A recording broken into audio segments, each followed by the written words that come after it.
We fair children, lost and wild. Dad punishes us, each and every child. But we are feral children, we thrive on chaos. Dad may try to punish us, he will never tame us. Hell in the cell, hell in the cell. It's Dad's test of out might. All kids will go in to fight. There is only one survivor. Bring a shiver, a screwdriver. Punishment is kinetic dance. Leotards moving in a trance. It's the feral children's penance, watching camel toes prance. Miami Deb is a whore. We are feral children, lost and wild. Dad punishes us, each and every child. But we are feral children, we thrive on chaos. Dad may try to punish us, he will never tame us. Miami Deb is a fucking whore. Hell in the cell, hell in the cell. Test of out might. All kids will go in to fight. There is only one survivor. Bring a shiver, a screwdriver. Punishment is kinetic dance. Leotards moving in a trance. It's the feral children's penance, watching camel toes prance. Mommy fucking Deb is a goddamn whore. But we are feral children, we thrive on chaos. Dad may try to punish us, he will never tame us.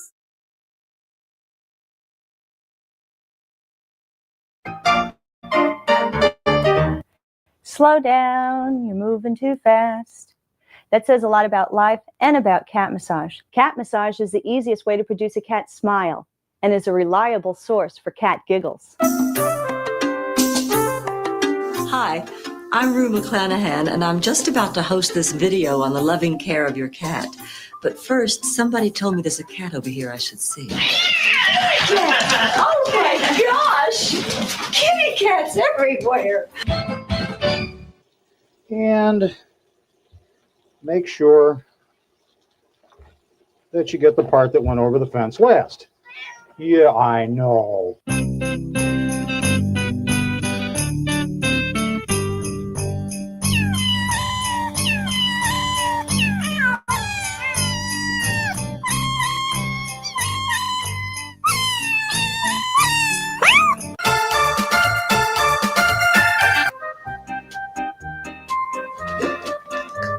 Please.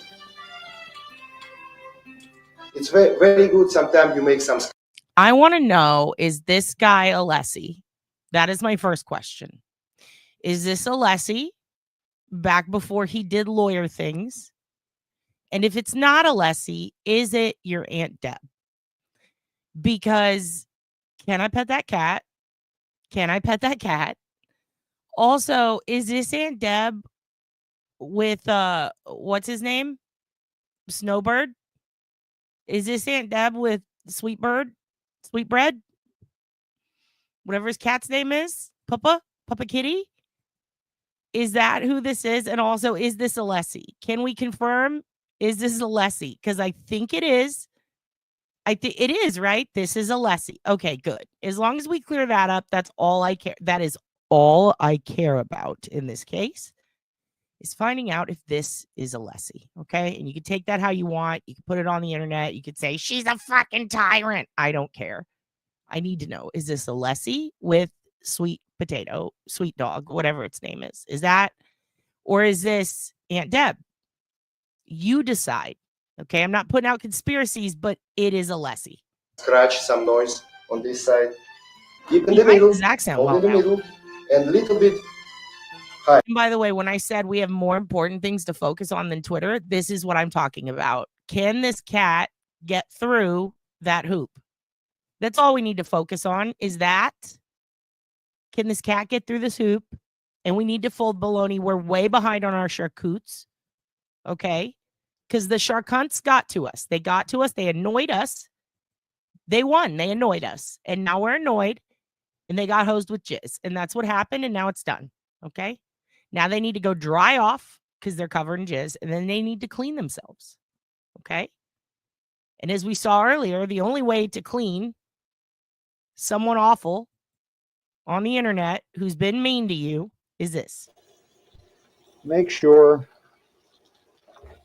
that you get the part that went over the fence. Okay? And make sure that when the Australians and the weird guy named Nate who keeps putting my full name and everything about me on the internet, like we didn't already know that shit, sir. You can go report no fraudvocates, by the way. I'm not going to be mad at you. I'm not going to get mad. In fact, I would encourage it because no fraudvocates, it seems like a fraud to me because they think I don't, you know what? You're a good one. Actually, all Australians are good. There's just two, you know, and for those two, maybe three, we don't know. The third could be a node, but here's the point. Here's what you do to them. Here's what you do to them. Fence last. I know you're confused. Yeah, I know. I'm confused. Yeah. I will never lump you all together. I will never lump you all together. But the ones with Giardia, this is what they need. Okay. Over the fence last. There you go. Yeah, I know. Get them in there. Clean it. Clean it. Yeah. Thank you. Rub their butts. You rub their butts and you meow at them. That's what you do. Mm-hmm. Yeah, we're calling it. AJ, I'm going to lump us together. I know you are. Everyone get in the closet. Get in the closet because it's time to do mushrooms with Julie Nagel. I don't know where that came from. Was that from Blair, from Larry and Kim's spaces? I don't know. For those of you who don't have Twitter, good. You're healthy and you've got a good life. Keep it that way. But for those of you who do, you need to be paying attention and watching when Nurse Kim and Larry go on Wicked Pisses. It's their new show where it's as confusing as this one, and I enjoy it. I enjoy it so much. They're so funny. Butt stuff with dead. I think it was them who talked about getting in a closet and doing mushrooms with Julie Nagel. Was that them? That's us. Okay, we're gonna take mushrooms. We're gonna get in the closet. We're gonna fucking interrogate Julie Nagel. Okay, that's the goal. That's the goal. Clay's nanny, welcome. Oh, I got your message earlier, hun. 100% I got you on Twitter. I got you, okay? I was in the middle of responding and a woman called me who I'm working on some stuff for her. She's technically my boss. She hired me to do some things for her.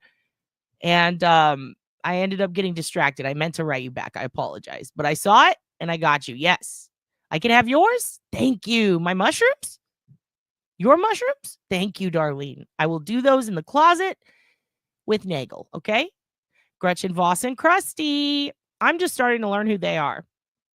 Gretchen. The name bothers me. Gretchen. I don't know. Never met a Gretchen I could trust, but I also have never met one that I couldn't. So I'm a little confused as to where she comes in. I get it. She's a reporter. They want her notes. Pretty sure fucking precedent says you can't have that shit. Pretty sure there's a lot of very popular cases in the world that say you can't have that shit. And somehow Massachusetts said, nah, fuck precedent. I wouldn't be surprised if they did a Texas or a Georgia and said, you know what? I know that federally you said ABOs are legal or they are legal, but we're going to make them illegal. So that's kind of what's going on here. Maybe. I don't know. It's all very confusing. But I'll tell you one thing, not in fucking Canton. Nope. That place seems like a Sally Portal. Yes, it got denied. The name bothers me, and so do her ratchet hoop earrings. You know, hoop earrings, though, when you're about to get in a fight, very fun to take off. Very fun to take off. It lets people know, hey, I'm serious. About as serious as Ruth. And with that, learn how to train a rabid person on Twitter. This is what you do with people on Twitter, okay? When they're bothering you, when they're mean to you, when they're being a fucking asshole and they're jumping in when it's like it has nothing to do with them. This is what you do. This is what you do. You train them how to get the fuck away and jump to a hoop. Please. Go ahead. Yeah, it's illegal. It's very good. Sometimes you make some scratch, some noise on this side. Keep in the middle. Hold in the middle. Some noise on little this bit. side. The bigger hoop. Toilet training with Q-line. Now, this is to keep from Giardia entering your workspace, okay? This is what Take a look at my kitty through time lapse. Go through the whole procedure. There you go.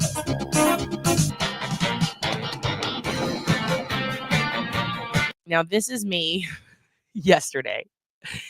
This is me yesterday when Twitter got weird. This is when Twitter got weird. I said, hey, Twitter's being weird. And this is what me and Depp did.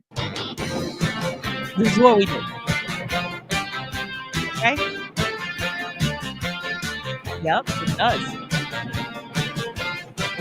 See, so that's Aunt Deb. Okay, this is me. This is me coming up from behind like, hey, where are you going? Can I come along? I hate this place. There we go. That's Nurse Kim and Larry. That's Nurse Kim. No, wait. Yeah, that's Nurse Kim. Where's Larry? Look, here's Larry. There's Larry. There's Larry. This is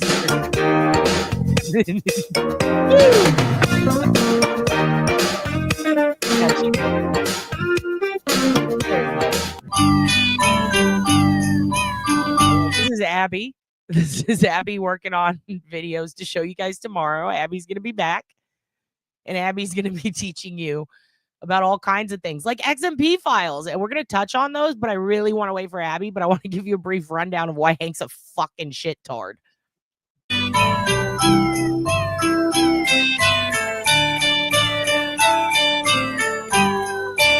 Wrap the cat in the towel. And this is what happens.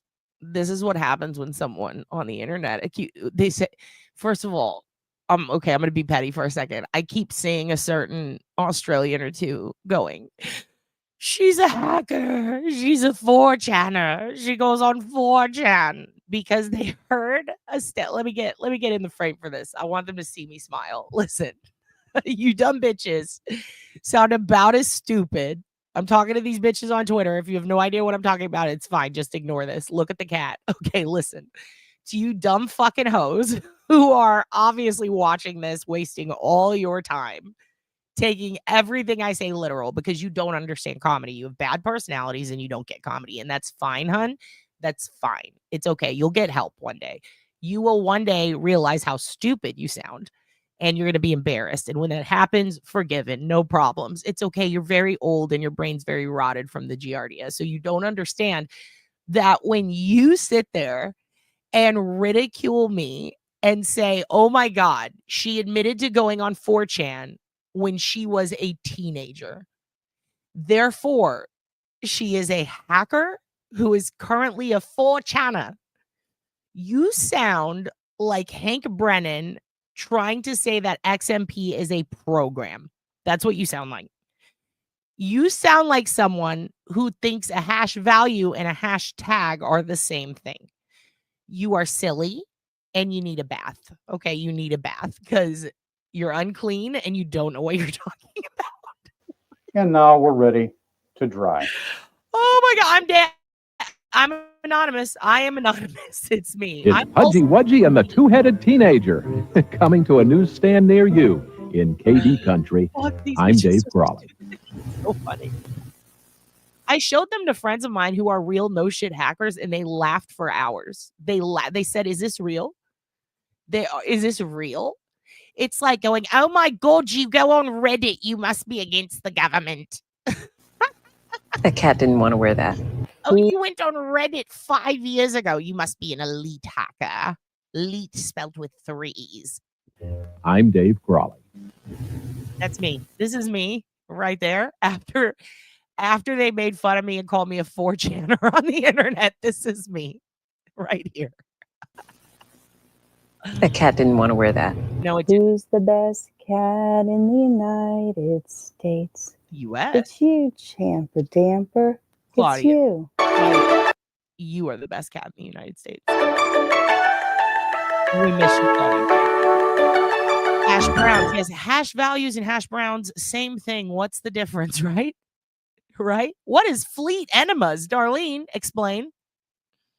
Also, you're going to notice a lot of Joe Simmons. A lot of found footage that we haven't seen before from foundfootagefest.com. Definitely go there and check them out. Oh my God. It's C. Smith. Is that, do you have the resist bear? Is that the fire bear? Oh my God. Oh my God. We're going to talk about so much crazy stuff today. Pat is bowel obsessed, and that's fine because we're going to talk. You're going to see some stuff in a minute. First of all, we're throwing in some new videos tonight to get you guys ready. Because, yeah, they should. Like scammers who call about my car warranty. Oh my God. They do. They do that, don't they? Don't let them know about the dark web. She must be a dark webber. She's a dark webber, and she's going on with a Tor browser. If you have a Tor browser, you are against the government. Where's Andrea? Can we get Andrea in here to come do accents for me? Because, oh my God. Andrea, can you come and do some accents for me, hon? Can you do some accents? Who did Heish? I have 4 chins. Excellent. I apparently do too. Apparently, I'm just a fat piece of shit. Who hicked my Gmail? No one, bitch. You're making it up. You're so stupid. Joe Simmons. You were in used Yahoo to be chat your rooms? average You're a hacker. teenager. He enjoyed his music. Yeah. He liked his magazines. You know what? I don't know. I'm not going to pause this one again. I'm going to let it play all the way through because it's really cool and it's all about Hank Brennan. But also, that's interesting. I wonder if they have a top shelf security clearance. Not even joking. I think Jessica could probably confirm. But usually when that happens, that's when they don't release it. At least from what I've seen and what I looked up about it, because I was very curious myself. It seems like sometimes that information's under wraps, but also they might just be letting the family know. You know what I mean? They have to get in touch with the family member before they can release that shit. And also I'm pretty sure it's not just like the unwritten rule, like this is what's ethical. Like I'm pretty sure it's like written, it's policy, this is how you do it. So I think that could be what's going on. Joe Simmons used to be your average teenager. No, I'm not going to make this. I keep pausing it. I'm not going to make this members only. I made the last few members only because I saw that they were posting as it was going, that they were recording it. And I mean, they're going to do that forever. So I can't make them all members only. But I do think it's funny to make them pay for the cheese mate. And then they find out there's nothing there. So they have to make shit up. Like I like warning them today, we're going to talk all about you. And then I'll do this. We'll just watch cat videos and shit. And then they have to sit there and watch all this nonsense. And then they're like, oh, God damn it at the end of it. And they have to pay for it. So I find that very funny. What's up, Blobby? Hello, Uncle Francis. Hi, it's me, Blobby. Here's another thing. They keep calling me Blobby like it's an insult. I think Blobby is so cute. I did order a Patrick Starfish blow-up like costume from an Etsy lady. I don't know if it's going to work, but I do plan on decorating it like Blobby and then wearing that because I think it's funny. And I think Blobby's kind of cute. I really do. Oi, flourish for sale. No, we're not going to do that. Hank is a skank. This is Hank in his youth. Are you ready? Joe Simmons used to be your average teenager. He enjoyed his music. He liked his magazines. He loved his television programs. Yeah, you're unfortunate. This is Hank learning about hash values. This is how he figured out the trial. This is him learning. He's reading see that Cars and Babes? This is him learning about the first trial before he goes into court. He loved his television programs. He worshipped Marissa Wilson. Francis, don't go. Oh, you mean to go to sleep? It's okay if you go to sleep. It's okay if you go to sleep, Uncle Francis. But you better fucking come back. I am going to make Uncle Francis a secret PSYOP account that no one knows is hers so that she can lurk in the background. And if she chooses to use it, that's up to her. But we need to protect her and her kids' knees at all costs. And by the way, you know, Dad smoked a little bit of the fucking cabbage last night and felt a little bad and was like, these shirts. Like, I feel bad about it. Like, I shouldn't stoop to their level. And then I checked and we sold quite a few shirts. We sold a good amount of shirts. So I'm going to make a new shirt that doesn't have those hateful cunts on it. And then we're going to sell those and also give those proceeds to Uncle Francis. Do you guys want Blobby shirts? Should we make Blobby shirts? She's going off the interwebs for a while. It's okay. I'll make you a lurker account. Don't worry. You'll be back. I'm just kidding. But we need to do what's good for Uncle Francis's health. And these people are being kints. So what we're going to do is I'm going to make a Blobby shirt. That's what I'll do. I'll make a Blobby shirt. We'll sell that. That'll be fun. I know they're so bad. They're so bad. I'm so bad at it. And don't worry. Francis will be back. We'll make Francis come back. We'll figure it out. I know you're all hackers. You're all heekas. You're all heekas. And it's fine, Uncle Francasita. It's fine. Yeah, no. Blobby says you can't. Blobby says you can't leave the World Wide Web. We're about to talk a lot of wrestling, Frank. And we are having our wrestling podcast. I'm holding you to that. It's happening. There's nothing you can do about it. You're not allowed to leave until we're done with that. And we're going to be talking about wrestling a lot in the next few days. And I'm sorry, but we have to. There's a lot going on, and it is criminal. So we are going to talk about that. Also, the Royal Rumble is this weekend. I'm going to try my best to get lives in. I might do an early morning one. I'm going to take a nap after I finish my work tonight. And by the way, to the people who say I'm on drugs, that I stay up all night because I'm on drugs. First of all, no. I wish I had drugs, though. Give them to me if you do. Second of all, I've been working overnights for 20 years. So, like, fucking sorry? I don't know. I just work graveyard shift. I don't know. I don't know what to tell them. That's silly. I sleep in the day. That's when I go to bed. Blobby has to sleep sometimes. So I go to bed in the day. I go to bed in the day, and Blobby goes to bed. Okay? Okay. Kirsty Nursey, Uncle Francis loves you. She loves you, and she's going to clean your kid's butthole. Okay? Yeah, they have. And you know what's funny is I forced them to do that because they are so obsessed with me, and they want to give me kisses, and they want to give me hugs, and they want to come be my best friend. I don't know. My mom and everybody still thinks they want to be friends. I think they do too. I think they just want to be my friend, and that's so hot. Like, come be my friend. Come be my friend. Keep throwing rocks at my head because it means you love me. He had a few pet habits. What am I saying? This isn't Francis. This is Uncle Frank. This is how Uncle Frank and Aunt Deb met. Okay. If you guys were ever wondering, how did Uncle Frank meet Aunt Deb? Where'd that come from? How'd they meet each other, Blobby? Miss Blobby, can you tell us how Uncle Francis met Aunt Deborah, the whore? How did they meet? Were they wearing leather? Yes, they were. Joe Simmons used to be your average teenager. He enjoyed his music. He liked his magazines. He loved his television programs. He worshipped Marissa Wilson. He had a few pet habits. But then, Joe got a message. Now, Joe will never be the same. Green Day, not today. Green Day, not today. That's what Aunt Deb said after Uncle Frank fell into Aunt Deb's hands. Counting Crows, your number's up. Your number's up. Your number is fucking up, Counting Crows. August and everything, never. Pearl Jam, your toe jam. Oh my God, don't let Uncle Mike see that. Don't let Uncle Mike see that. I'm offended. Aunt Deb, how could you do this? How could you say that about Pearl Jam?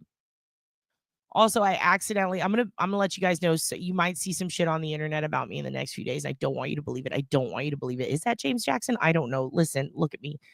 Look at me right now. Okay, let me put myself up here. Listen, you're going to hear some things about me on the internet over the next few days, and it's coming from your Aunt Deborah, okay? She's a whore, and she's exposing me, okay?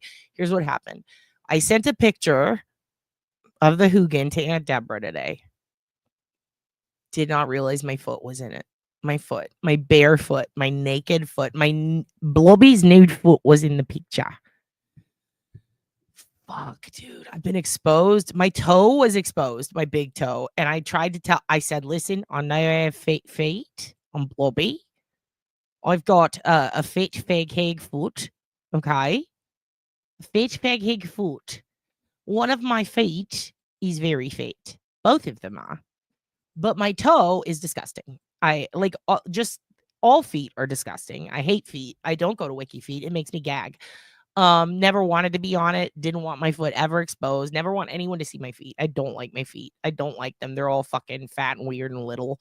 And I mean, they're actually big. I have Peggy Hill feet, but my toe, they're not proportionate. I have awful feet. I don't like them. I have a huge toe. All my toes are huge. Every toe on my foot is huge. Okay. I've got disgusting feet. Toes are nasty. And yeah, I slipped a foot in there. I'm sorry. A foot was in the picture. I did not expect it to happen. Aunt Deb zoomed in on it and sent it back to me and said to make that. I think she said, make that your profile pic. I don't know what happened. I blacked out. I went into a state of trauma. I dissociated. That song played where it was like, all around me are familiar faces. That was in my head as I stared at my own toes zoomed in on. And I said, what is this? And I gagged and I almost puked on the Hugin. I hate feet. I don't like them. They are traumatic. I don't like seeing them. One time a woman put her foot near me on a plane and I struck it. And I almost got kicked off the plane. I struck it. I struck at her. Yeah, look, I'll send it to you, Francis, but you're going to throw up. It's disgusting. And now he's holding me hostage. I'm being blackmailed. I'm being blackmailed by a white male. Francis, you better get ready. She's fucking claws are out. Claws are out right now. I am in a full-blown feud with Aunt Deborah, who now has my foot picture, a picture of my toe. Are you shadow banned? You're not shadow banned. We can see you. And we love you. What happened? What makes you think you were shadow banned? Is it because you saw my foot? If you saw my foot and you feel shadow banned, I apologize. My feet look like hobbits too. They're not hairy. The thing is, my feet look like a baby foot. Like, I don't know how to explain it. I know that baby feet usually look cute, but mine looks like a giant baby foot. Is it racist to have a baby foot? I have a baby foot. I don't know how to explain it. I don't know how to explain it. It's so triggering for me. My mom points with her feet. Oh, I don't like. Yeah, I'm triggered. I'm triggered with a hard R, dude. I don't like feet. I don't want people looking at my feet. And now Aunt Deb has my fucking foot doss. She has my foot dossier and she's been sending me up close pics. I don't like it. It is a little inappropriate to have a baby foot at my age. I look at it and it's like square. It's like not normal. It doesn't have any hair on it. It's white. It is the whitest foot you've ever seen in your life. It never sees the sun. I do not take my socks off. It is just the whitest foot. It is the whitest foot you've ever seen. I don't like it. I don't like it. Now she's got my foot doss. She's holding it above me like it's revenge porn. And I'm disgusted and I'm horrified. No topics come after feet talk. We just take a day of rest. It's so upsetting. You're so tired. I'm so tired too. Actually, I'm not. I got a lot of sleep, but I'm just from life. Like, I can't. The whitest kid's foot, you know. Yeah, that's what I got. And now Deborah has it, and who knows what she's going to do with it. This is the type of foot pick that could stop the Chinese. Like, it could stop the tariffs. It could cause a war. It's so gross. You have webbed toes? Okay, I'll say this. I hate feet, but my old roommate, Zach, had webbed toes. He was the flipper baby. And his mom didn't even smoke weed in utero or whatever. Like, that never happened. He just has flipper feet. I did find those to be kind of cool. I did make him stretch his toes out and let me just look at it. I don't know how to explain it. Like, when the toes are closed, don't like it. When he opens them, oh, my little flipper baby cubby. Best roommate moment ever was when he showed me his hands have them too. And I went, oh my God, let's go swimming. Anyway,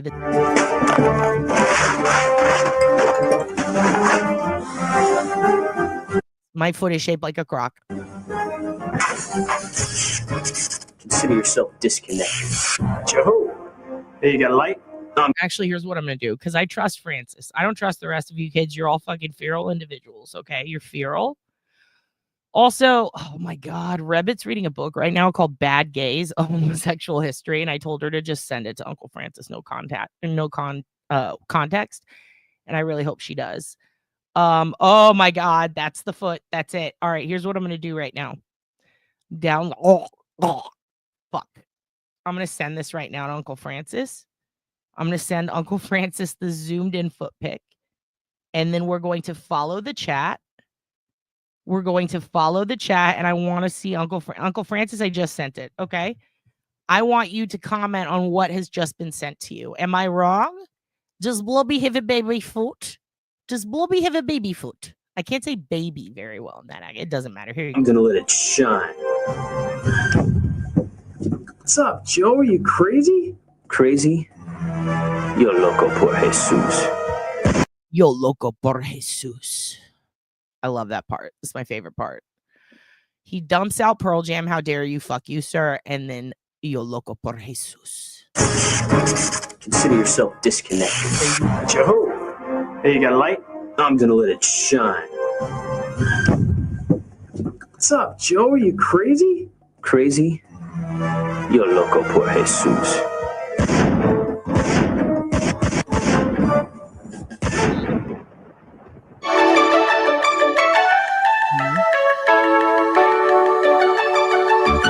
It's been sent. It's been sent.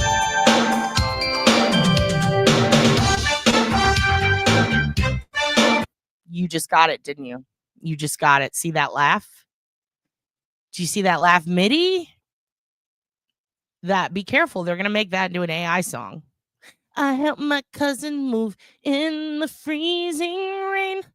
I can see it. It's going to be beautiful. Good luck. Also, get warm. I know my toes are so little. Why are they like that? Why? What's wrong with my feet? Why did my feet never grow? Like, here's the thing. I wear size 10 in shoes. Why do they look like this? Tiny little toes. Listen carefully to the instructions of each exercise and take your time. Okay, let's begin your warm-up. Pausing it. Claudia, I have to tell you, my mother-in-law, my common-law mother-in-law, me and Dylan think it's so funny to call each other common-law spouses. His mom has bone on bone in her hip. She had a surgery. Now she could do all kinds of shit. She can fucking kickbox my ass, whatever. But here's the thing.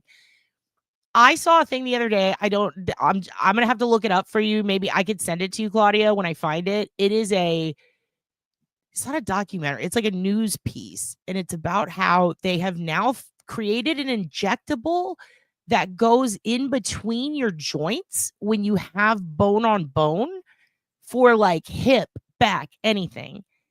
And apparently they've used this before in like, it's more like a cement type of shit. It's almost like they put some fucking JB Weld in between the bones.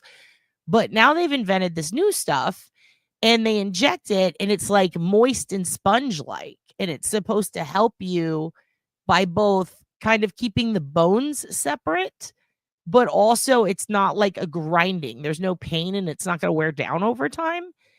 And I don't fucking know what it is, and I need to go find it because it's very interesting to me. And it makes me wonder if that gaping vagina.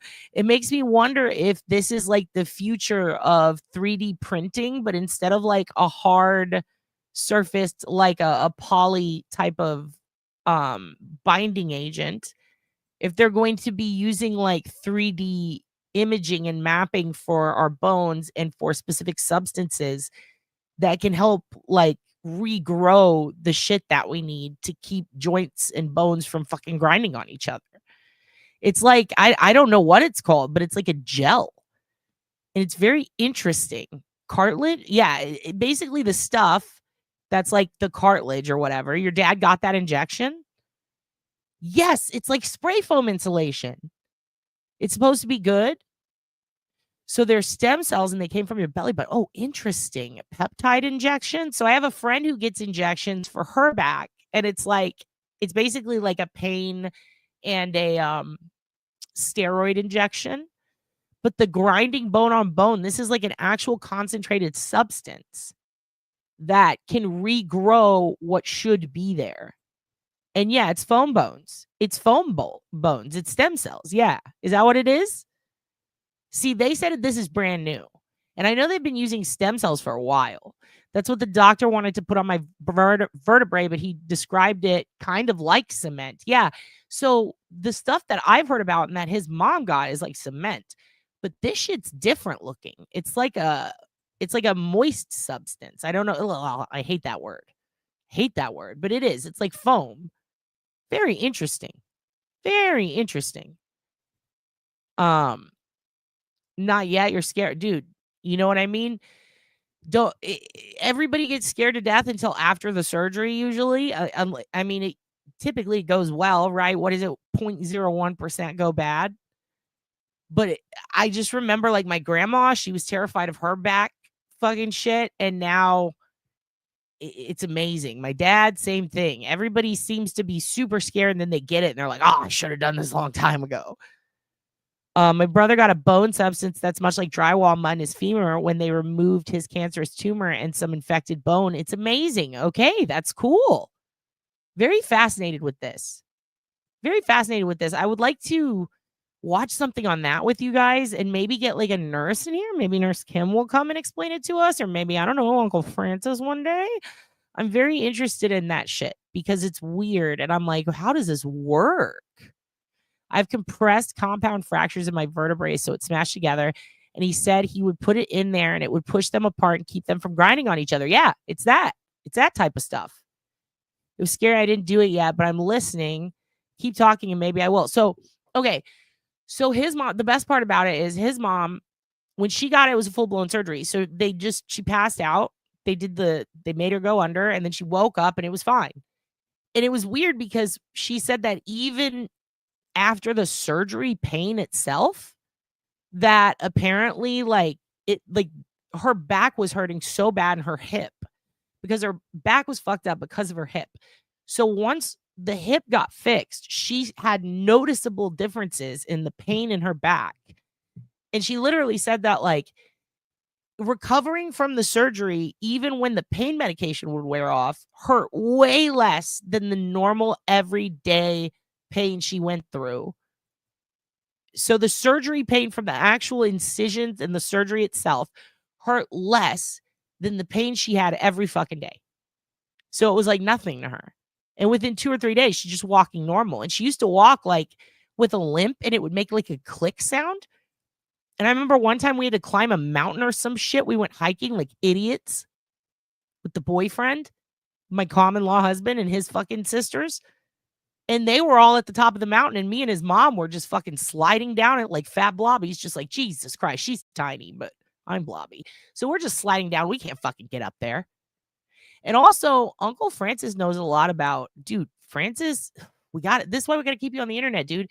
She knows about forensic shit, like nursing forensic shit, medical forensics and shit. And like, here's another thing.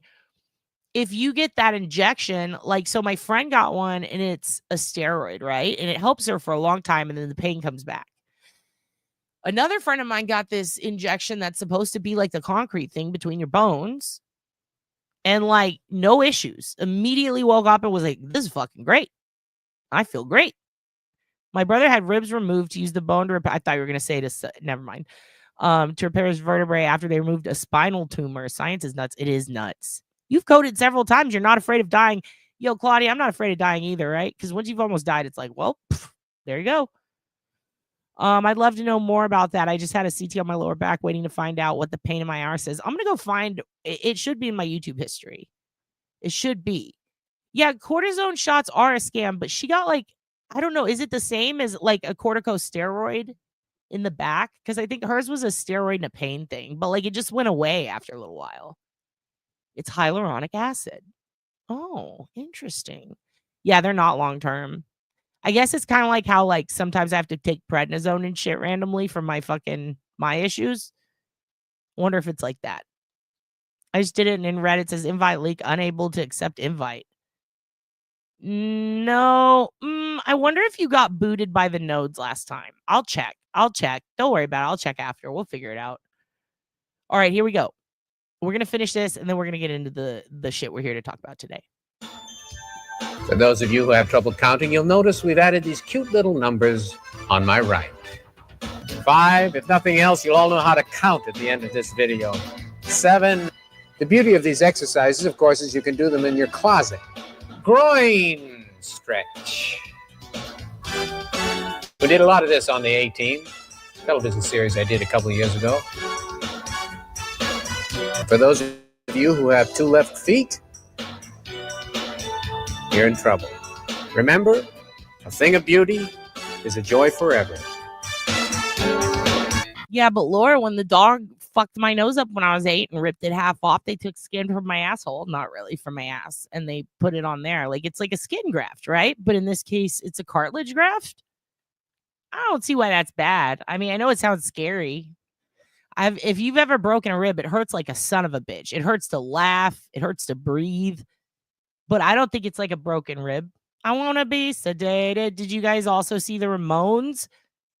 Oh, wait. Sorry. No, you wouldn't have seen that. We were watching 1995 VH1 Music Awards the other day. That is not, there's no way you would have seen that unless you looked that up. Sorry. But I did see a fire thing. And the Nirvana reunited, and Dave Grohl's daughter sang, and I cried. It was beautiful. It was last night. By the way, you'll notice my socks haven't You moved. can probably see a ball. Oh, I think we see a ball. That's fun. Let's go back so you can see it again. Oh, look, a ball. Cool. Forever. By the way, you'll notice my socks haven't moved.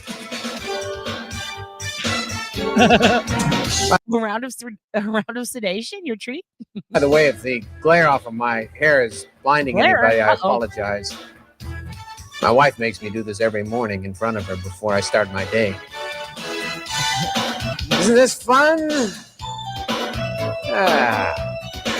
The oblique sideburn is not to be confused with what Elvis Presley wore during his heyday. It's a wonderful exercise to do if you have interesting wallpaper on your ceiling. Of course, if any of you are watching this in Australia, do it absolutely in the... Uh-oh, what was that? What was that? Dad carefully curates his shit. What was that? And if you are watching this in Australia, do it absolutely in the reverse order. Oh my God, I cried Just all kidding. night at that. I don't recommend doing this exercise face down. Nah, I'm just kidding. Good night, Uncle Francis. Are you doing dialysis tomorrow?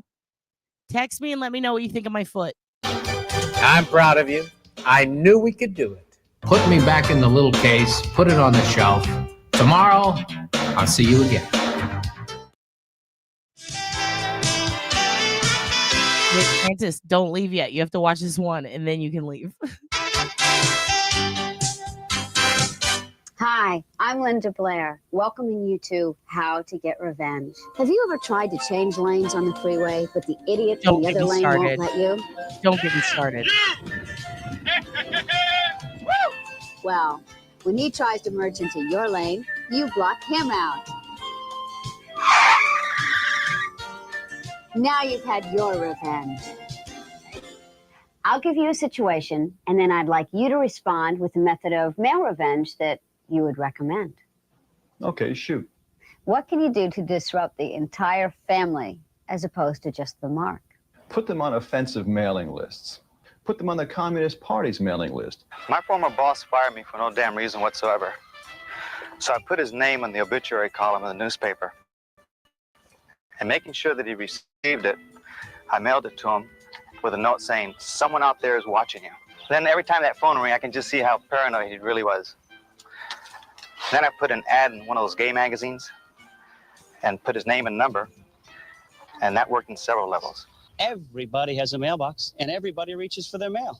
Who says you can't put more than mail? I said don't get me started. Yeah, he did. He gave him a fucking hot shot in his drink. Fucking killed River Phoenix. And then you know that the book that he wrote, I'm not going to say his name, the book that he wrote is now worth a fuckload of money. A fuckload of money. And in that book, he admits to doing it.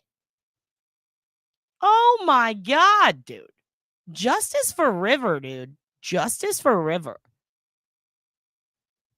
the guitarist for the Red Hot Chili Peppers back in the day was a huge heroin addict. Bad.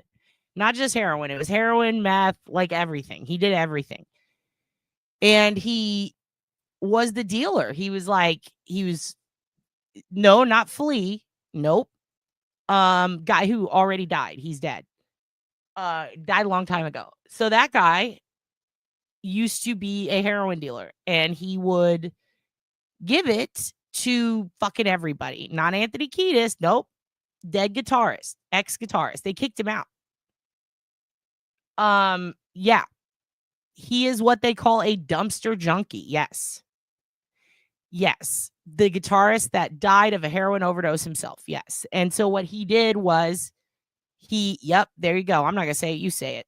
So he's dead, and he gave River a shitload of drugs. And that night, right before River had his fucking, he did.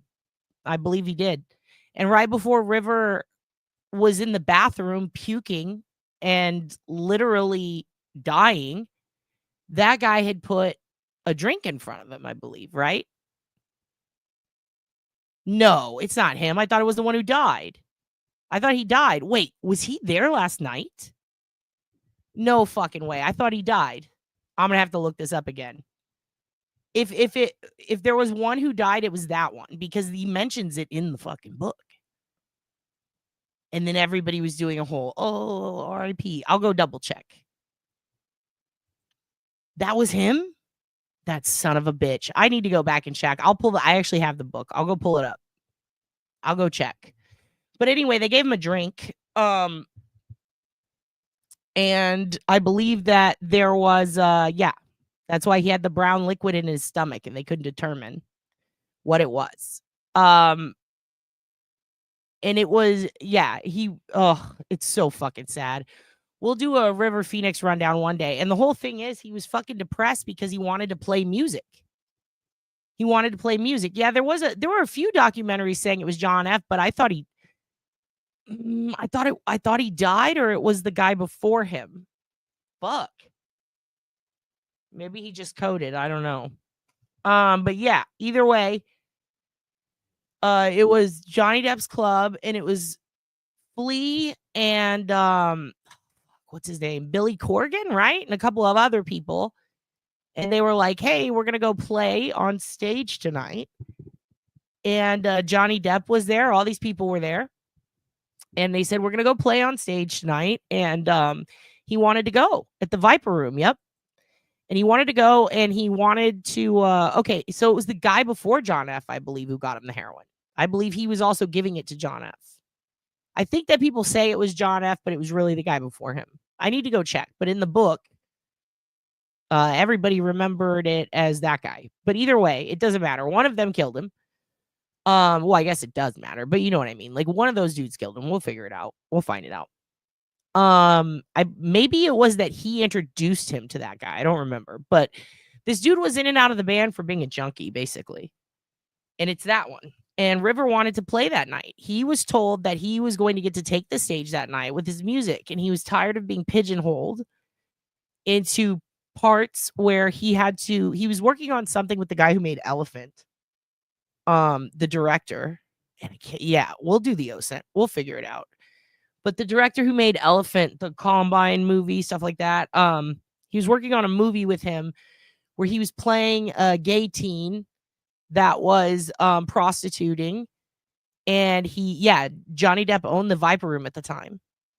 And the role that he had, it was Gus Van Sant. That was the movie he was in with Gus Van Sant. And he basically was like getting pigeonholed into a lot of different roles where he was either playing a gay teen getting taken advantage of or a sensitive teen being taken advantage of by an adult. And all of his roles seemed to be, this was back when like they would put a teenager in a movie role and they'd be kissing an adult. Like think the fucking Brad Pitt vampire movie with goddamn Tom Cruise. Like, you just weird. You know what I mean? And River was tired of it. He was like, his family was a bunch of hippies, and he really just wanted to raise a lot of money for this fucking project where they were like helping people. And I don't remember if it was like South America or something. And like his family had a compound, like almost like a zoo, you know, out down, and he was paying for everything. Because this is before Joaquin was even that big, and he was paying for fucking everything. It was like an Olsen twin, you know? He was responsible for all this shit. And Children of God, yep, good point. They started, I believe, right here in Austin. They weren't Scientologists. It was more like Children of God, but they were like, they wanted to build a commune. Yeah. They wanted to have their own separate cult, I guess. And yeah, he would send all this money down there, and they were also wildly in debt. He came from a family of, what was it, like 11? It was insane. He had like so many family members. He was taking care of his mom, his dad, everybody. Everything was on his back, like everything. And all he wanted to do was play music, and his band wasn't being taken serious. So he was excited that night. Let me pull myself up. He was excited that night because he was going to get to perform on stage in the Viper Room. And he was like, this is my chance. This is my chance to show people and to showcase in front of people that I respect and adore my music. And he was told by Flea and other people that he would be allowed to go up there and play. Or I believe he was told by someone, and then maybe Flea showed up and they were like, oh, there's not enough room for you, River. And so they just kind of kicked him out. They were like, no, you're not going to play tonight. And he got fucking furious, and he was depressed. And he was just like, what the fuck? And so that's why when this guy comes and gives him these drugs, he's like, nah, fuck it. And so then he goes in the bathroom basically to cry because he was like fucking upset and he's sensitive. And he dies. And they dragged him out to the front of the Viper Room. Like there's 2 doors, and then there's one where you can pull out and it's sunset, I believe. I think it's sunset because I made us drive around there like a few times the first time I went to LA. And you can literally see where, if you drive around it now, you can see exactly where all the famous photos were taken, where he's dying on the sidewalk. And Joaquin is screaming, and he's just like trying to help his brother. I believe he tried to do, yeah, it was Alika's Attic. That was the band name. It had a girl in it, right? They were so good. They were actually very good. They were very 90s, very like, well, I'm not going to say Toad the Wet Sprocket, but very like, I don't know how to explain them. They were really good. It was interesting. It was, you know who else had a band? Amy, the girl from Amy Jo Johnson, kind of reminded me of that. Like, very cool, very good shit. Julia Stiles would have loved it in 10 Things I Hate About You, but that's beside the point. Yeah, they dragged him outside and they tried to do CPR, and people were freaking out, and it was horrible. It was just horrible. It's very sad. Yeah, it was. Yeah, Joaquin's crying was so raw. They also, yeah, the Pink Ranger, she had a whole thing where she recorded everything, by the way. The Pink Ranger recorded everything. She would walk around with a handheld recorder and record fucking everything. And she put out a whole bunch of stuff on a YouTube channel recently. And it's all her old videos from back then. And it's very shocking, the stuff that Amy Jo went through and saw. And she was also kind of pigeonholed. But yeah, the music, she used to want to be a musician, and she is now, I believe. She still plays music, and she put out a bunch of unreleased stuff, and it's really beautiful. And it kind of reminds me of that style that Rivers had. And yeah, Rain, she was the one in the band. She reminds me of Amy Jo in the found footage. I call it found footage, but it is. She's like, oops, I forgot I had all this. Here you go, YouTube. Maybe we'll go through it one day. Maybe we'll write to her. Wouldn't it be cool to get Amy Jo Johnson on here? Fuck, she rules. I didn't even watch Power Rangers. I just was obsessed with like 90s girls with like badass bands. Like I really was. And I also loved All Saints. And I know that has nothing to do with this, but her music kind of reminds me of All Saints. Anyways, back to this. Here we go. In there, huh? How about some pancake batter? And you know what you can do with that hose? You can run it right into the mail slot, right there.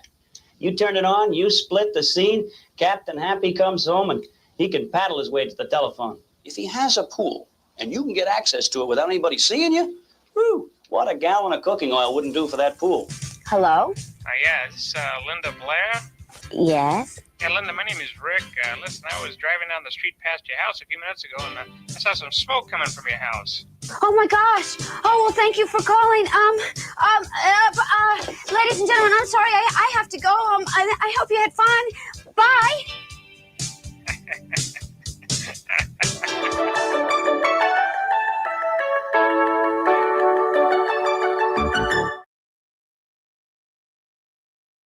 Amen. Praise the good Lord for that good number. All right, the wife at this time. Truly, Jesus is the best friend. Sure he children. is. And I'd like for all of you that knows the Lord to join us in prayer that the Lord might bless somebody that's on the line today. Amen. Oh, he's close by, children. Look up. Put your trust in it because he cares. All rise and Almighty God, in the name of Jesus, as we bow in your presence, Lord, in the studio, just as humble as we know how. Many homes torn. Hold on. Joe Nanners, no, you didn't tell us that you were stalked by Linda Blair in her 50s. Go on. From the count of sin, I pray that you'll be every one of them, Lord. Bless and heal and save, Lord. We ask in your name. Amen. Thank the Lord. Amen and amen.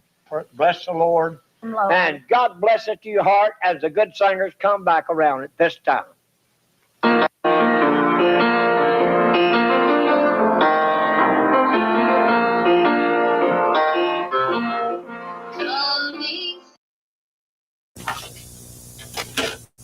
All right. This is the last one before we get into the news and stuff. But when did Linda Blair stalk you, Joe Nanners? Tell us. For serial cuzzos, I believe you. Tell me everything. What?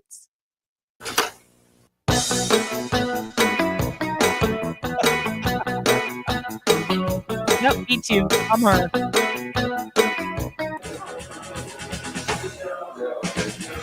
Look at that. It's poo.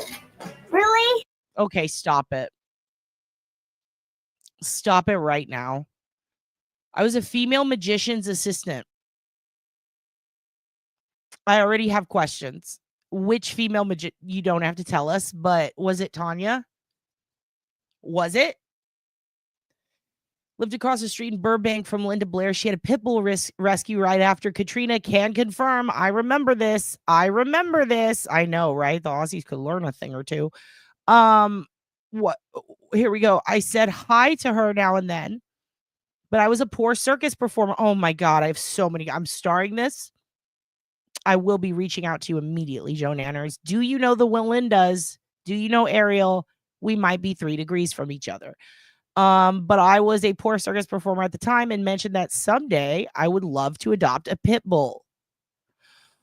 Oh, fuck. So you told a woman who ran a pit bull rescue you might want to adopt a pit bull? Now I know why she stalked you. By the way, they all do that.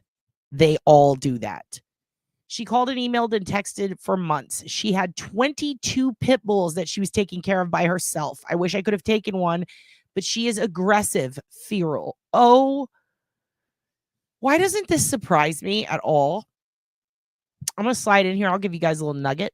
I'm not going to say who, but I'll say this. I used to work for a fencing company for pets, and I had to train them to that system.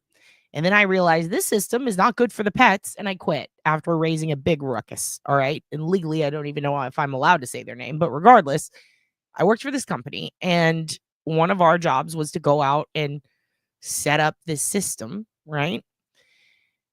Sandra Bullock has an ex-husband. That's all I'm going to say. I'm not going to say his name. Has an ex-husband. He likes cars and motorcycles. Not going to say his name. He's also, I believe, didn't he marry a Nazi? Anyway, he's a weirdo. Also had a shitload of pit bulls. Like that amount. Like he has a lot of pit bulls. He has so many goddamn pit bulls, and they're indoors in his mansion. And his new wife only had 1 or 2 rooms in this entire mansion that she could go in. Because if she tried to go anywhere else, they would rip her fucking face off. And he literally told one of our techs that the goal was to reset up the system while it's down so that she would know which rooms she was allowed in, because his pit bulls were more important to him than her being able to get around her house. And we're not talking about Sandra. We're talking about his wife or girlfriend after. I don't know what they were, but she lived there. Those dogs were horribly trained. They could kill anyone at any moment, and he did not give a fuck about anybody being able to walk around the house but him. He literally was like, if she gets attacked, that's her problem. She knows better. Like, what, dude? Like, the pit bulls had full reign of everywhere in the house, but she did not. That's all I'm going to say.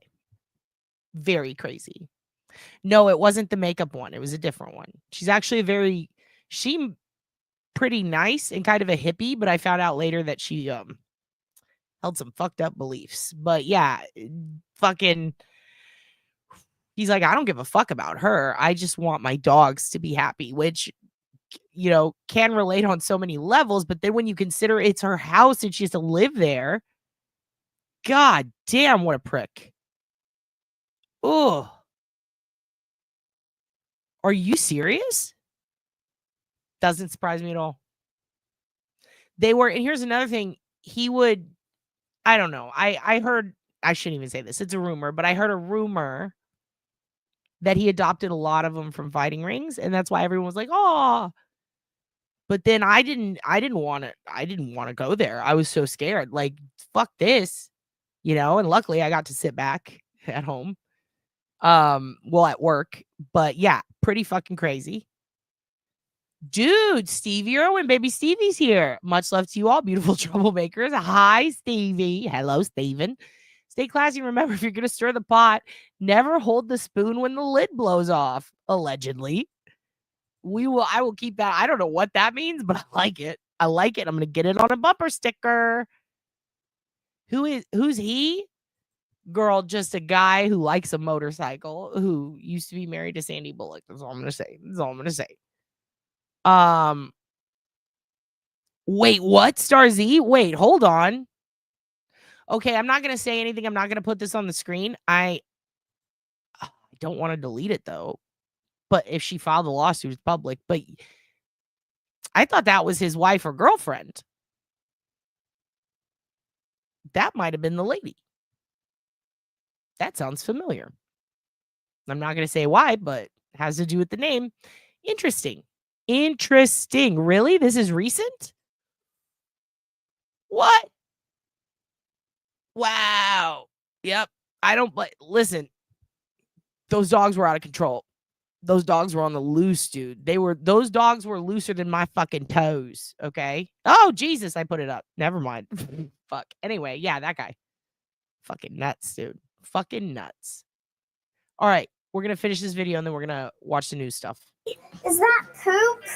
Those doctors call it stool. Not this stool, this stool. But it's okay if you call it poop. I'll know what you're talking about. We need to be scientifically precise. Not stool, feces. Doo-doo, that's what we call it at home. Duty! I prefer number 2. That's more discreet. Come on now. It's just fecal matter. Tell it like it is. It's taking a dump. You mean having a bowel movement? We all do it. Oh, come on. Let's just go ahead and call it. Hey. We cannot say that.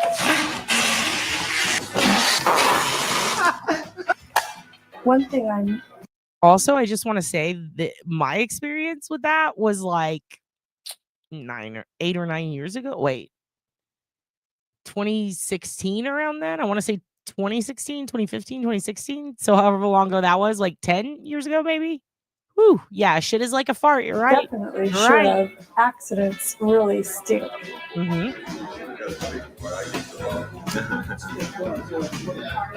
If you don't do your bowel care regularly and well, then the stool. You know, Mitty, I asked that last time. I don't know. I don't understand that. This video is incredible. It's all about poop. but also a lot of people in wheelchairs, and I don't know why. I don't know. I asked that last time. I don't know. I wish It's I had an backed answer. up.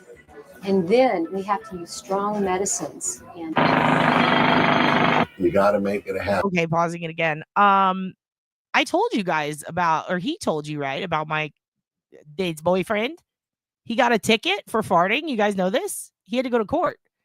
And the judge threw it out and laughed and was like, "Are you fucking kidding me?" Because he farted. A woman came out and said they were being loud on the stairs of these apartments, and he farted, not at her. He just went like as a response. And she went, "Oh," and then called the police and said that's assault. And then he got a ticket. And then he went to court, and they were like, "Wait a minute, you just farted?" And at her, and he's like, "No, I just farted." Like, she yelled at me and I farted. And the judge went, "Get the fuck out of here," and totally dismissed it. Like, no. And when we got together, I told him, "I'm going to do a background check on you." That was 10 years ago, or 9. And I said, "I'm going to do a background check on you." And the only thing I could find was one thing, and it was dismissed. And I said, "What is this? Is this really, like, is that assault?" And he said, "No, it's a fart." And we looked it up. He showed me. I'm like, oh my God. Like, he farted. He farted at a bitch. And I laughed forever. And I said, "I'm in love with you. Be with me forever." I do it by the calendar. Predictability. Yeah, could you hold all my calls, please? It's time for lunch.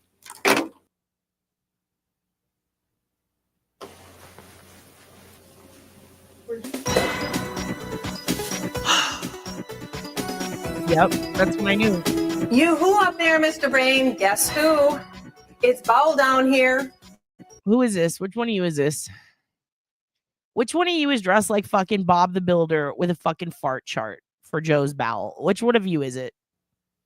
Also, thank you very much. Thank you, Melissa. It is a beautiful story. Yeah, we're still talking about pooping. We're not done.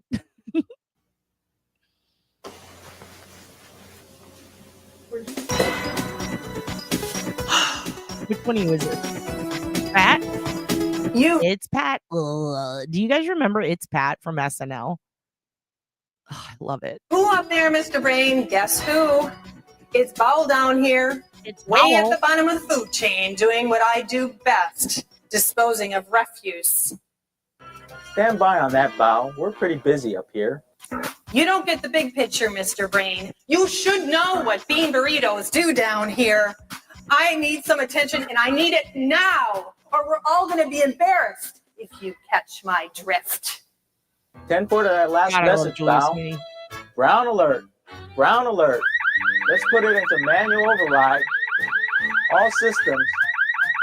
We're initiating emergency procedures. Oh, and my other favorite was a woman named, not Julia Sweeney, but I thought her name was Julia also.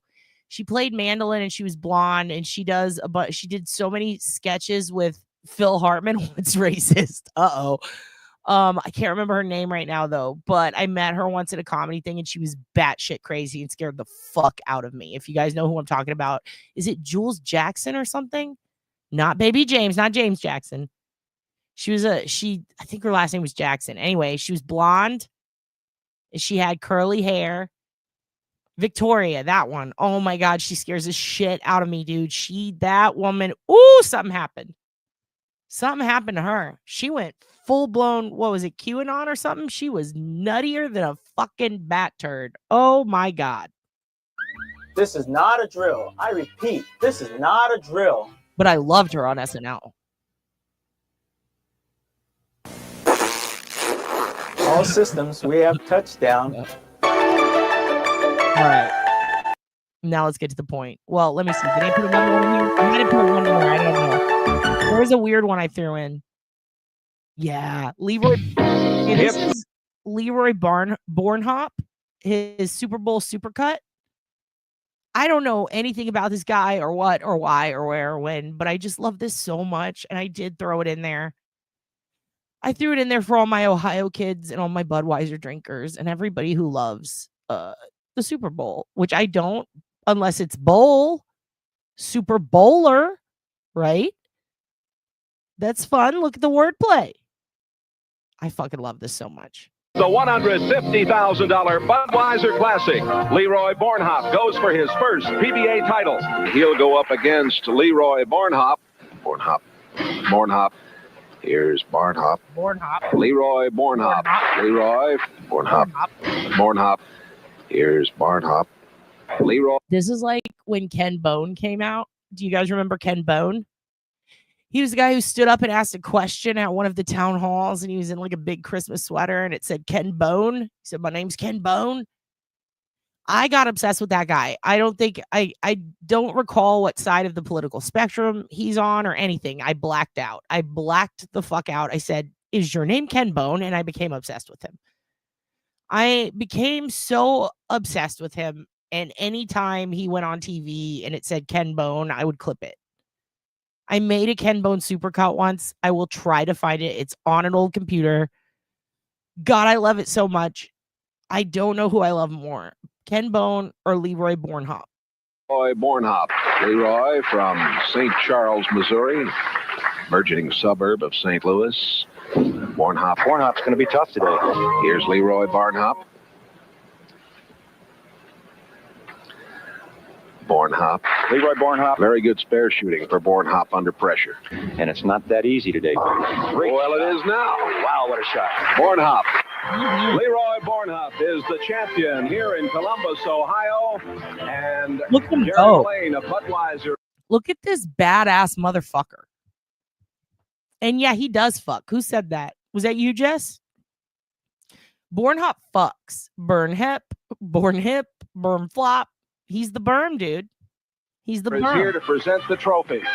Leroy, I know this is your first one on the PBA tour. It's got to be a thrill. For the people here in Budweiser, congratulations. Thank you, Jerry. It's been a pleasure. And Mr. Hadler, along with Mr. Lewis and the other Mr. And I can't stop thinking about it, but every time I look at Hank Brennan, I think like, yeah, I would have fucked that guy in college.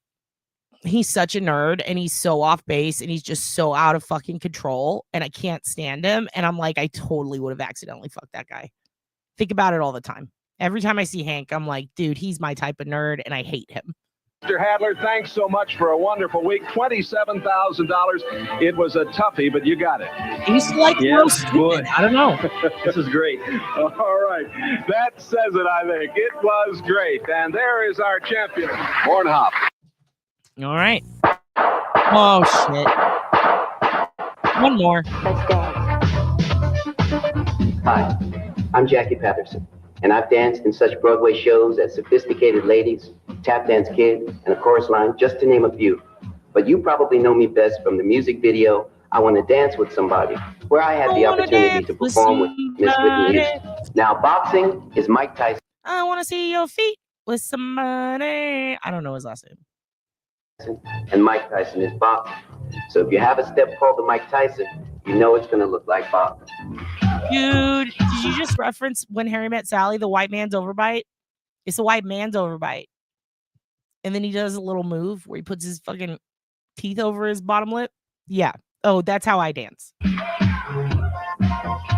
By the way, there is Miss Jessica right there. Okay. And then this is Daniel. Okay. And this is Mia.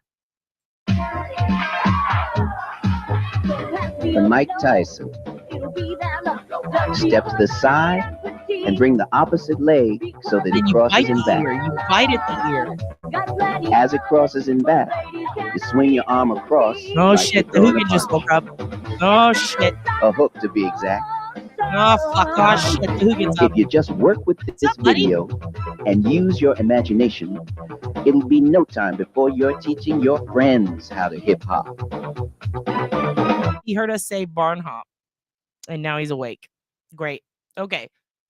Here's what we're going to do. Here's what we're going to do today. We're done with that. Now it's time to move on. Okay. Hoogie Toots. Yeah. Hoogie Toots Guerrero. He just woke up. He just woke up. He did a stretchy. He looked me directly in the eye and he said, "What is this mess? What are you doing on the internet again, Mom?" You said you get off. You said you get off. Okay. A lot of shit's been happening the last few days. A lot of shit. I'm not talking about like drama and shit. I mean like in the world, in the real world, like real shit. Lots of planes crashing, mid-air collision.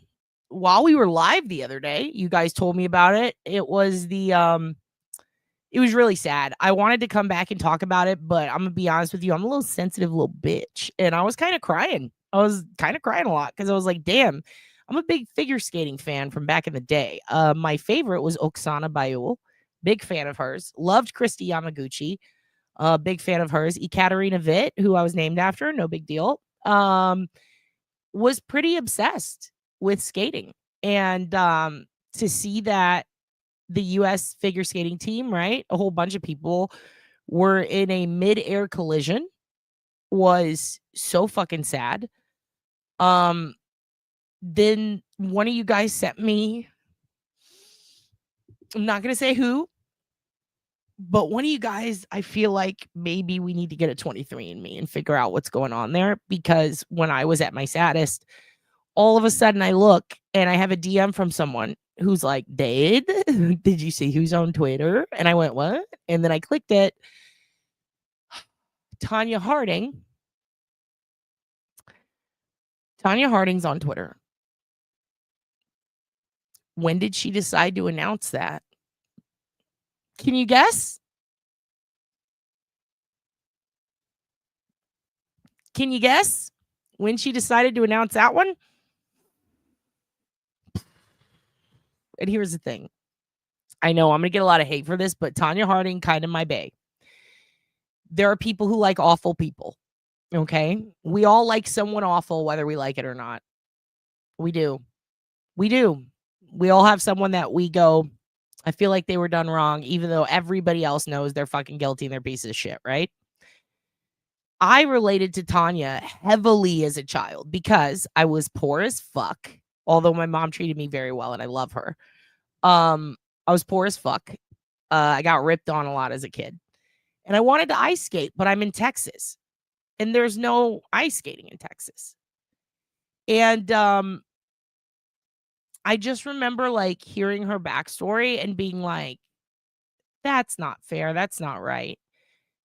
And then when I watched I, Tanya, I was like, well, this is pretty one-sided. But I did a really big deep dive on her. And I started realizing Jeff Gillooly is a fuckface. He did a lot of awful things to her. And a lot of what was said, the testimony and everything that is available on Tanya and Jeff that you can still find today is not good. He very much tried to do a let me plan all this shit so that I take all of her fucking money. He basically tried to Jamie Spears, the dad. He tried to be her conservator. He tried to make decisions as her manager so that he could Dane cook her, like how Dane's brother did. And he beat the shit out of her. And her mom did too. Her mom beat the shit out of her. It was a lot. So I do 100% believe, call it a conspiracy or not, it's maybe the only one I believe in, but I do absolutely think that she was pigeonholed and she was given a deal and scared into taking that deal. I do believe Jeff Gillooly was 100% behind all of that. There is evidence of it. He has admitted to it. So is his partner, his buddy, who also wanted to take all of her money. And U.S. figure skating, yes, they fucked her over, Pat. Did Nancy catch a major stray that ruined her life? Yes. I mean, without a doubt, absolutely. Did Nancy deserve it? No, not at all. Did I find Nancy an insufferable mean girl who was too much and not representative of modern America? Kind of. Now, as an adult, I look back and I go, wow, you know, Nancy was just trying to be Taylor Swift. She's trying to be a good girl, you know, fine, fair enough. She was fucking sad and miserable over losing her future. And I don't blame her for not giving a fuck about Tanya's side. Tanya, it looked real bad for her, real bad. And she knew that. And she'd been fucked on for so long by these people that she really I think, was spooked, and she knew what society and the media was making her out to be. And I think that she did what she should have done, frankly, to not fight it because it wasn't going to go well for her, and to simply take the repercussions of, unfortunately, being with a guy, which, again, not her fault. Being with a guy who did horrible things to her and on her behalf, and she was ignorant to that. I don't blame her for any of that. Looking back at it, it's like, God damn, like, she was just fucked. There was nothing she could do to turn around her image. And you could tell that there was kind of bad blood a little after, but from her end. But I personally blame it all on Galooly. That's just how I feel. So to see Tanya choose, and here's the thing, I believe the accident happened right after she came back on Twitter. But to see her choose to leave that up was like, does she know? Like, God damn, dude. And then to see Nancy Kerrigan come on and cry about it. What a chain of events. Tanya's on Twitter. U.S. skating team dies in a horrific accident. Nancy comes back crying on the news. What the fuck is 2025 right now? That's assault on my childhood. What is happening? I needed a day. I know a lot of people were like, oh my God, Dad's upset about Twitter. I don't give a fuck about those weird bitches. They're stupid. They're all stupid, and they're dumb, and they're mean, and I don't care. Fuck them. I don't give a fuck what Turtle Boy said to me. I don't care. Okay. I care about Karen being free. I don't give a shit about anything else around it. Okay. I care about, why did Nancy and Tanya and that thing all happen in a span of like 6 hours? Andrea, this year is coming hot out of the gate. What is it? Kind of reminds me of how all these dudes that I personally know were saying that, oh my God, the second Trump becomes president, watch all the food prices go down. Okay, well, when I'm in the store and I see $6 eggs a week after the fucking election, I'm kind of pissed right now. Okay, didn't expect that. Didn't expect Walker, Texas Ranger to be blocking the street again. By the way, they're filming that shit again. It's back. They're using all the houses around here, and I can't fucking get anywhere, so I'm pissed about that. And they didn't let me at the craft services table, so Blobby's mad about that. But then to see that $6 eggs, okay, and now I can't even hit up the craft services table on my own block. This is crazy. 2020 started with a big fire, and we were saying, oh my God, this is horrible. It can't possibly get worse. Well, guess what? That's so sad. Spencer, and then one of the kids that died in it, I'm not even going to bring it up, but on Twitter, I reposted it. It was his dad. What did Tanya say? We can watch. I'll show you. The kid's dad who died. He's an Asian skater. He was adopted by his parent. And he had only been skating 3 years, and he was a legend already. People are like, oh my fucking God, look at this kid, right?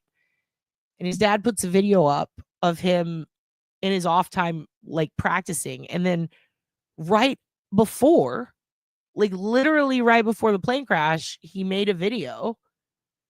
And it was just beautiful, like of him spinning and doing all this wonderful stuff.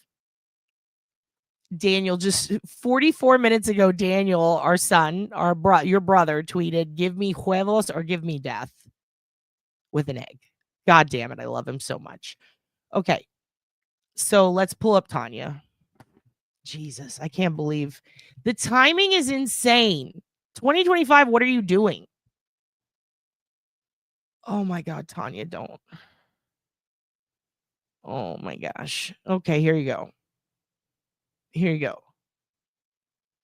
Oh, girl. Oh, girl. Okay, here you go. And also, she's like, Happy New Year or something. It's like, bitch, that was like a month ago. Don't make me regret. supporting you in your dark times. Oh, fuck. All right. This is what Tanya did. This is what Tanya did. That's Tanya now. Everybody's saying she looks like she's been thrown out wet and fucking smashed against the wall. She doesn't look that bad for her age, honestly. I think she looks pretty good, but whatever. This is Tanya Harding now. This is her, the 29th. She posted this. And then a few hours later, I guess, this shit happens. All right. So, God damn it. God damn it. Here we go. Here we go. Hey everyone, I am Tanya Harding and I am on X. Oh my God, I'm so excited. Happy New Year. Join me there and let's chat it up. Love you. God bless. Bye. Cute nails. I mean, cute nails. Let me see those nails again, Tanya. Aw, not bad. You got a little wedding ring on. Tanya, you married now, honey? Those nails. Those nails. She seems nice, you know? It's crazy to me, though. Like, I know she didn't know nothing, you know? And now people are like, did Tanya do it? No, get the fuck out of here. Leave her alone. But goddamn, poor timing, you guys. Poor fucking timing. Holy shit. That timing. Can't believe it. So then today I wake up. And what do I see? Another fucking plane crash happened.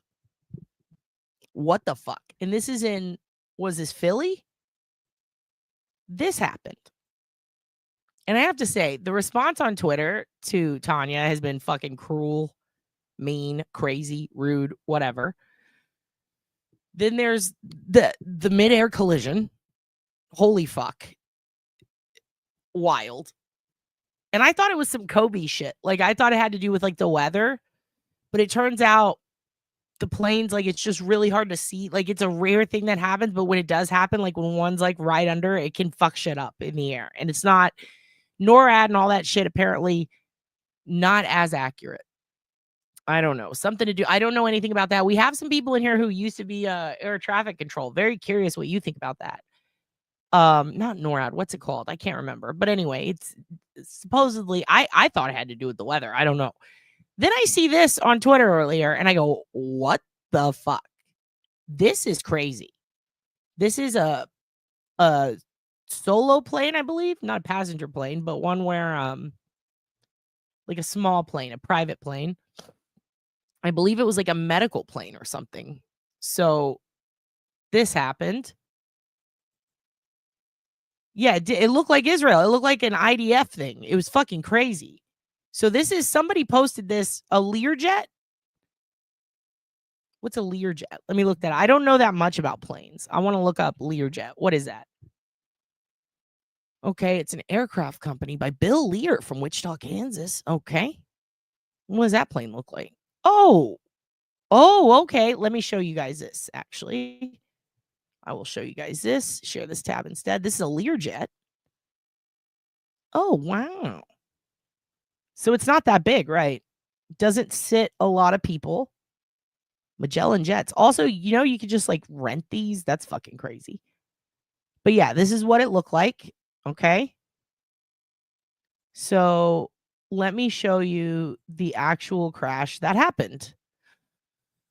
Fuck. And immediately I like checked on Miss Parks. When I responded to her on I texted her and I was like, Jesus Christ. I sent her a response to something else, but I haven't heard back from her. But I think she's fine. She's fine. It's just like, I didn't know it was a Learjet specifically yet, or that it was medical shit. But goddamn, dude. Goddamn, this is what happened. Okay.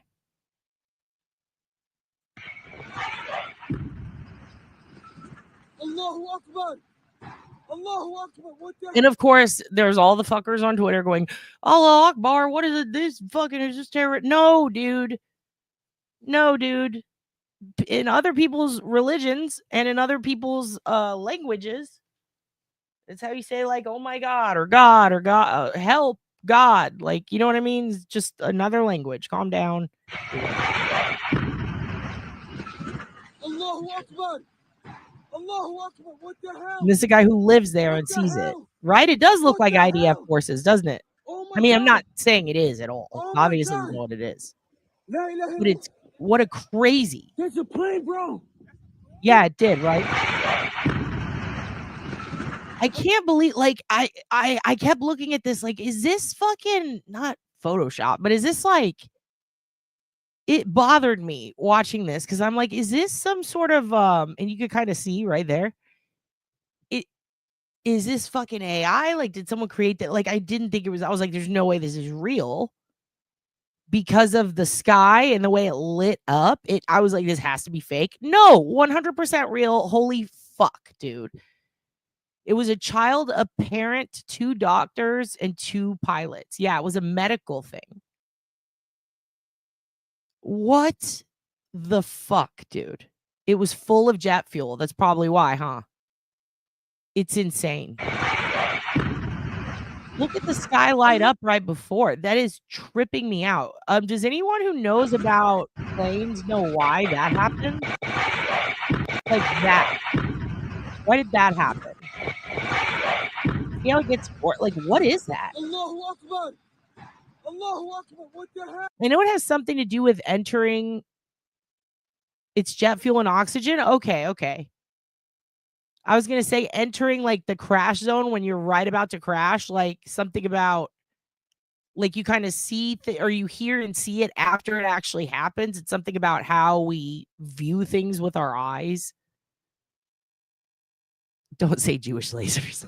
Jesus Christ. Laura, did you send a laser? This is crazy though. What the hell? Is that what it was? It ignited, so it ignited pre-crash, or is it just how our eyes view it? Yeah, that type of shit. I saw someone explaining it was like a speed of light to the sound.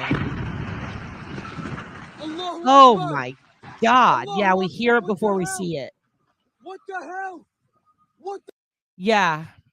You know what? That's a good point. We won't play it anymore. It's fucking crazy though that happened. That is wild, right? Like I'm sitting here like, what? All the plane crashes are going to happen this week? What's going on? Nicole, do you know what's the weather like? Is it just like, is this a weather thing? Is it like we can't see?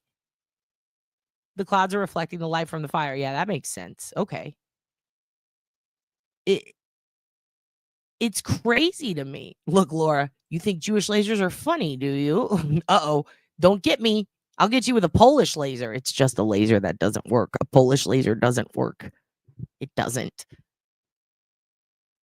Also, I have a friend who used to tell me that he was going to shoot Mexican lasers at me, and then he would just spit corn at me. And I always thought that was funny. It is unusual that the plane that was out. Wait. It is unusual that the plane was that out of control heading toward the ground like it was full throttle. See, and that's why I'm wondering, is it a fog cloud thing? Like, was he thinking he was in the air, or her, whoever was flying it, were they thinking they were in the air and just speeding through the air and then they hit the ground? Was it a trajectory thing? Can you like, I've never flown. I'm terrified of flying. I don't like it. It went off the radar for 30 seconds after taking off. Oh, wow. So do you think like, okay. I don't know anything about planes. It really freaks me out. Yeah, I don't know. I'm very interested if any of you guys know. It was raining, so the weather's bad. The medevac had just departed, so full of fuel. I heard some audio earlier. The pilot sounded distressed. I think something was wrong with the plane. That's what I'm wondering. Like, so if it went out of wonk early, right? Does that affect the controls? It did appear, and it also sounded like it was like that's a like it sounded like when something enters an atmosphere, didn't it? Yeah, Polish space lasers. They're not real. We thought they were real. We bought a whole bunch of them. Turns out they're the kinds that kitty cats chase. We had an earthquake in Mass last Monday. What the fuck? I don't know if we've ever had an earthquake. I know that one time they said we did, but I didn't feel it. I didn't know what they were talking about. The FAA tech and software is very old and they won't update. Heard that on TikTok. So many true, but sounds about right. Damn, dude. Damn. A midair collision over DC isn't something you hear every day. Yeah,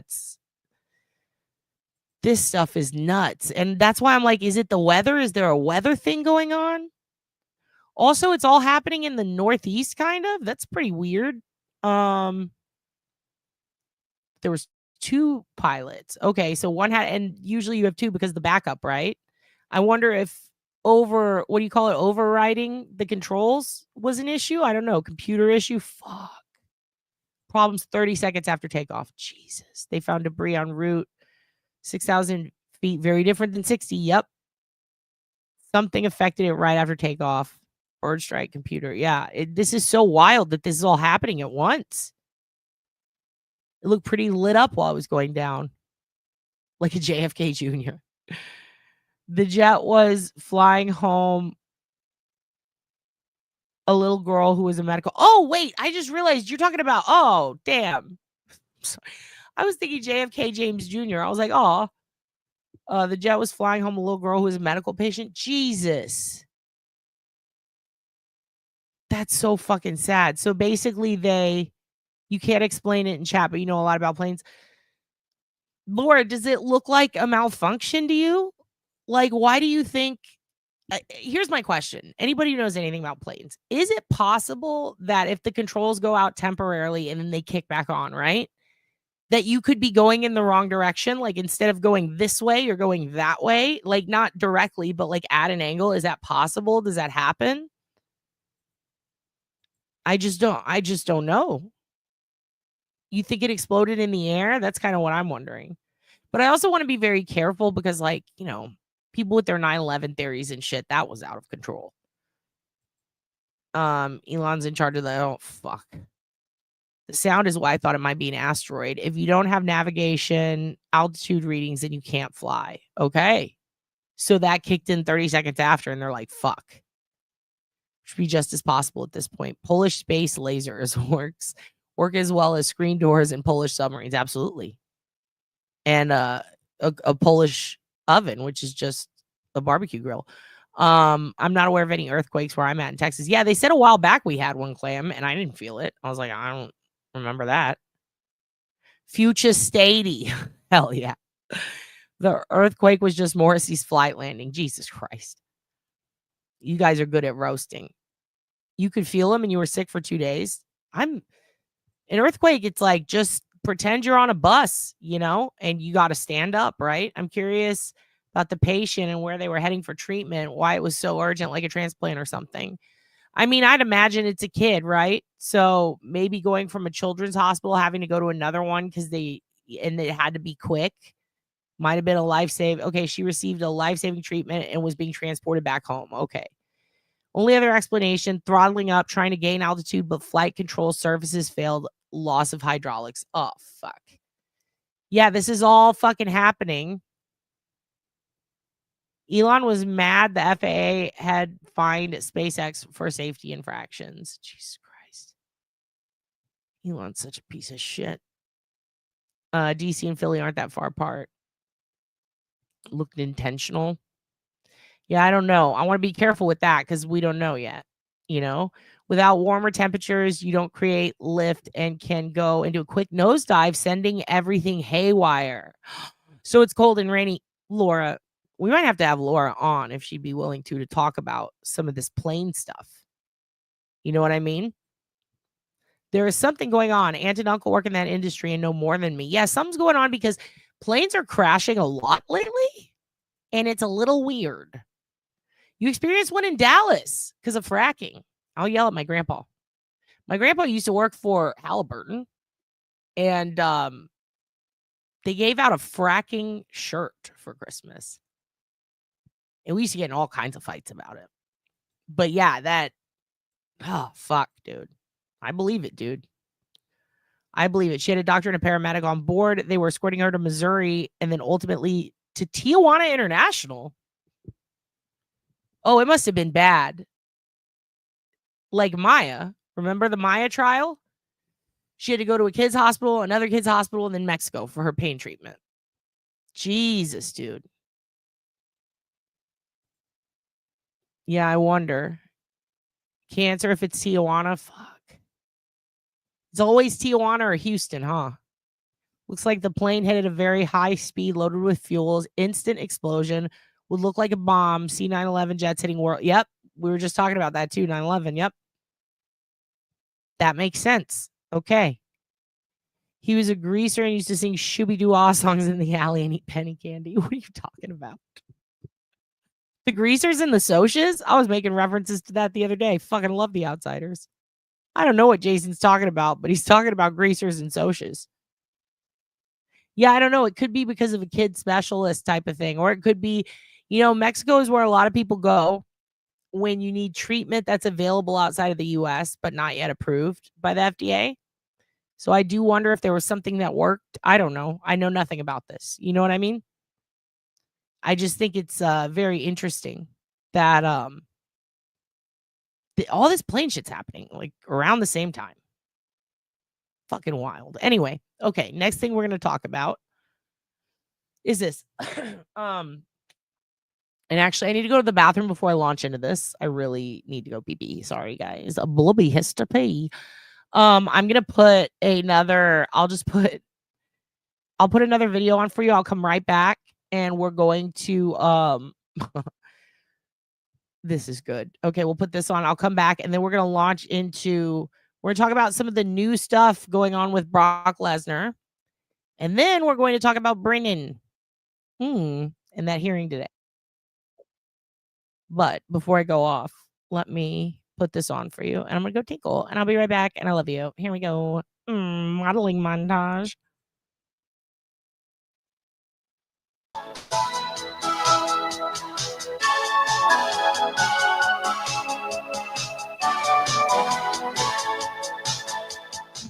Have you ever thought about being in commercials?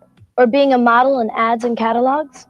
Hi, I'm Denise Richards. It wasn't that long ago that I wondered if I could model or find work on television. Well, here I am. The manner in which you hold the bottle can portray the perfume as glamorous or fun. It's actually the models that are selling the jeans. The jeans don't sell themselves. It's imagery in the denim business. And let me ask you a question. You are from Sweden? Yes. Right in this room now. There is heat in this room, and I could feel the warm air blowing over my body. If you accentuate the vowel A, you're guaranteed a nice, natural smile. Same with E, I, or you could try O. An action pose could be walking with the purse or looking inside. Subject to all models, she should go for haircut, for her good haircut. And she should have something more, not too punkish or not too extreme. We had a call for a industrial video for poultry, and the client was looking for actors or actresses and models who resembled an actual chicken. Now watch how you can accentuate the U for a more sensual look. You. To express with the mouth, you can use 4 sounds. Ooh. Ah, wow, gee. Many times when I have a call for children and for 2 hours the child is crying, I will not stand for a child that cries. Well, I got started in modeling first. My uncle was a photographer. It's been great, so here we are. Everything's going all right. Now let's put it together. Well, we have shared so much information with you during this video. You'll probably watch it several times over before you understand it all completely. If you have any problems, do me a favor. Give me a call sometime. Oh, I sure will, Joe. Action poses work well with most props, such as drinking the Pepsi. Custom cut. Custom color.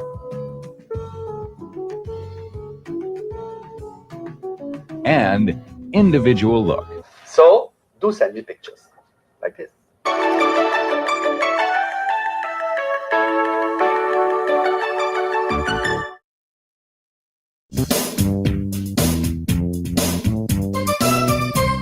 Let's pretend to be dogs for a little bit, okay? Here we go.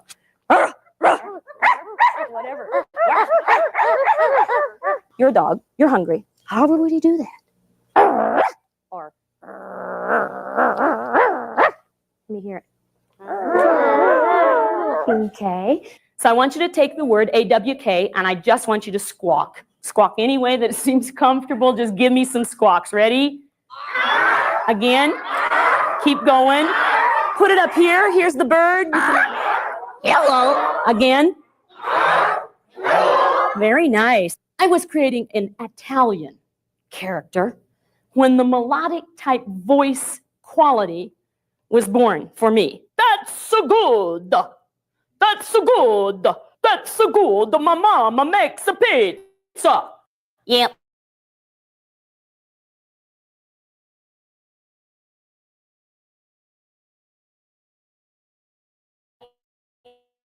That does not compute. Feed it again. A, okay. N, yeah. Yeah. Yeah. Yeah. Yeah. Yeah. Yeah. Yeah. And let's get it over here in this guy, all right? Yeah. I don't like that. Yeah. Yeah. Yeah. Yeah. Yeah. Yeah. Get out there and perform. And you too can have fun with ventriloquism.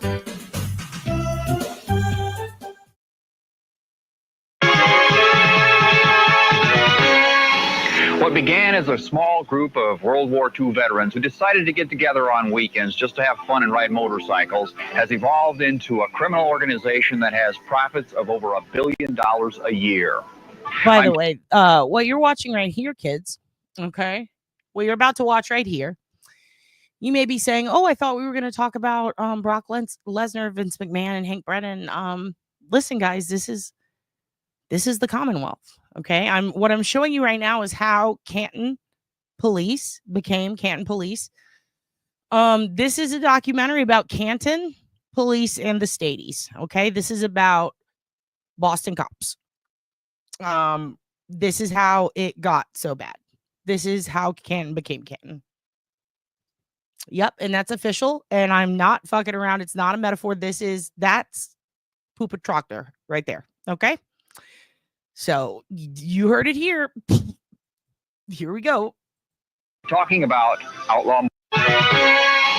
What began as a small group of World War II veterans who decided to get together on weekends just to have fun and ride motorcycles has evolved into a criminal organization that has profits of over $1 billion a year. I'm talking about outlaw motorcycle gangs, one percenters as they're also called.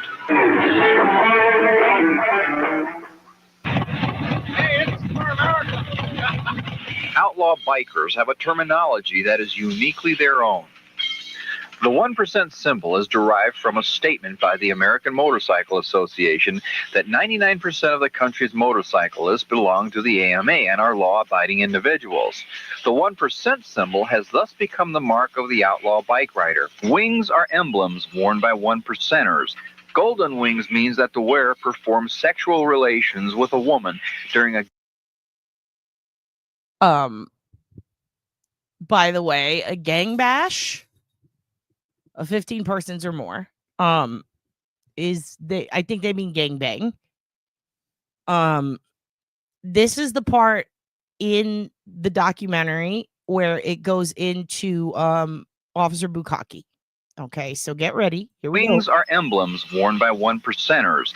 Golden wings means that the wearer performs sexual relations with a woman during a gang bash of more than 15 people. Green wings means that the wearer performed cunnilingus on a venereally diseased woman. I could make another joke about, I'm not going to say anything about them, but do you guys understand how hard it is for me right now? Okay, look, let me pop up here for a second. Do you understand how hard it is for me right now not to scream, Giardia? Oops, fuck. Well, never mind. Purple wings means that the wearer performed oral sex with a dead woman. FTW stands for Fuck the World. It is the universal motto of all outlaw motorcycle gang members. Should we adopt these rules?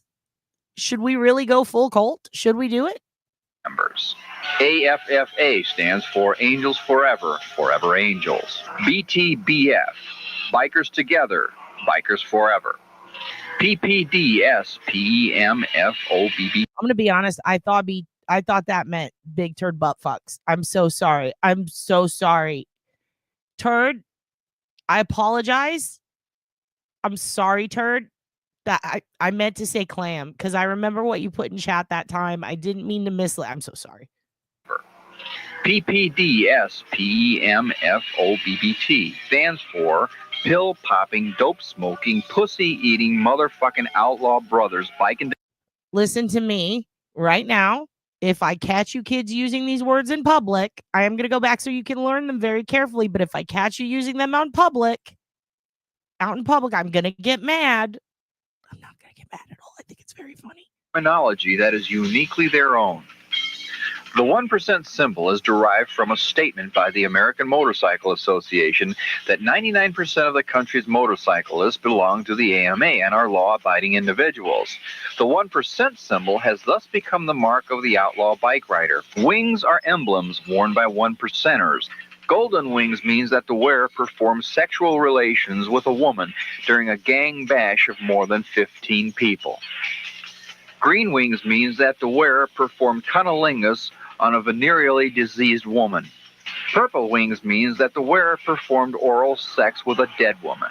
FTW stands for Fuck the World. It is the universal motto of all outlaw motorcycle gang members. AFFA stands for Angels Forever, Forever Angels. BTBF, Bikers Together, Bikers Forever.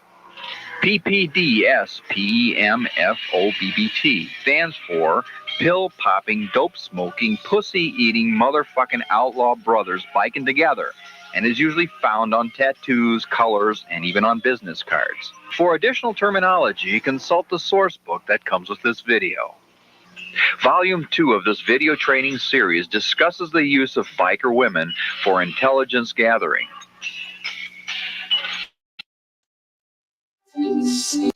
It's okay, C. Smith, because see, the vid's already allowed because it's for educational purpose. No, it's already allowed on YouTube. So they can. It's fine. We can use adult words. You know why? Because I don't monetize like some of these other hoes. So I can say what I want. I know. I can't believe we left the World Health Organization. Wonder why we were stupid enough to do that.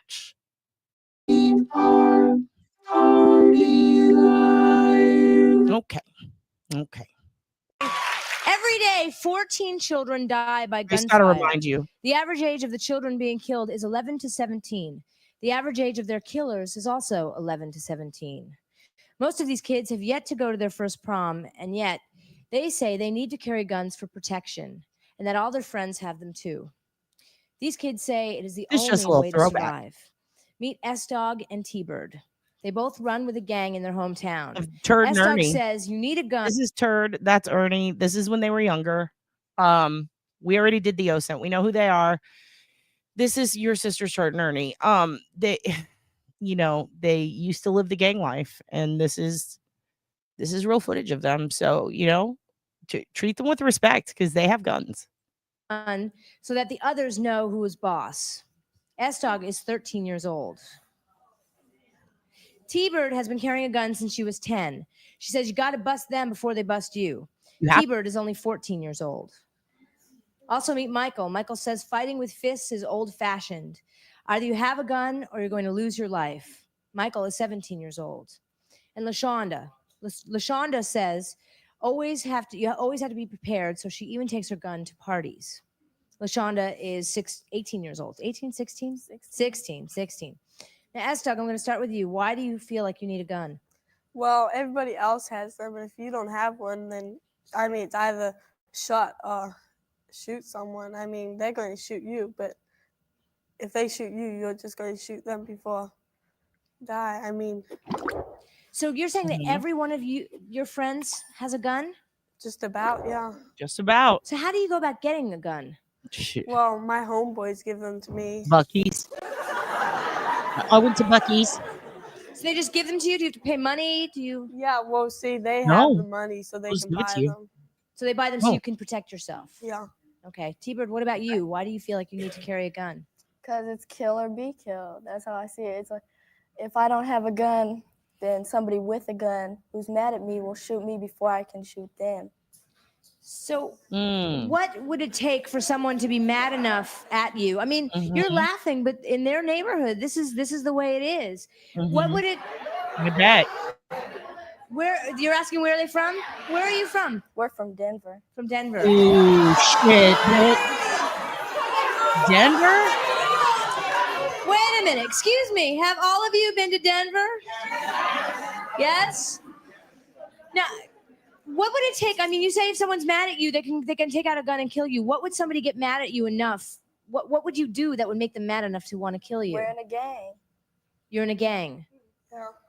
So just because you're in the opposite gang means enough for them to shoot you? Yeah. Isn't enough? Well, I mean, I have a homegirl that's a Crip, but I grew up with her. So her name is Little Drive-By. So How did you learn to shoot a gun? I learned from my homeboys. They shot. So have either of you ever shot at anyone? Yeah. You have. Yes. I said, have you ever killed anyone? I don't know. No. What do you mean you don't know? Because, I mean, we would shoot into crowds and stuff like that. Of Crips, of Ks. But still, they're still Ks? human beings. Well, that's how you know they're wrong. That's not how you spell crip. Come on, honey. Come on now. So they do the same to us. They do the same to our homeboys, our homegirls. Okay. Okay, I've had enough too, Ricky. I can't believe them. Can't believe Turd and Ernie would do that. Okay. So first, let's talk about Brock Lesnar. So for those of you who were following, a long time ago, there was a Vince McMahon lawsuit from a woman named Janelle Grant. She said a lot of disturbing stuff happened to her, and I believe it because of the stories that I've heard. And I used to do makeup for wrestlers. I have a lot of friends who are wrestlers, and I've talked to them about this. And if you think Twitter is fucked up, if I thought comedy was fucked up, and if anybody thought this trial is fucked up, whoo, wrestling, wow, very fucked up. Lots of fucked up politics. Lots of fucked up stuff happens. I promised you guys a long time ago that we were going to go through every single major scandal in wrestling history because I'm a bit of a wrestling historian.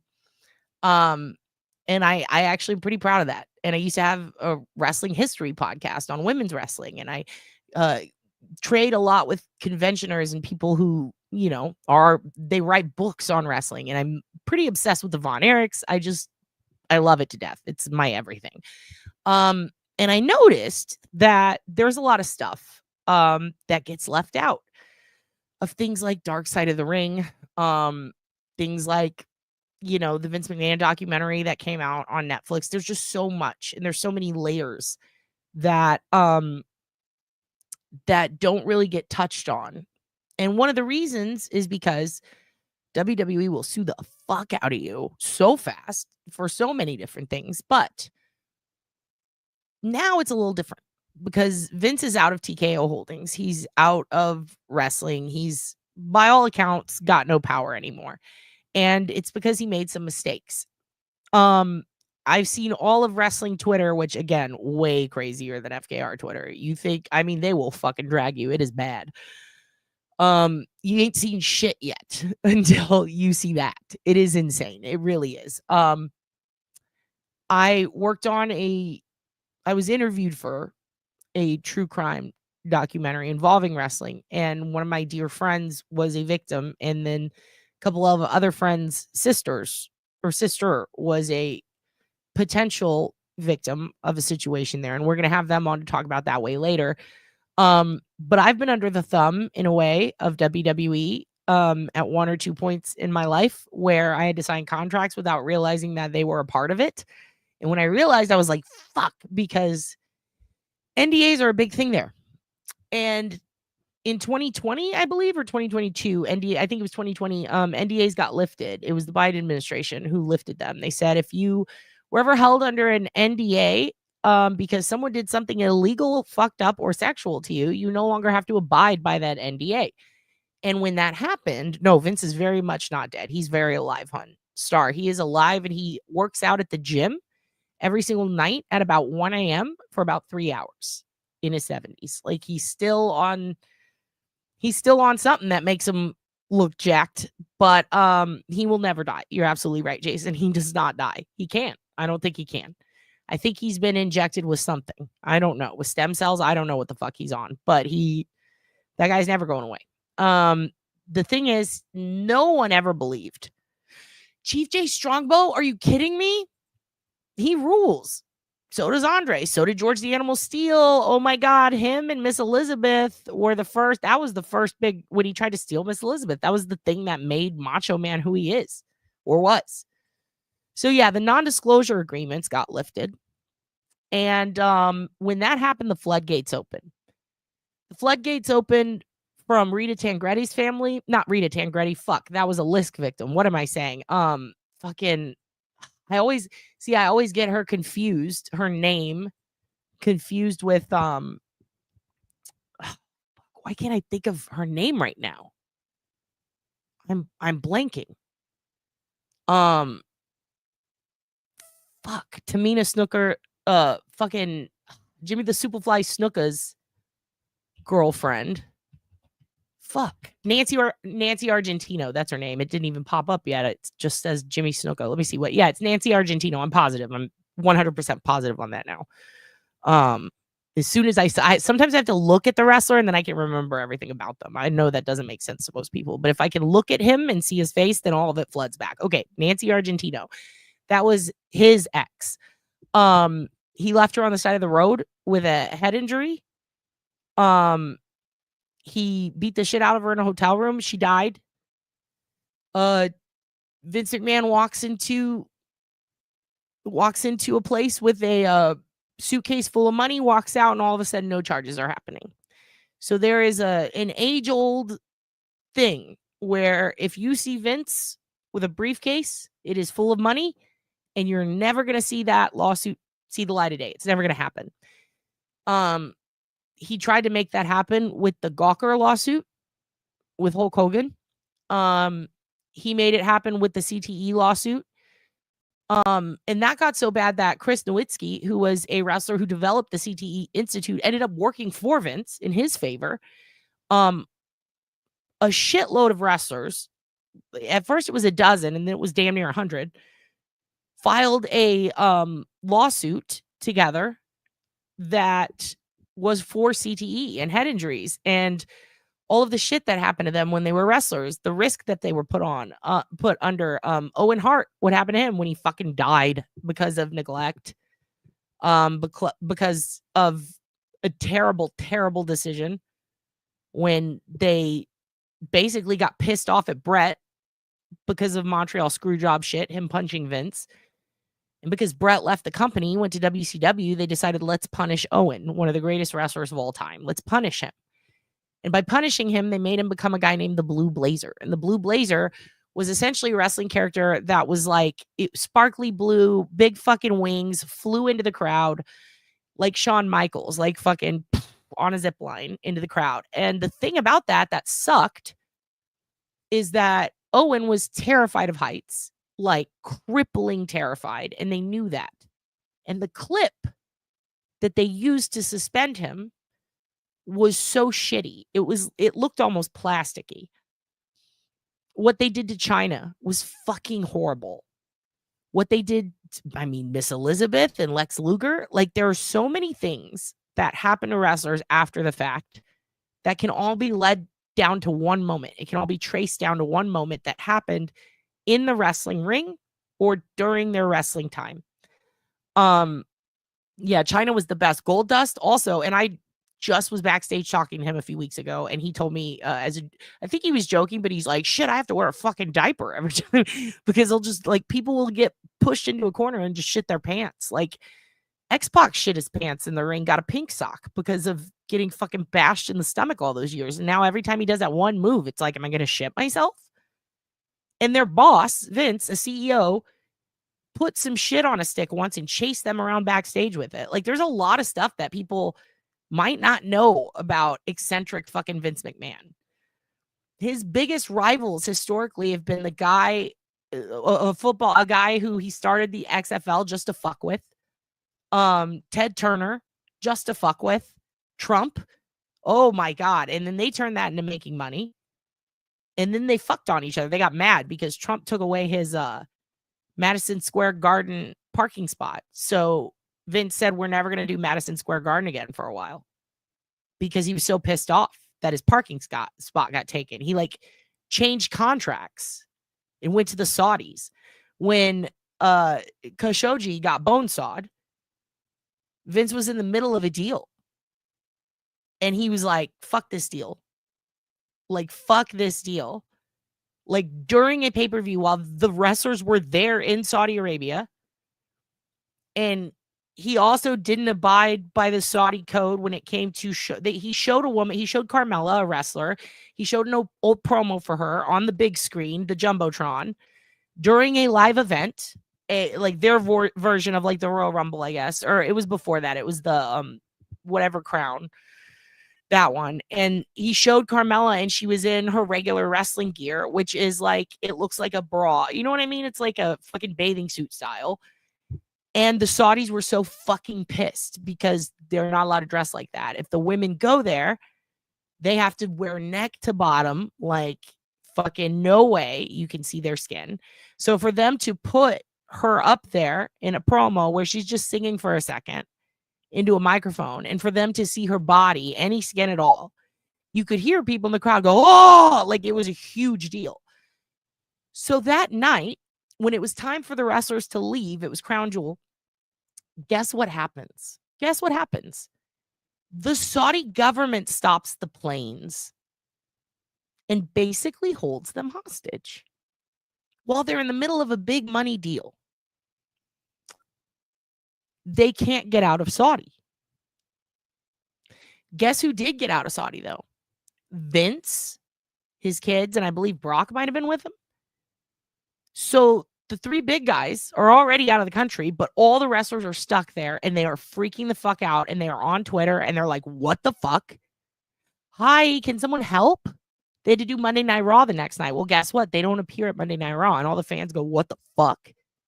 Vince had to undergo an actual hostage negotiation, it seems, to get them back because he fucked up so bad. Now the deal goes through. It becomes a whole thing. It becomes a whole thing where we got to get this Saudi deal through because we're going to make $10 billion over 10 years or whatever. I don't know the exact amount. It was a shitload. Everyone's freaked out. Like, we don't want to have to go back there. Daniel Bryan, who was the champ at the time, I believe, refused to go because he's like, there's blood on their hands. Sami Zayn, who is a Jewish, or he was born Syrian, Jewish, Muslim wrestler. Like, he's everything. He's Syrian, Jewish, Muslim, Canadian, and a ginger. And he runs this thing called Sammy for Syria. And if he would have gone there just as a normal person because of his history and his background, they would have slaughtered him in an instant. He started a company also to help the Syrians in the war for kids. It's called Sammy for Syria. I'll put info in the bottom if you want to donate to it. It's amazing. But Sammy also speaks their language. Like, literally, he can speak their language.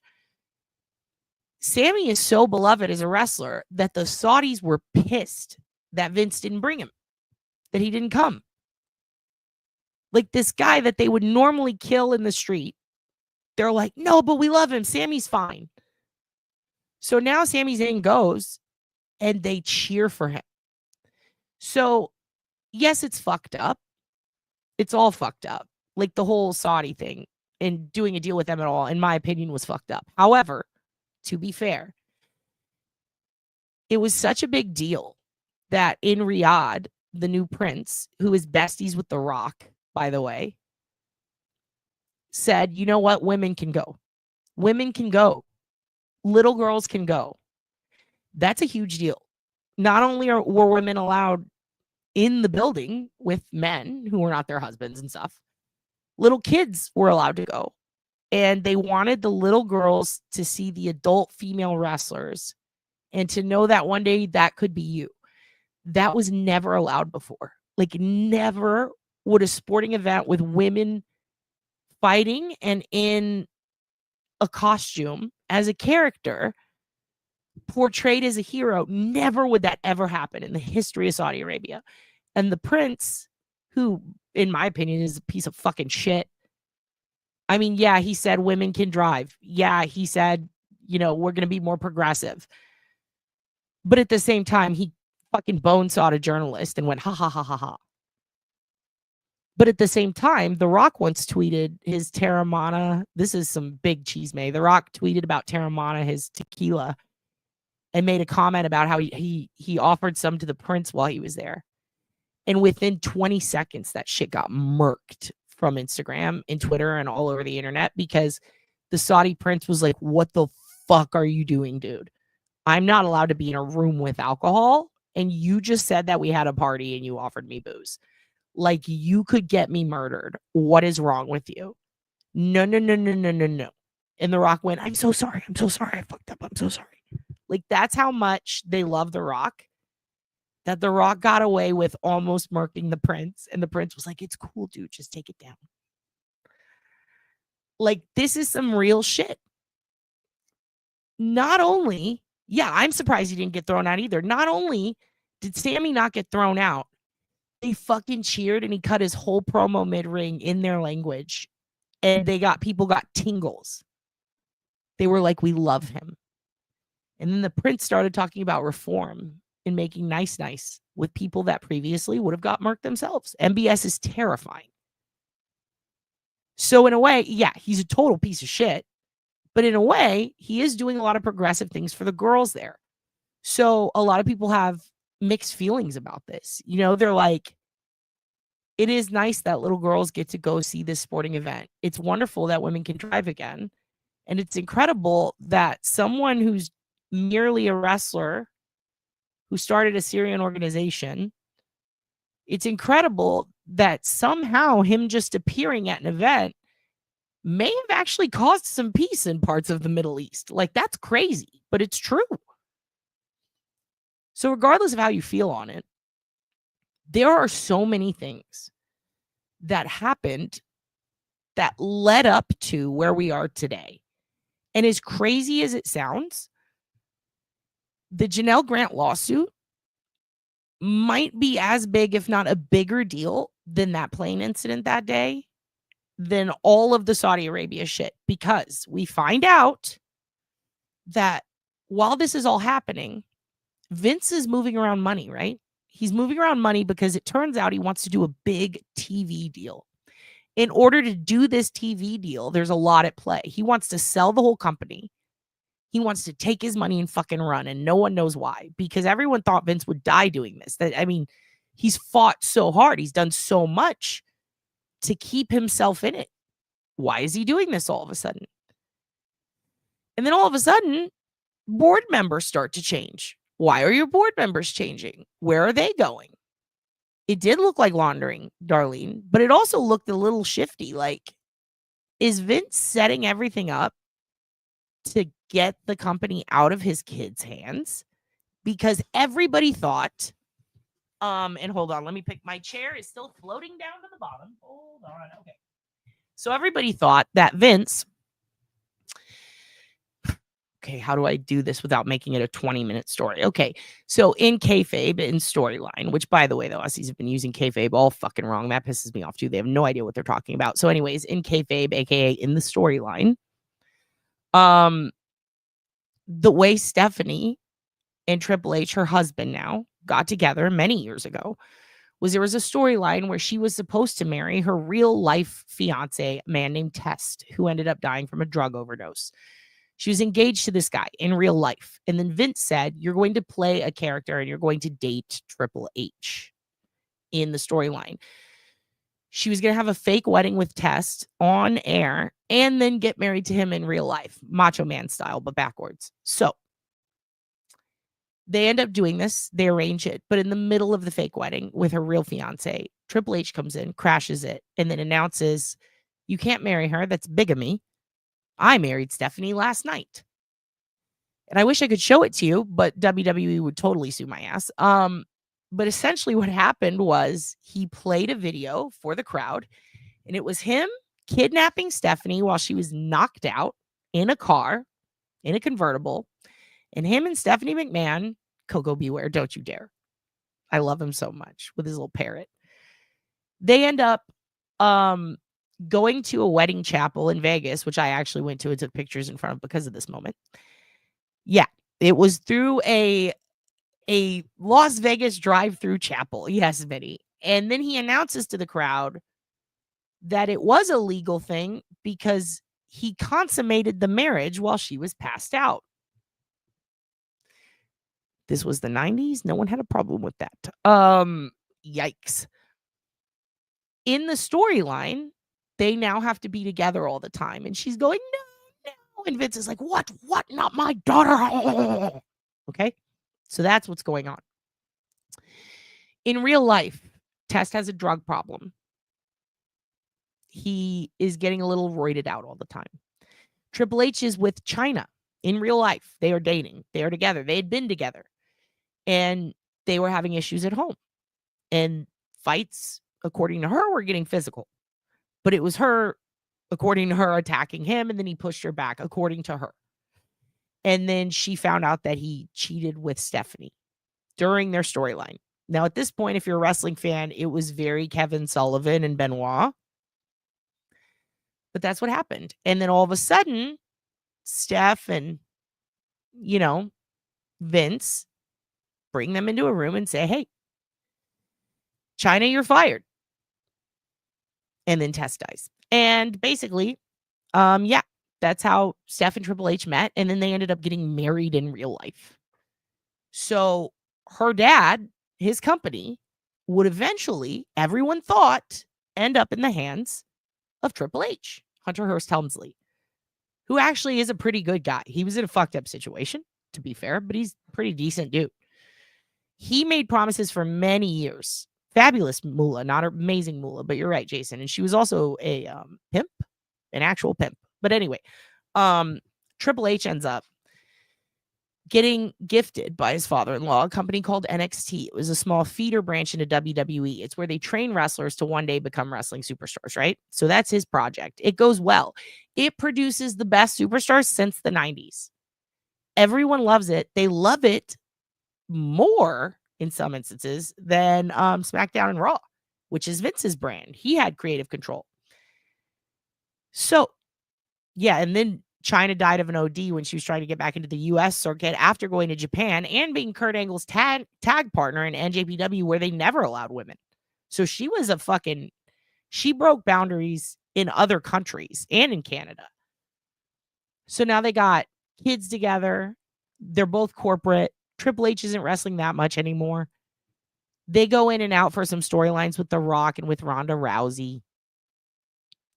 And it's really interesting because everybody knew Triple H is going to own this one day. Like, it was just a given. Everyone knew. Vince practically said it out loud. Like, it's like, one day this is going to be yours. I mean, he did, but it was kayfabe. But in real life, like, he would announce it, like, one day this is going to be yours. By the way, we're doing Mountain Blackberry today. So that happens. Triple H expects his company, right? So fast forward again. Now we're done with that. Now we're at the Saudi deal, right? Stephanie quits. So Saudi shit's happening. All of a sudden, the company might be sold. Stephanie quits.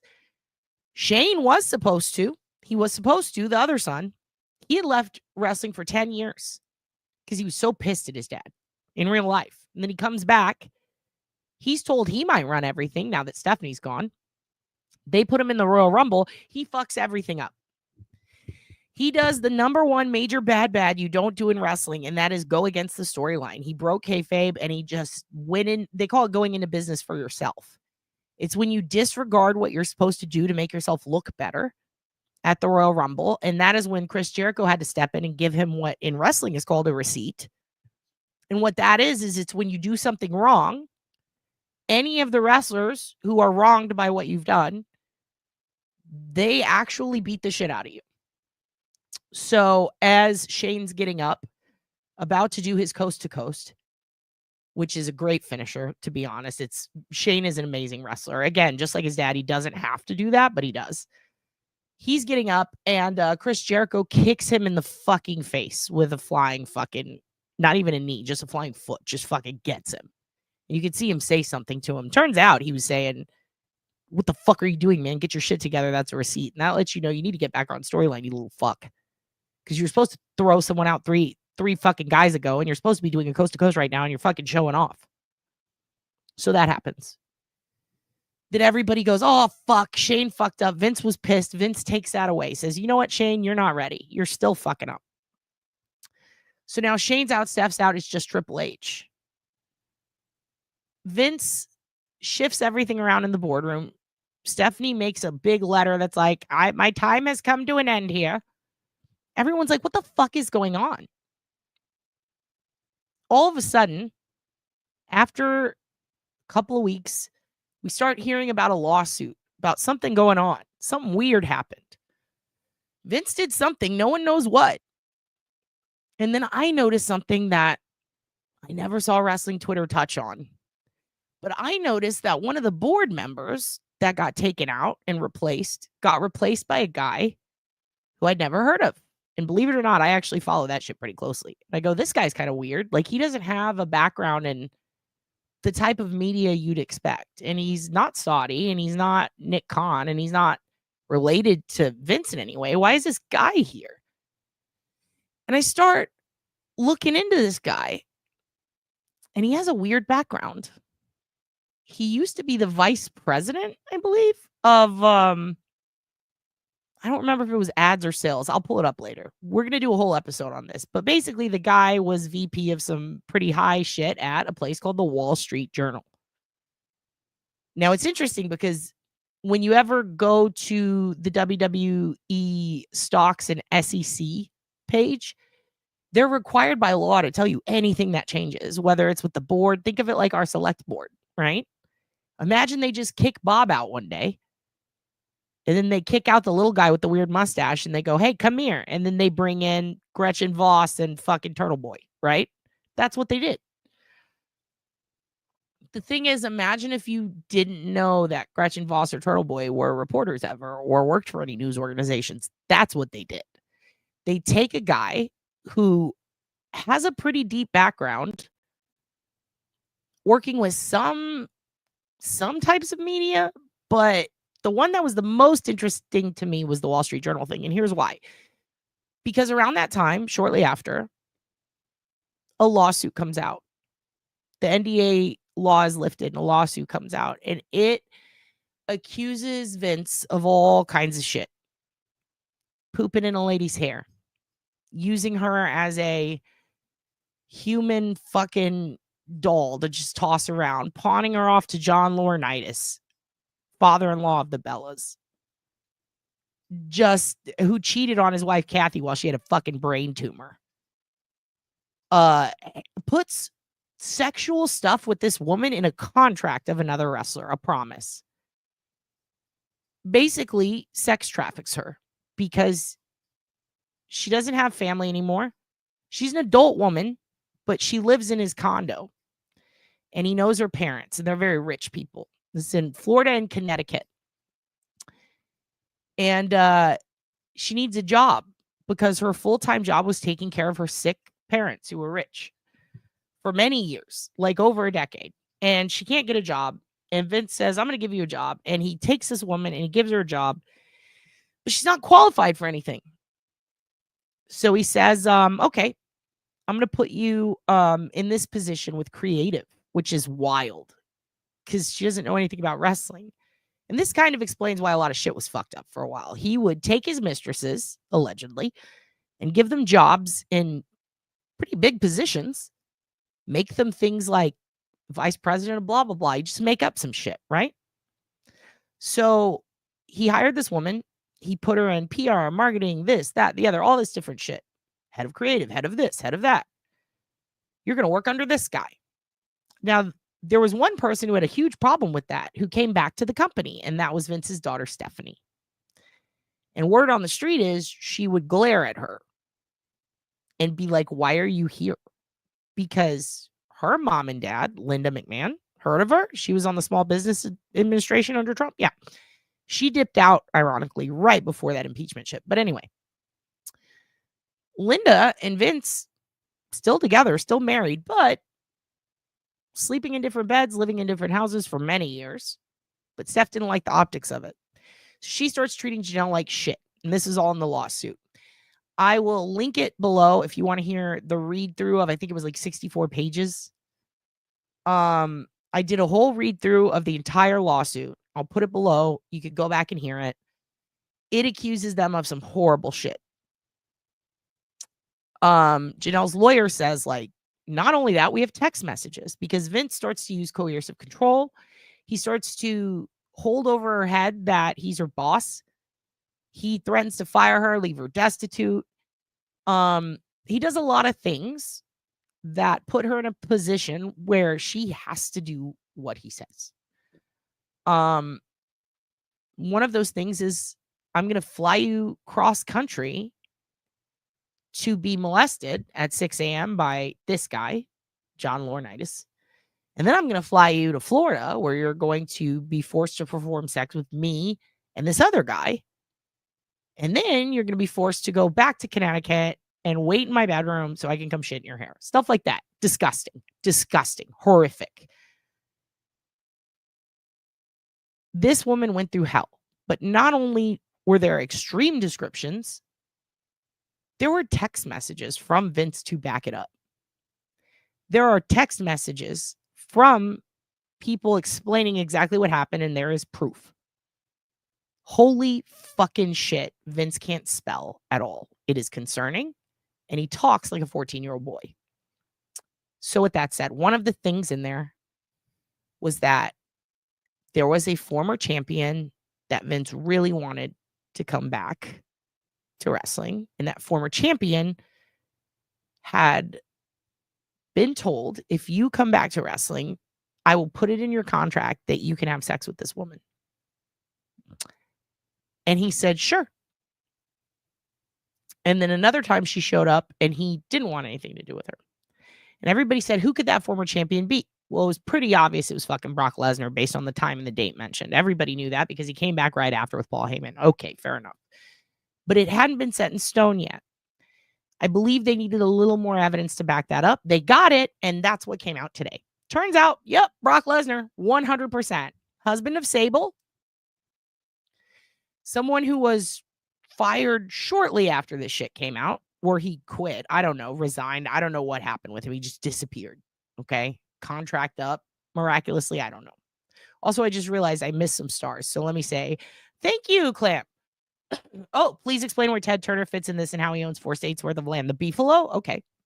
I will do that. And thank you for the $4.99 super chat. Absolutely. I would love to get into that. So one of the things that made him really big was back in the Monday Night Wars. If you don't remember that, basically Vince had his wrestling company, WWF. He had to change it because he got sued. The only time he ever lost a lawsuit for about 3 decades was against the World Wildlife Fund or whatever it was called. Because they said WWF belongs to us. And it was the only time he lost for many years because they were right. You know, they had it copywritten and he had to change the whole, that's why it became WWE. So when that happened, Ted Turner, essentially, he really liked wrestling and he noticed that Vince had bought up all these properties, all these small promotions. And Ted wanted to get into the game because he loved it. And he met some people who said, you should host wrestling. And what can we put on our network that's different? So Ted, being a billionaire, makes a wrestling company, just like Tony Khan did with AEW. And Vince was incensed. He was furious. And he's like, what the fuck? And said some really mean things to Ted Turner. And Ted Turner goes, well, fuck you. And he doubles down. And he puts his wrestling company show on his television network, TNT, and he makes it at the exact time on the exact day as Vince's, which is Monday Night Raw, right? And that is when it's called WCW, World Championship Wrestling. Ted Turner says, we're going to pump fucking everything into it. And that is where DDP from the yoga shit, that is where he debuted. And all the wrestlers that Vince had done wrong, Ted would offer them contracts. But in their contracts, they would get things like, in some cases, insurance, medical insurance. Whoa, big one. They would get promises with an upfront, here's $1 million, regardless of if you wrestle or not. Vince would pay people per match.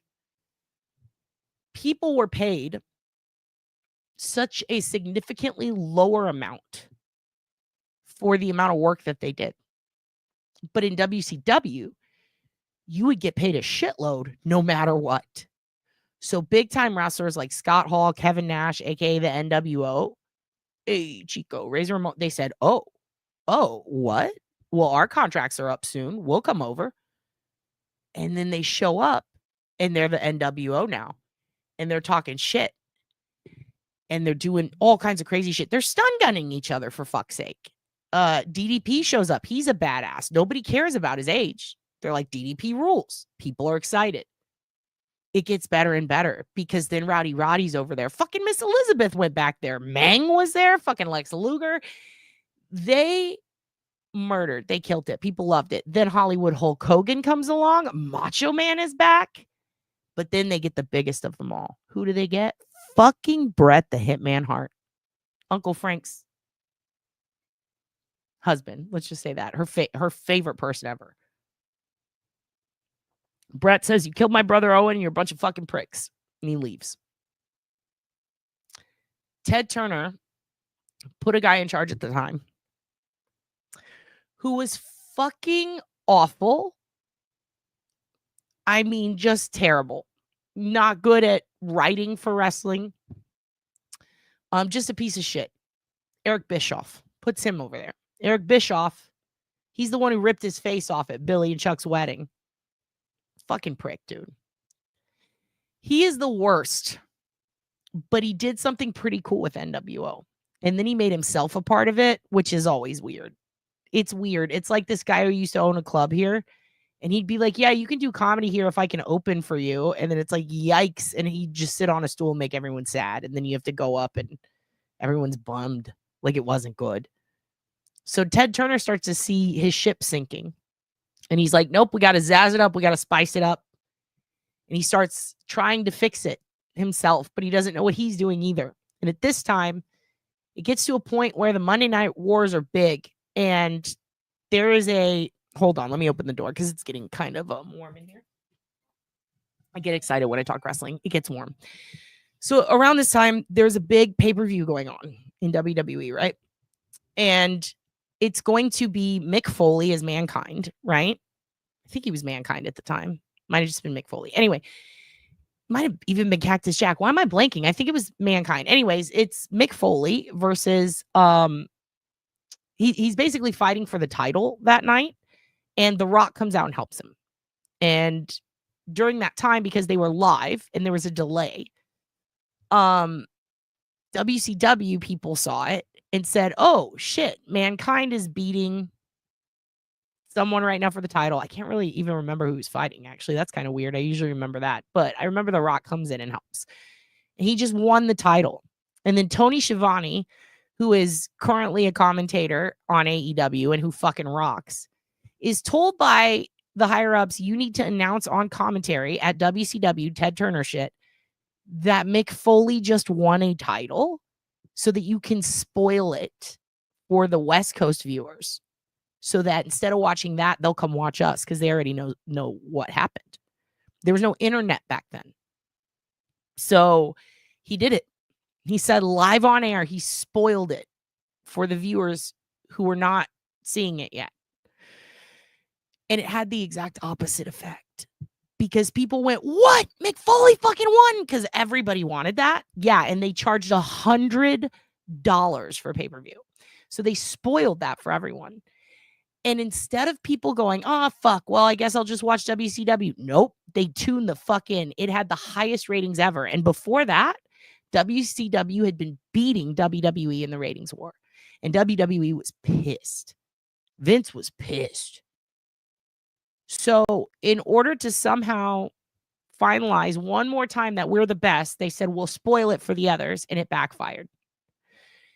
And people tuned in en masse. It was Mankind, right? Yeah. And they were like, oh my God, Mankind. Like, yeah, because this was like, there was also the Rock and Sock connection that was going to go on. And like, there's just all this shit going on. People were like so fucking stoked for Mick Foley because he's the fucking best. He's the hell in a cell. Are you fucking kidding me? He ripped his ear off in Germany. Like, he is the man.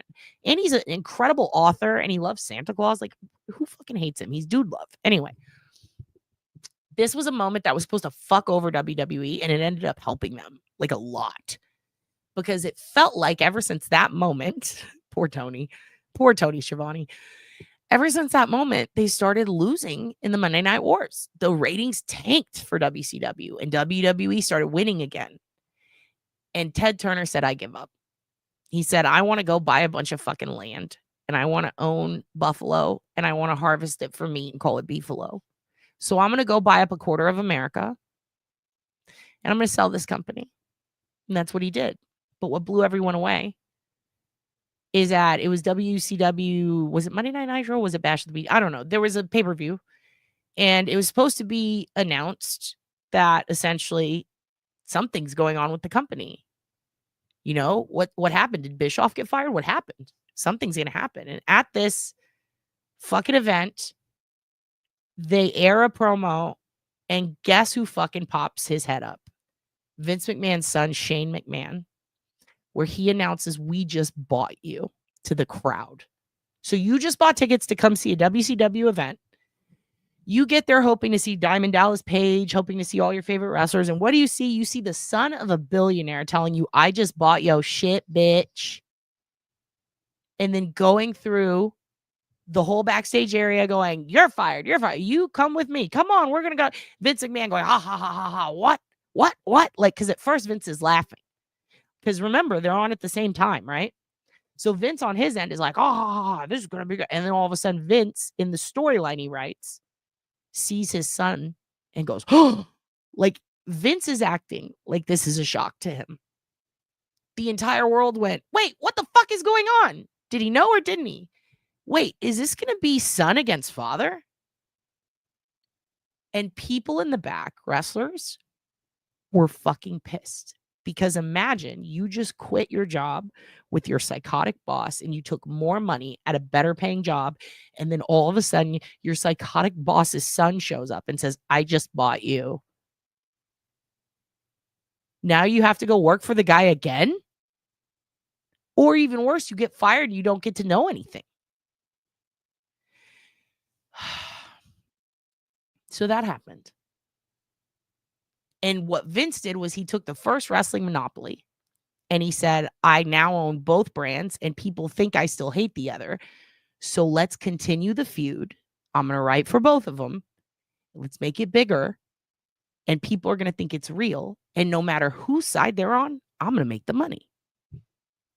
And that's what happened. And then Ted Turner said, I'm going to take all this money. I'm going to buy up half America. And he bought, what was it, 24% of America's land? And he started Beefalo. And it flopped because it didn't taste good. So yeah, that happened. Which is why AEW is such a big deal. Because Cody Rhodes left to go create that. And guess what night he put it on? Same night as Vince. And guess what they did? They put it on TNT. Monday Night Wars all over again about 2 years ago. It was fucking amazing. I blew my load. I was super into it. Anyway, so today this is what happened. Let me share the screen with you and I will read it to you. This is a summary of what happened today with that lawsuit. Get ready. It is surprising. Okay. They named Brock. Okay. Today, attorneys for Janelle Grant filed a motion to amend the complaint in her ongoing case against former WWE CEO Vince McMahon. So the complaint is now amended. They changed something in it. What did they change? Here we go. Against Vince McMahon, John Laurinaitis, and WWE to provide new evidence that McMahon treated Miss Grant as a commodity to sexually abuse and offer to other men. The proposed amended complaint, which is attached to her motion, includes never before seen text and voice messages. Yikes.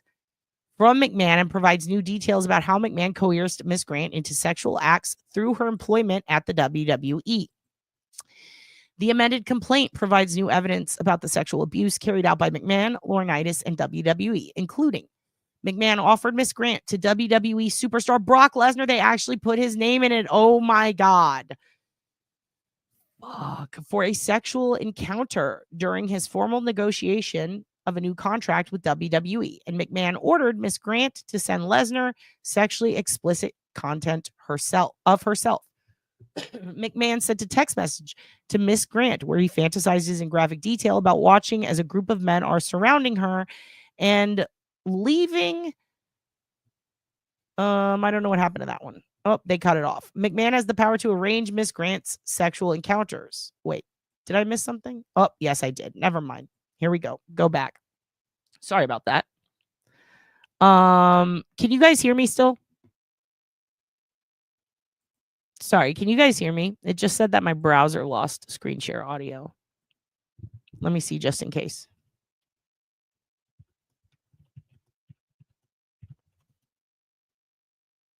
Okay, you can. Okay, excellent. Thank you so much. All right, back to this. Here we go. Sorry about that.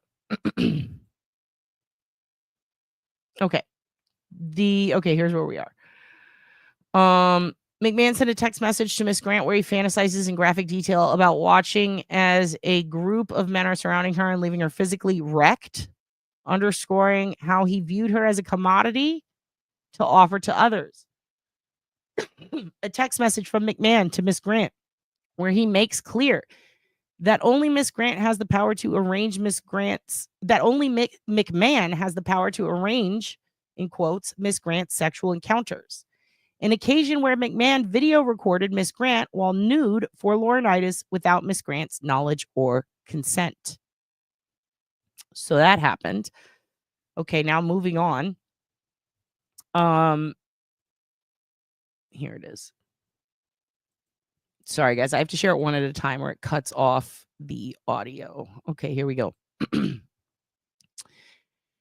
On an occasion where McMahon video recorded Miss Grant while nude for Laurinaitis without Miss Grant's knowledge or consent.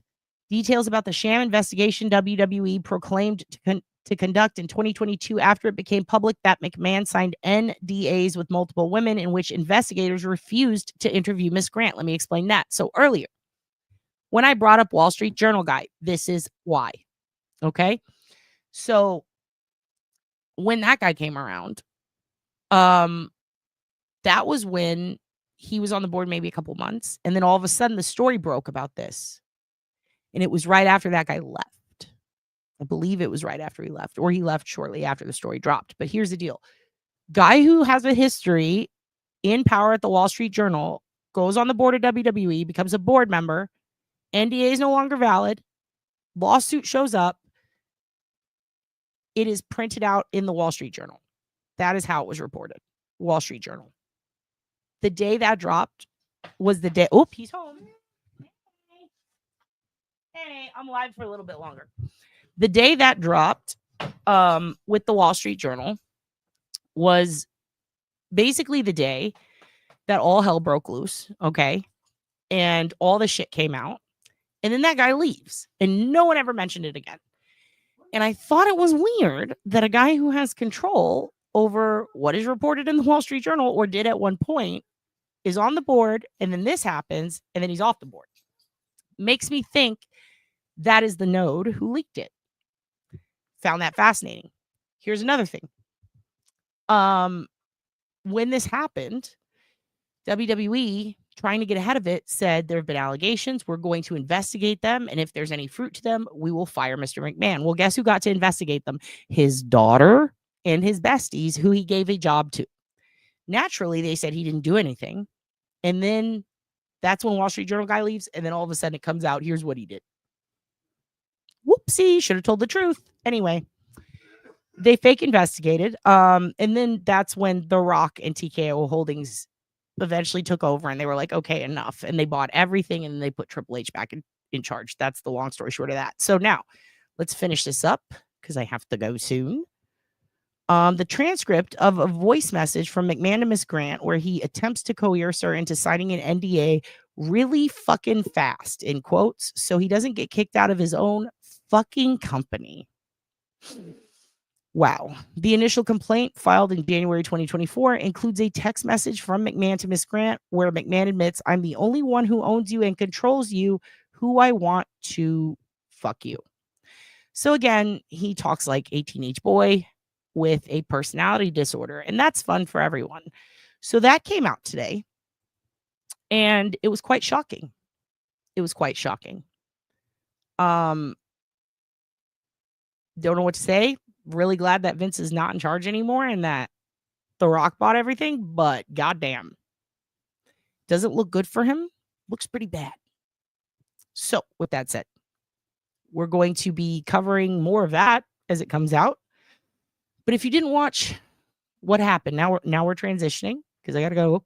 But if you didn't watch today what happened in the Karen Reed case, we're now going to jump to that. There was a Dogbert hearing. That's just what I called it. I know it's called Dogbert. Hank got up there. He said a lot of dumb shit. He said that, and let me just show you what he said real quick. Okay, I'll just show you what he said real quick. This is Abby. This is from Abby's Twitter, and this is Abby's reaction to this really stupid shit that happened today. And then I'm going to tell you why Abby was laughing, because I was laughing too. Wow, dude, just wow. This happened today, okay?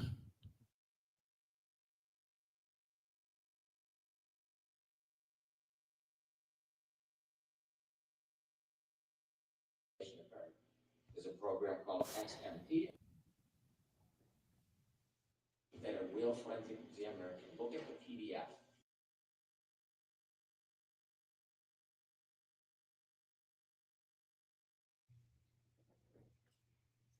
That a real forensic examiner can look at the PDF, grade key file, and the phone and determine whether manipulation occurred. There's a program called XMP and another one called Magic. Okay, pause it right there. A program called what, sir? Manipulation occurred. There's a program called XMP and Okay, stop right there. I'll let you hear Abby's laugh. another one called Magic. Almost. That's probably that process. What? Okay, why is Abby laughing? Why does Abby find that funny? Let me tell you why Abby finds that funny. Because there is no program called XMP. That's not a program. It's not a program. That is so stupid. What an idiot. And he said that on the record. Wow, Hank, I expected more from you. XMP is something that you can enable when you're in BIOS setup, like BIOS, if you've ever heard of that. It has to do with metadata storage speed. It stands for extreme memory extreme memory profile. I guess the easiest way to explain it is if you ever see .jpg, .exe, .anything on a file, it's a file. It's a file type. Okay. It can overclock your DDR3 and 4 RAM. It is speed, memory, metadata. That's what that is. It is absolutely not a program. I don't have the clip to play you, but they also said hash values, which we've talked about. They use them for CSAM to flag it. Yeah, MP4, MP3. It's just the difference in what file type. It's not a program. He's an idiot. A hashtag is the little number symbol. It's a way to get trends, right? A hash value is not that. That is also metadata. It's also extractable data. It's also EXIF, meta, all of it, all the data. Okay. The things he's naming, like for example, XMP, it works in like Adobe and Lightroom. It's just a file type. That's it. That's all it is. It's not a program. I can't believe he didn't know what a hash value is, and I can't believe he thought that was a program. That kind of changes everything, and it's fucked up. So that happened today. I don't know what to say. Like that. I don't know what to say. That's just so stupid. Like, it's so stupid. So here's what I will say. I made 2 videos of Hank Brennan a long fucking time ago. A long time ago. See a lot of people popping up with their own versions. That's fun and all. But But I want to remind you of something before we go. Okay? Because Hank has said and done this dance before. So I'm going to show you those videos real quick. Because I'd like for you to see them one more time in case you missed them. Okay? So this is what I got to say. And her mother, a little after 1 o'clock on the night she struck. Miss Reed calls her father and her mother a little after 1 o'clock on the night she struck and killed John O'Keefe. She called both of them, and those calls were unanswered, according to the phone records. The inference that a 40-something-year-old woman is calling her parents at 1:30 in the morning after this tumultuous event, the inference is strong evidence that Miss Reed knew she had done something terrible. And they come to you because they need help. And when you tell them, I'm going to treat you like a family member, you treat them like a family member. And if my brother is going to call me at 2 o'clock on a Friday night, I'm going to take the call. And James Bulger is no different than any other client that Jay and I had ever represented, and no different than a family member once you represent them. Let me tell you something, Johnny Bananas. Okay, you amphibian reptile mother. Miss Reed called. I'm sorry, I threw in the Johnny Bananas part. He's actually a very nice guy. He's very nice. Did Johnny Bananas, did he try to kiss you on the cheek? Give you hugs? He gave me hugs and kisses on the cheek. It was weird. He was weird. We got to meet him. He's nice. He's nice. But I just love it when New York walks in and goes, fucking Johnny Bananas. Whatever his name. I got to watch it again. It's so funny to me when she, like that part, it just reminded me of Depp. I was like, I got to throw this in there. Got to throw this in there. I can't believe I'm technically 2 degrees from New York because I battled Johnny Bananas, but that's just bragging. I'm 2 degrees from New York. No big deal. No big deal. Who else is? Me. All right. Miss Reed calls her father and her mother a little after 1 o'clock on the night she struck and killed John O'Keefe. She called both of them, and those calls were unanswered, according to the phone records. The inference that a 40-something-year-old woman is calling her parents at 1:30 in the morning after this tumultuous event, the inference is strong evidence that Miss Reed knew she had done something terrible. And they come to you because they need help. And when you tell them, I'm going to treat you like a family member, you treat them like a family member. And if my brother is going to call me at 2 o'clock on a Friday night, I'm going to take the call. And James Bulger is no different than any other client that Jay and I had ever represented, and no different than a family member once you represent them. Let me tell you something, Johnny Bananas. Okay, you amphibian reptile mother. Miss Reed called. Okay. So in case you don't get the point of that, it's okay for Whitey Bulger or Hank's brother to call at 2, 3 in the morning. That makes sense. That makes sense. But for Karen to call her mother at 1:30, what is wrong with her? What a psycho. She must have done it. She must have done it because who calls their mother at night? I don't know, Frank, Hank, whatever the fuck your name is. Dank. Listen, sir. Why the fuck are you calling Whitey Bulger in the middle of the night? That's my question, you fucking weirdo. God, this fucking guy. Okay. Here's the other one I want to show you that I made. I'm pretty proud of this one. Here you go. This is him talking about the verdict. You're going to love this one. Ready?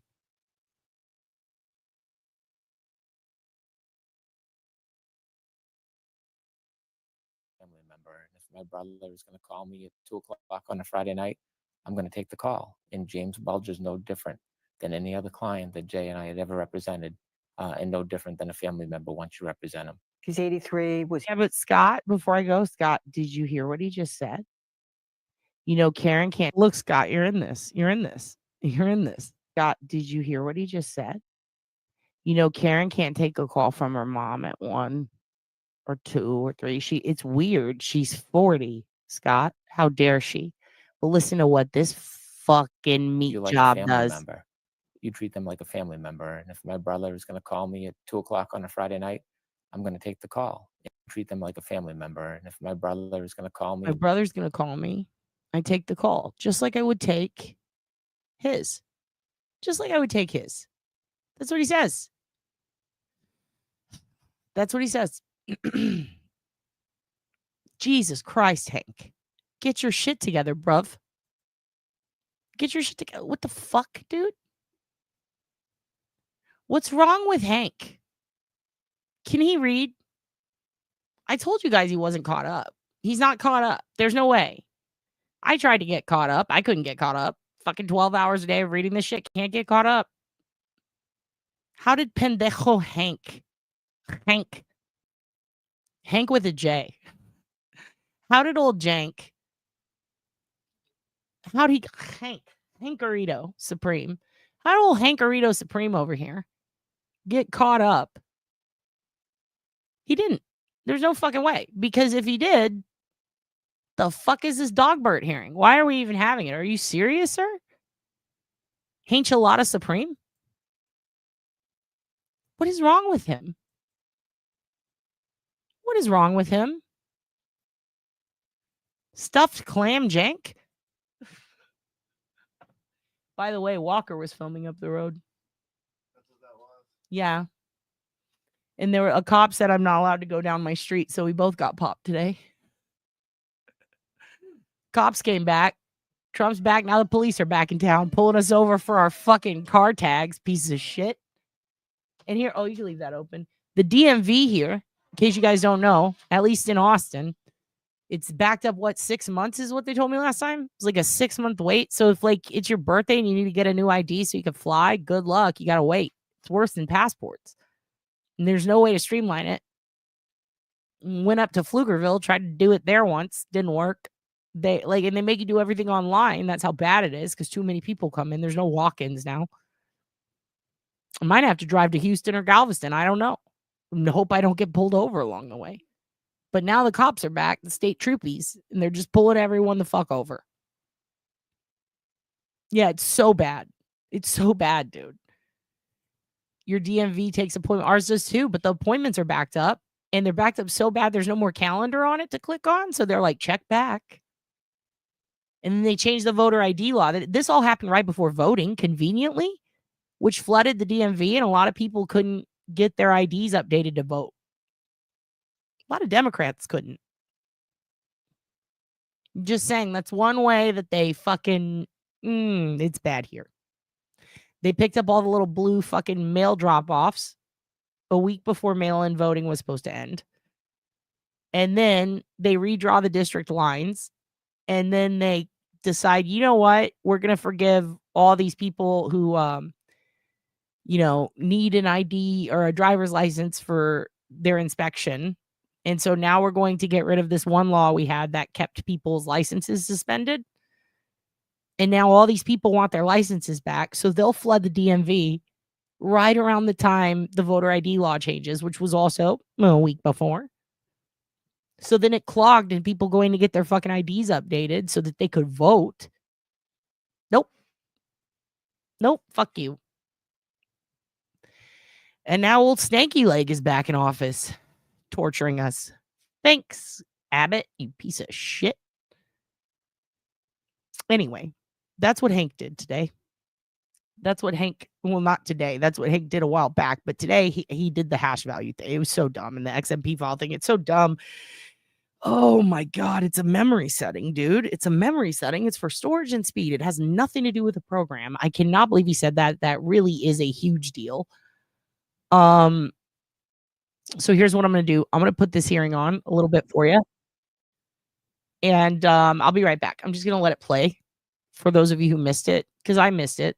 I'd like to react to it. I might do that. We'll see how long I have. Okay. I'm going to put this on for you and I'll be right back. Just check this out. Just check this out for a second. You tell me what you think about what happened today. Put your thoughts in the comments. I'm very interested. 22117, the Commonwealth versus Karen Reed. Can I have counsel identify themselves, starting with the Commonwealth? Good morning, Your Honor. Laura McLaughlin for the Commonwealth. Good morning, Ms. McLaughlin. I'm out for the Commonwealth. Good morning, Mr. Lally. Good morning, Your Honor. Hank Brennan for the Commonwealth. Good morning, Mr. Brennan. Good morning, Your Honor. Alan Jackson on behalf of Ms. Good morning, Mr. Jackson. Good morning, Your Honor. Robert Alessi on behalf of Ms. Reed. Good morning, Mr. Lessie. And good morning, Your Honor. David Unetti for Karen Reed. Good morning, Mr. Unetti. Good morning, Ms. Reed. Oh. Good morning, Mr. Birchie. Okay, let's see. So we've got several matters for this morning. that I want to discuss. So first, there's filed a motion to recover expert-related expenses from the Commonwealth, and we'll discuss that in some manner at the end of the hearing today. We've also got Mr. Birch is here on Ms. Voss's opposition to the notes. And then there's the Commonwealth's motion for reciprocal discovery pertaining to the employees of ARCA. And the last one is the Commonwealth's motion to exclude witness Richard Green's debunked opinions. So those are really in that order, except I think we should start with the non-party Gretchen Voss's motion to reconsider regarding the notes. And I do want to say that I received this morning a motion to file an amicus memo. The signatory is Mr. Albano. I've received that. I will allow that to be filed, and I've read the motion and the memorandum. So I will hear you, Mr. Birchie. Good morning, Your Honor. Rob Birchie for Gretchen Voss. I'd like to start by just thanking the court for taking the time and giving me the opportunity to revisit the court's ruling of December 5. That ruling allowed in full the Commonwealth's renewed motion for all audio recordings, interview notes, emails, text messages, and voicemails in the possession of Gretchen Voss and Metro Court. Ms. Voss and Metro Corp complied with the court's order for production of documents on January 2nd by producing to the court all of the responsive materials, the unredacted tapes and the text messages that involved on-the-record communications by Voss with defendant Reed. I'm here today to implore the court to reconsider that part of its ruling, but also would require Gretchen Voss to turn over handwritten notes of an interview with Reed that the parties had agreed in advance would be off the record. What's in those notes is really a black box. The Commonwealth has provided no information indicating what it believes the notes will reveal. It has You are unmuted. Particular reason to delve into them. So the question before the court is whether the Commonwealth should be entitled to forage through this reporter's notes and compel her to break her promise of confidentiality with the source in the ungrounded hope of finding relevant and material evidence somewhere in those notes that will aid in a prosecution of the defendant. The stakes for Gretchen Voss are considerable, as she set out in her second affidavit submitted to the court with our motion for reconsideration. Her effectiveness as an investigative reporter depends upon her having the ability to use the tools of the journalism trade, and among them is the opportunity to reliably assure her sources that certain information they provide to the reporter will be off the record. The precedential stakes are high as well, because the Commonwealth is essentially asking the court to give no weight whatsoever to the off-the-record nature of the notes. And that is what renders a journalist's promise of confidentiality illusory. Off the record is a phrase you hear in virtually every conversation between a reporter and a source. Frequently, it's an interjection in the course of a sentence. This is off the record. The kind of lubricant that allows a source to have a free and full exchange with the reporter without having to guard every word they speak. And receiving information off the record is often a technique by a reporter to establish trust and rapport with a source. That source might be a whistleblower, might be a frightened migrant, or might, like Reed, be a criminal suspect. On page 2 of our motion for reconsideration, we quote from Primer on Journalism that says, off-the-record interviews, quote, are essential in building trust between journalists and their sources, allowing for candid discussions that can provide context or background without the risk of public disclosure. The result, it says, is to enhance the depth of the reporting and provide leads for other sources. In Ms. Voss's case, she states in her second affidavit, which we filed with motion for reconsideration, at paragraph 11, she says, obtaining information from sources off the record is a normal and critical part of my work. Like most investigative reporters, I frequently agree with sources, including named sources, to keep certain of their statements or interviews off the record, not to be published anywhere.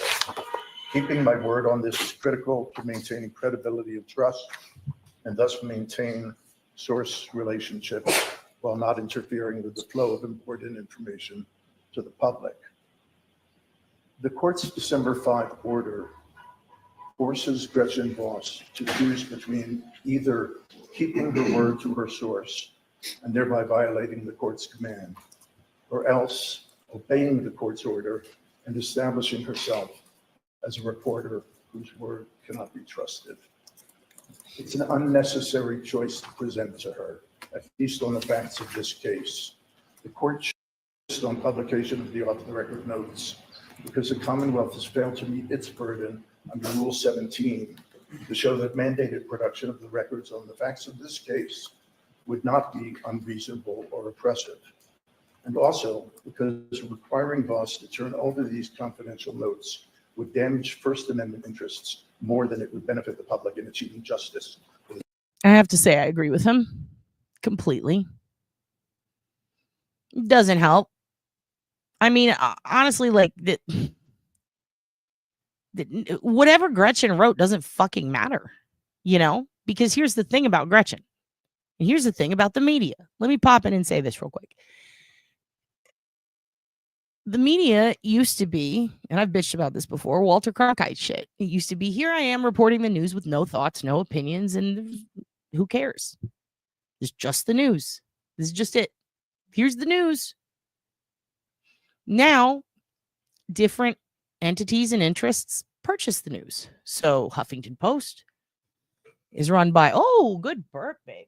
Huffington Post is run by liberals and Democrats, and then you've got, you know, fucking Fox run by these people, Wall Street Journal run by these people, New York Times run by these people. Everyone's in the pocket of someone, and it's always a billionaire with an agenda. Fine. I can deal with it. I don't like it, but that's just how it is. So, yeah, a thing happened. Here it is. News. Stellar fucking unicorn? Yes. Yeah, that's how it used to be. Now it's a thing happened. Here's my interpretation of it. And here's why people who don't believe it are going to hell. That is basically how it is now, right? And yeah, you know, Scott, we don't agree on things all the time, but I'll agree with that 100%. They've been as useless and inane as her actual articles. Garbage can fodder. Yes, garbage can fodder. I thought you meant garbage can fodder if it wants to. No, you mean garbage can. This makes sense to me. Yeah, 100%. It's silly goose shit. Why are you doing the silly goose shit? Why do you need her notes? Because here's the thing about Gretchen Voss. She could be anybody. Like how they say, you could be Karen, anybody could be Gretchen Voss. If any of you saw the movie Happiness, one of the best movies ever, there's a scene where a therapist is listening to a woman drone on and he's taking notes. He's supposed to be doing his job, listening to her, right? But what is he doing? He's thinking to himself, got to get bread, got to get water, got to pick the kids up from practice. And he's doodling, right? Your notes, your shorthand are still your opinion. Okay? And also, Gretchen Voss is not working in a Walter Cronkite status, okay? When it comes to Gretchen, when it comes to Vanity Fair, when it comes to all the news articles about this, a lot of them are hinging on an interpretation of a reporter. That's not evidence. It's still an opinion. Reporters' jobs are to write it down, and then you have copy editors who copy edit it. And sometimes they will edit it to sway a different way. It's not cool, no matter who they are, whether they are Walter Cronkite or Gretchen Voss. It is not cool to say, hey, reporter, give me your notes. No, I'm not on trial. Oh, you want my fucking diary? Eat my ass. No. Like, no. You need a really good reason, and there has to be facts and evidence in there that can be drawn in order to do something important or affect the trial. I don't think anything Gretchen had to say, her interpretation of it, or anything she wrote will in any way free or put away Karen. Even if she said, I think she did it. Or, I mean, let's be honest. If Karen said, I fucking did it to Gretchen Voss, it wouldn't matter. It's literally, it's hearsay. It's hearsay. So why are we doing this? What a waste of fucking time.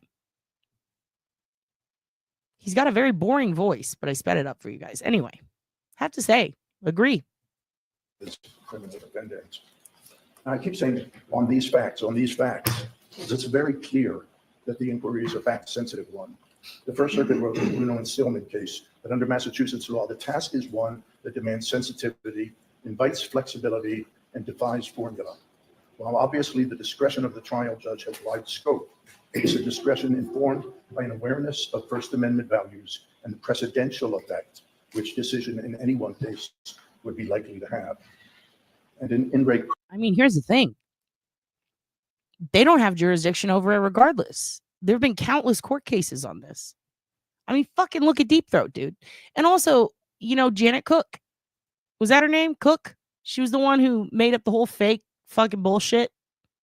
Faked the whole story. Even then, it was like questionable at best. Like, we have protections for this. Like, major ones. There was so much precedent. No, you can't have her fucking notes, you dipshit. Cusimano in 1998, the First Circuit said, that was a case like this one, that involved a demand for confidential information from an identified source. The same court reinforced the fact-specific nature of the inquiry.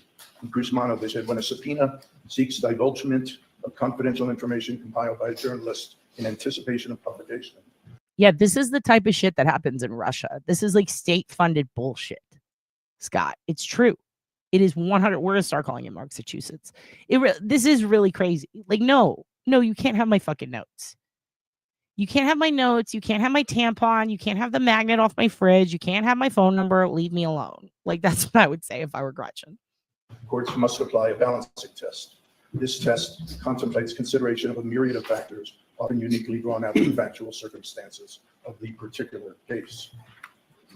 Now, as I noted in the December 5 order, the court drew no distinction between the on-the-record and off-the-record interviews when it applied the Massachusetts balancing test for mandating production of reporters' notes, texts, and audio texts, audio recordings. It did not treat this confidentiality promise as a factor in the equation. That, we submitted, was critical oversight, because whether you call it a privilege or not under Massachusetts. By the way, one of the big things that I like to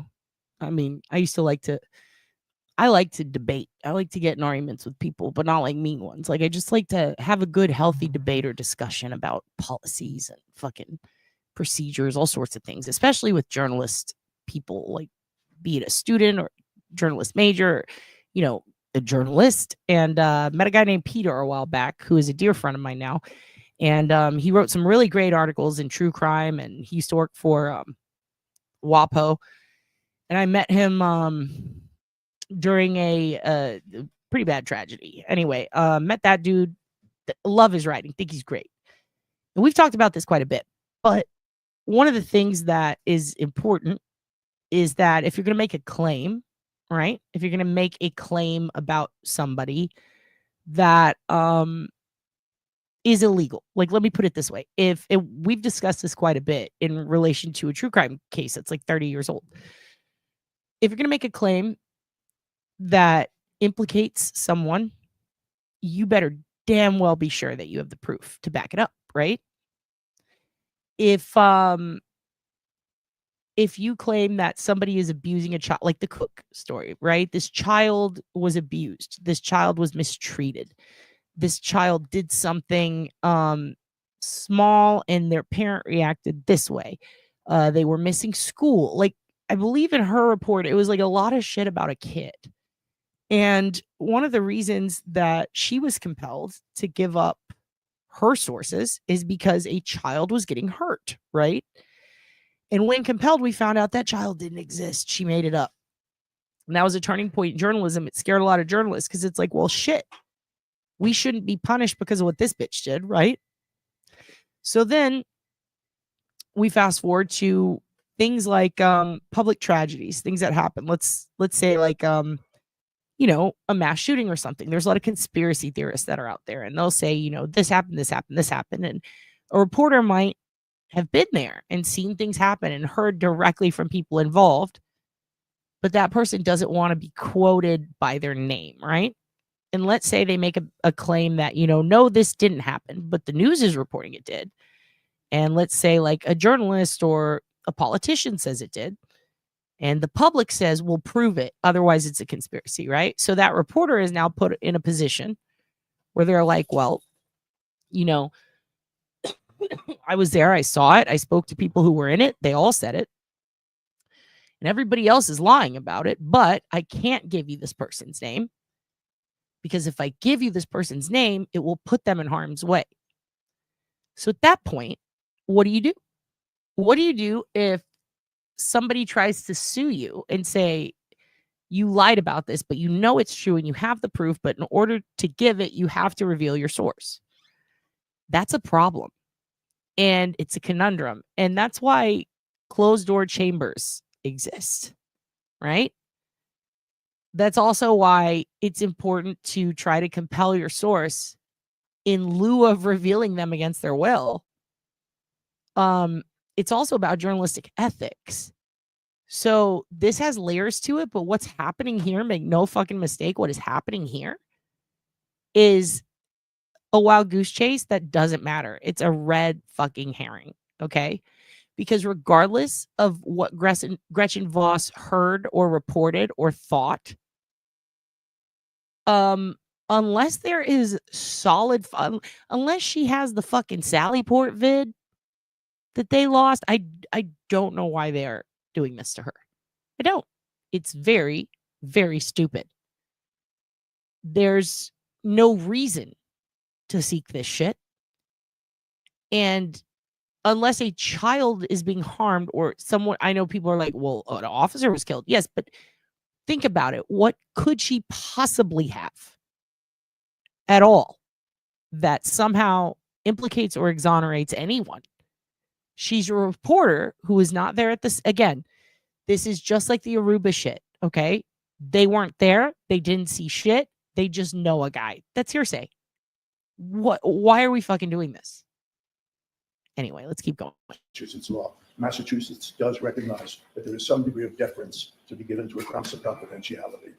In Bruno and Stillman, the court said courts faced with enforcing requests for the discovery of materials, note it says materials, not source identities,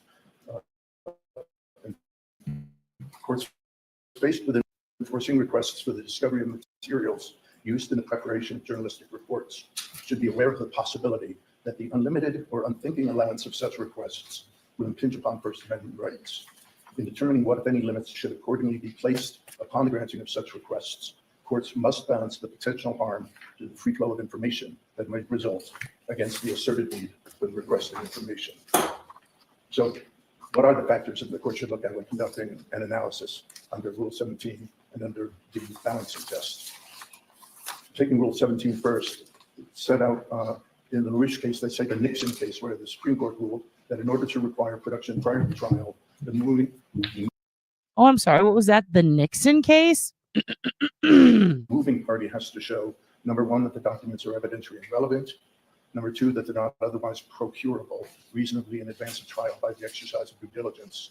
Number three, that the party cannot properly prepare for trial without such production and inspection in advance of trial, and that the failure to obtain such inspection may tend unreasonably to delay the trial.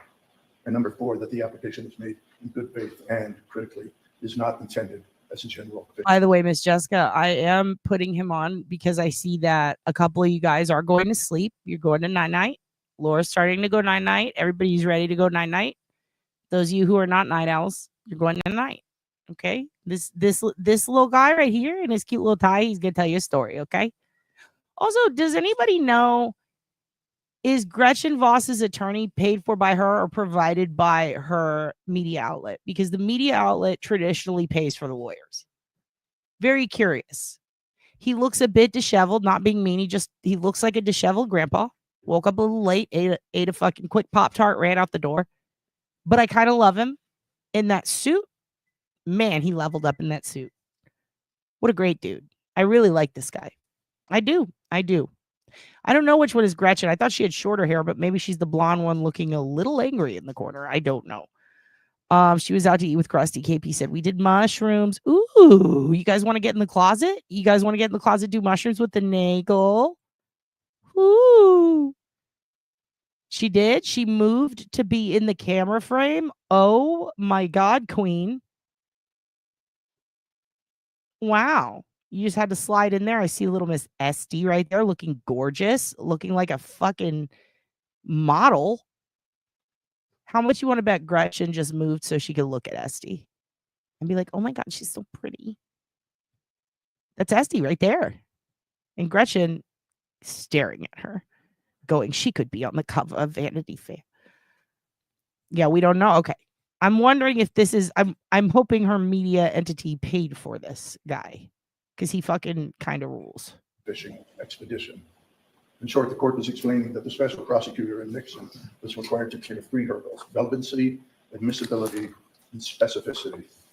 And the court held in Nixon that there was a sufficient likelihood that the tapes contained conversations relevant to the offense's charge, and sufficient preliminary showing that the subpoenaed tapes contained admissible evidence. In this case, however, there's been no showing that the handwritten notes contain information relevant to the offense's charge, and no showing that the handwritten notes contain admissible evidence.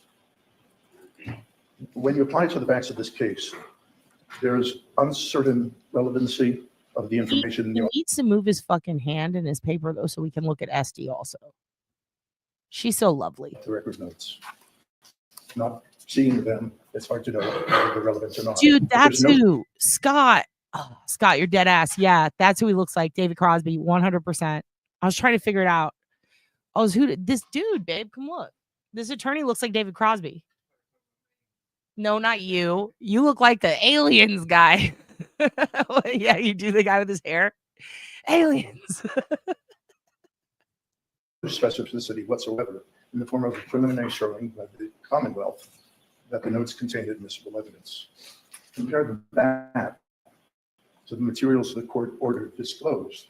The court found that there were indications in the redacted audio tapes that when unredacted, the tapes... I know you meant Wilfred Brimley, but Wilfred Brinkley is very funny. Like Christy Brinkley's husband. Neil Young, maybe. Okay. More like Neil Old. I'm so sorry. Contain relevant and admissible I like evidence. him though. That's on page 5 of the court's order. Brimley. Which says the Rule 17 yes. standard is satisfied, not only based on the tape. If there's What? no examination whatsoever. I don't know. Babe, who's Hans from Mighty Ducks? Was that Brimley? I don't know. I haven't seen Mighty Ducks in a while. He's not? Okay, Wilfred Brimley's not. Love Child Pork Chop? What does that mean? That's going on a shirt. Whatsoever, whether the interview notes would be anything more than a fishing expedition. To the contrary, the fact that nothing from that interview that resulted in the handwritten notes, nothing from that interview was used in the story. And that would suggest that the interview did not contain significant relevant information. Okay, now just for the record, the only way that this could go in the benefit of the Commonwealth at this point after this speech is if the judge said, nope, give them up anyway. And then in her notes, it was a picture that she drew with crayon of John getting hit by Karen. And it said, this happened and I have the proof. And here's where the video is of the proof. And then there's a map and then it leads you on a treasure hunt. And then you find the video. That is literally the only way this could benefit anyone. And that's why it's stupid. Oh my God. Why?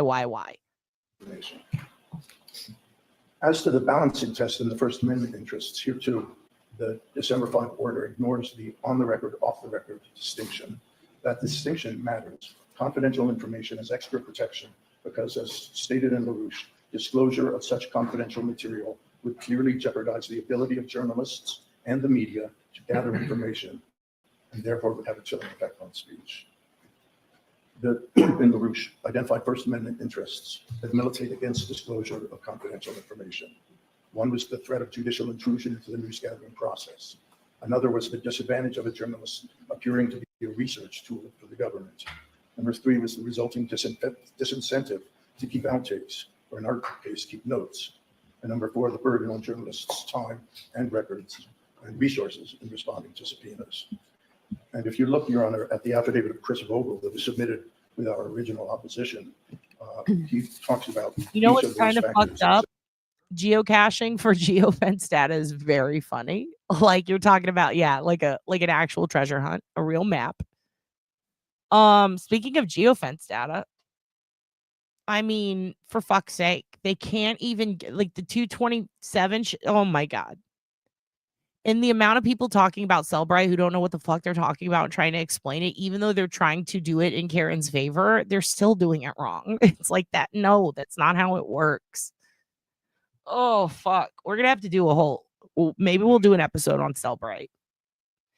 Because I know how it works and it doesn't work like that. There are actually way easier, better ways to explain it that make sense. But the best way to explain it is think of it like, here, let me get up here. Let me grab two things. All right, let me get this. You have Cellbrite. Can you see that? This is Cellbrite. Excuse me. This is Cellbrite. Okay. This yellow highlighter. And this is an iPhone. Okay. The reason I picked iPhone is because Cellbrite doesn't really have much of a problem keeping up with Android technology. It's pretty much always like this, right? But when it comes to iPhones, when they want to extract something and they figure out how, right? So picture it like this. This is the best way I can explain it. Cellbrite says, ooh, we know how to get your timestamp. So they go up. They go up a notch. They're a little ahead of the iPhone, right? And the iPhone techs go, there's no way people can get it when it's encrypted. Oh, shit, Cellbrite did it. Let's figure out a patch for that. And then they go, boop, right? And then Cellbrite says, oh, fuck, they figured out a patch. Okay, well, how do we get that information now? Because Apple didn't want us to find it, and they figured out how. Well, we're going to counter it with this, right? Okay, and then Cellbrite goes, oh, fuck, they figured it out again. Shit. Well, let's make a patch, and let's do it this way, right? And then they keep doing this. And every time you get an update on your iPhone that says, hey, new privacy policy shit, you got to update your iPhone. There's also a change in this firmware or whatever fucking software. We got to change it.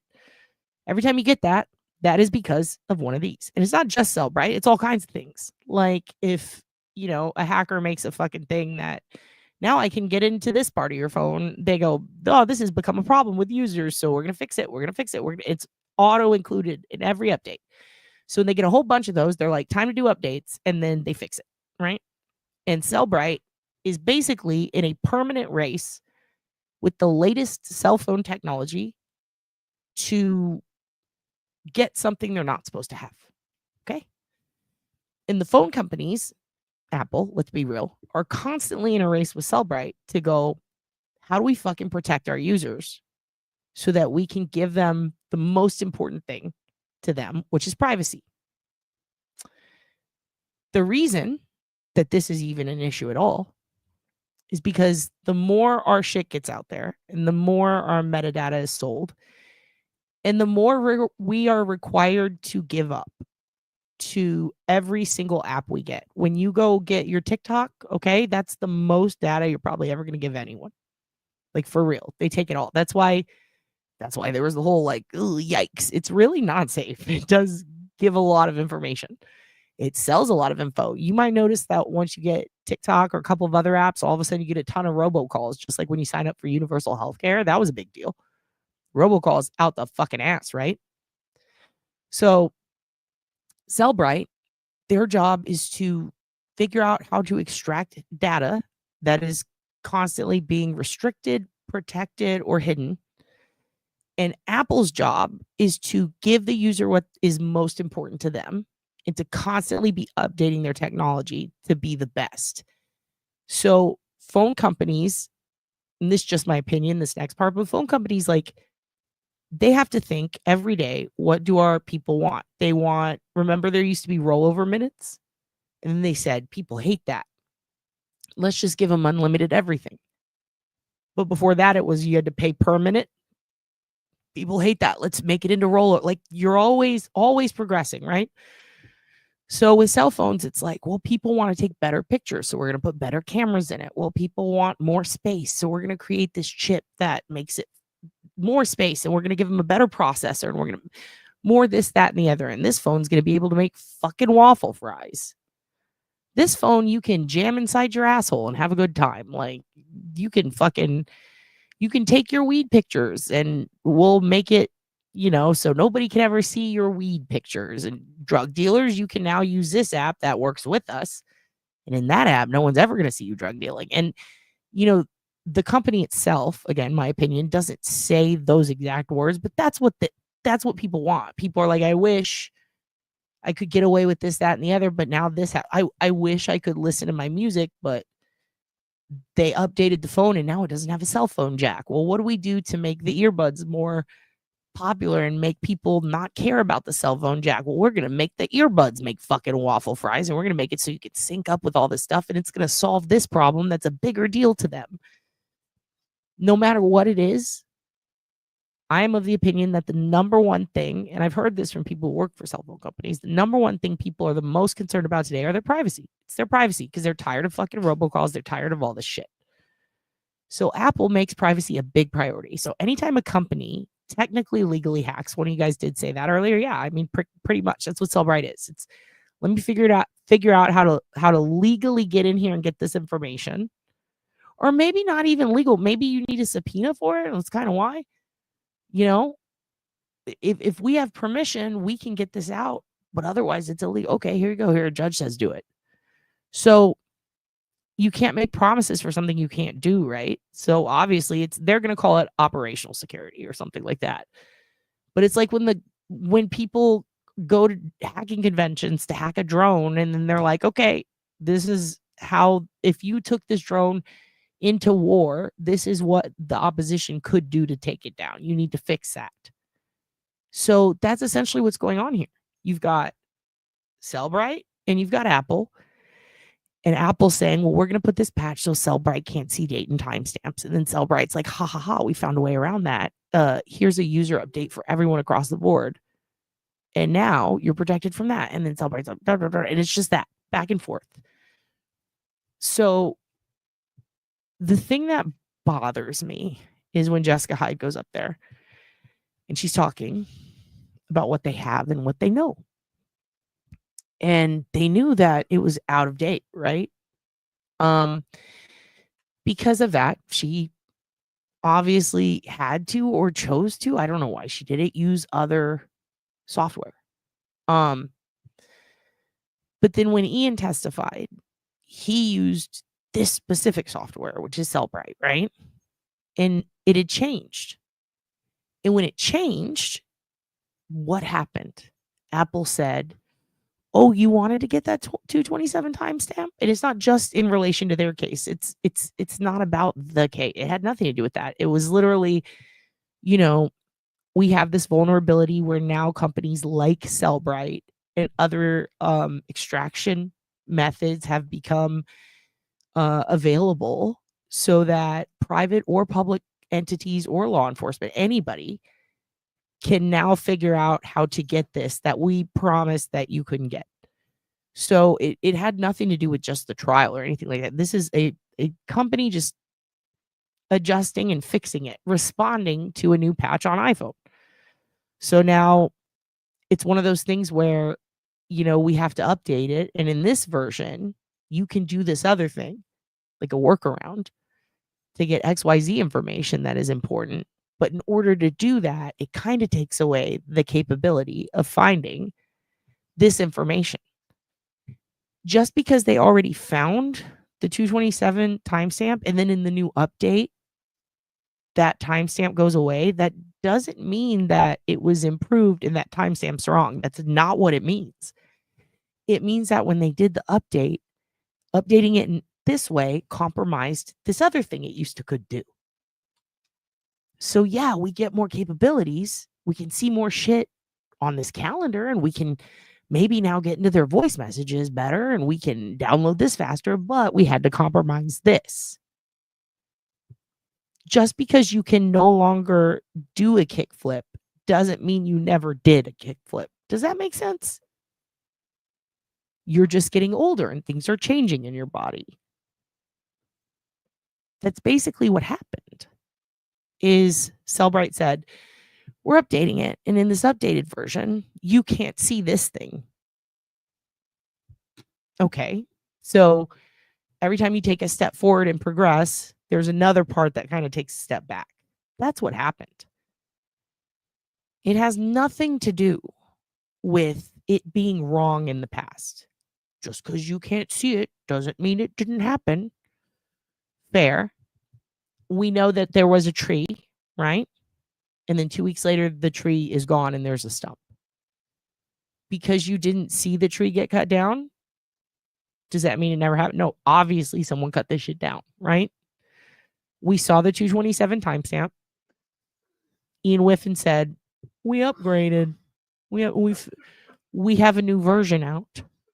In the new version, you can't see the timestamp. Well, that's not because you were wrong. That's because Apple put a patch on and now your technology doesn't work for that.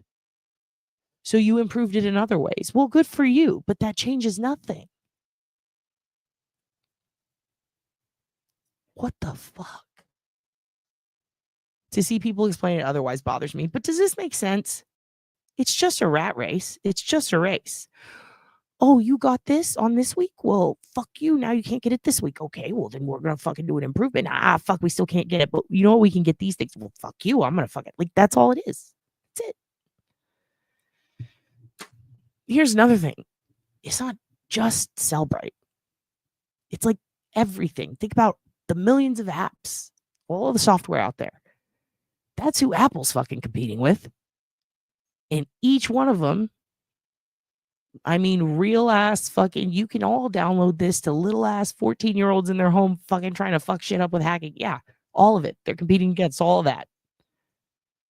It's a dick measuring contest. Patch the dick, boner. Patch the dick, boner. Patch the dick, boner. Doesn't mean you never got a boner. You did. It just got patched. And now you have another boner over here. It's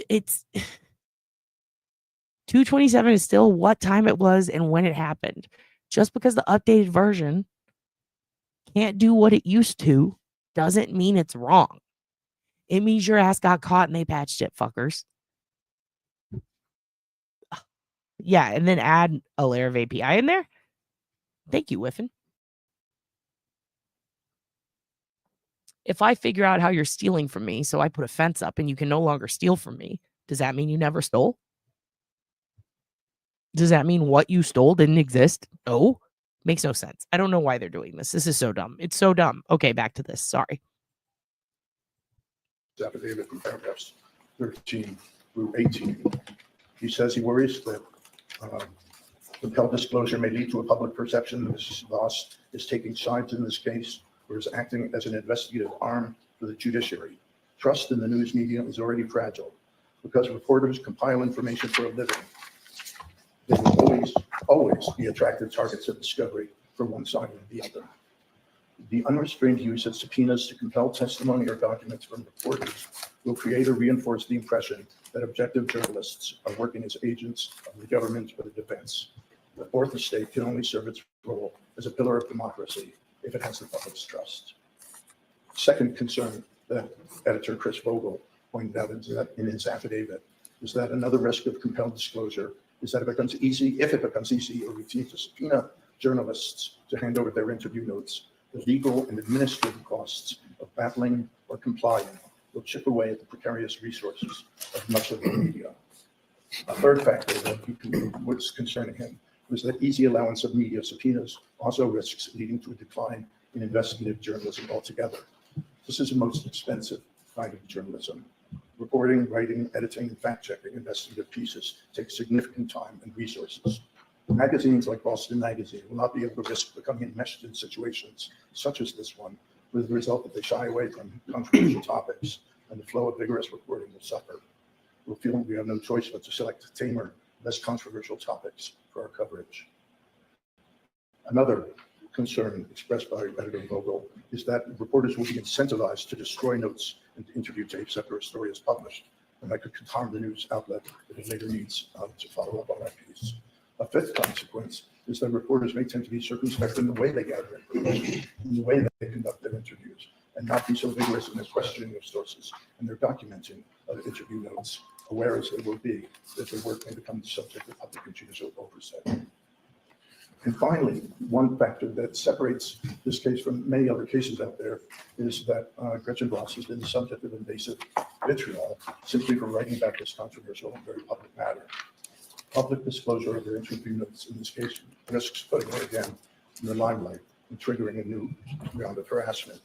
Now, the court mentioned in its ruling that it appeared that she's no longer in fear of harassment because she had attended every day of the trial. I would submit that shows that she was dedicated to covering the trial, come what may. She tells me she has in the recent past gotten more pushback on social media, including the fact that one commenter on Facebook, who I won't name, posted her personal telephone number. Wow. Who would have thought in this trial, of all trials, that would happen? First of all, I'm about to place some blame. The precedent also, oh my God, look at Estee's face. She's so beautiful. And she's making that, ooh, he just said it face. I'm not going to say who, but the precedent was set in this trial that good journalism is apparently when you do things like that. That was not said by Gretchen. That was set by other people. Good journalism is not that. It's not outing people for their indiscretions. It's not posting their phone numbers. It's not threats. It's not coercion. It's not allowing other people to get hurt because of your decisions while you are fucking around and about to find out. Okay? Good journalism is not doxing. It's not that. That is not it. I think that regardless of who it is, and people can tear me apart for this, okay? From Jen McCabe to Gretchen Voss to Turtle Boy to the Aussies to the O'Keefes to Karen herself to any one of you who watches this trial, it is never, ever, ever appropriate, right, to try to capitalize with content, be it written or otherwise, by purposefully going out of your way to hurt someone and put their phone number on the internet, or their address, or their full name, unless they have given consent, which obviously that's not what we're talking about, or they have already said it multiple times while under their assumed entity. And even then, if they've comfortably said it, which I've said my full name before, then fine, it's fine. But I don't care who you are. I don't care what you've been accused of. I don't care what you did. I don't care if you are a part of it or if you're not a part of it. I don't care if you're just someone watching it. That's not right. That's not how you behave. Hoogan is upset over this, over the fact that people behave that way. For someone to do that to Gretchen, again, don't give a fuck who you are. If you're a bad guy, a good guy, it doesn't matter. It is no one's place to do that. And when that happens to a journalist, Hoogies, hold on. He just ate some fish. We did find a fish he can eat. But anyway, regardless, using that to get your way is insane. And this shows directly how social media affects a trial. It absolutely affects trials. And that is what is happening here. And that is why it is very, very important, for people to have a fucking standard. You're never going to win a Pulitzer by doing the things that have been done in this trial. You're never going to be seen as justified for doing what has been done in this trial. And you're never, ever, ever going to get justice for anything, any case that involves someone you know or don't know by doing what was done in this trial, i.e., people doing what they did to Gretchen. And everyone's doing it on both sides, and it's getting fucking out of hand. And it's really fucking crazy to me that he even has to say this. But the fact that it can happen and it can directly affect people in, around, or in no way connected to this trial is fucking insane. And it's a real problem. So when people get mad that social media companies are popping up in court and being questioned about things like privacy agreements, users, capabilities, what is this, what is that, and the other, I understand that some of the questions are really fucking dumb. And yeah, I rip on them too. We all do. But they are conversations that absolutely need to be had. Absolutely need to be had, because we should not be here. And he should not be having to say this. Like, it is really crazy. Just my thought. For everyone. And the comments to that post suggested I'll call her right away. And she's received several strange phone calls since that time. I'm a comedian fucking around on the internet who sometimes tries to help and advocate in a serious manner. And I cannot say how much I agree with that statement more than saying fucking damn right. Same. I've also had that happen because of this trial, and it's insane. I don't even fucking live there. Why is this happening? I don't know. Something's wrong. Everybody needs to take a chill pill. I don't give a fuck who it is. Don't do that.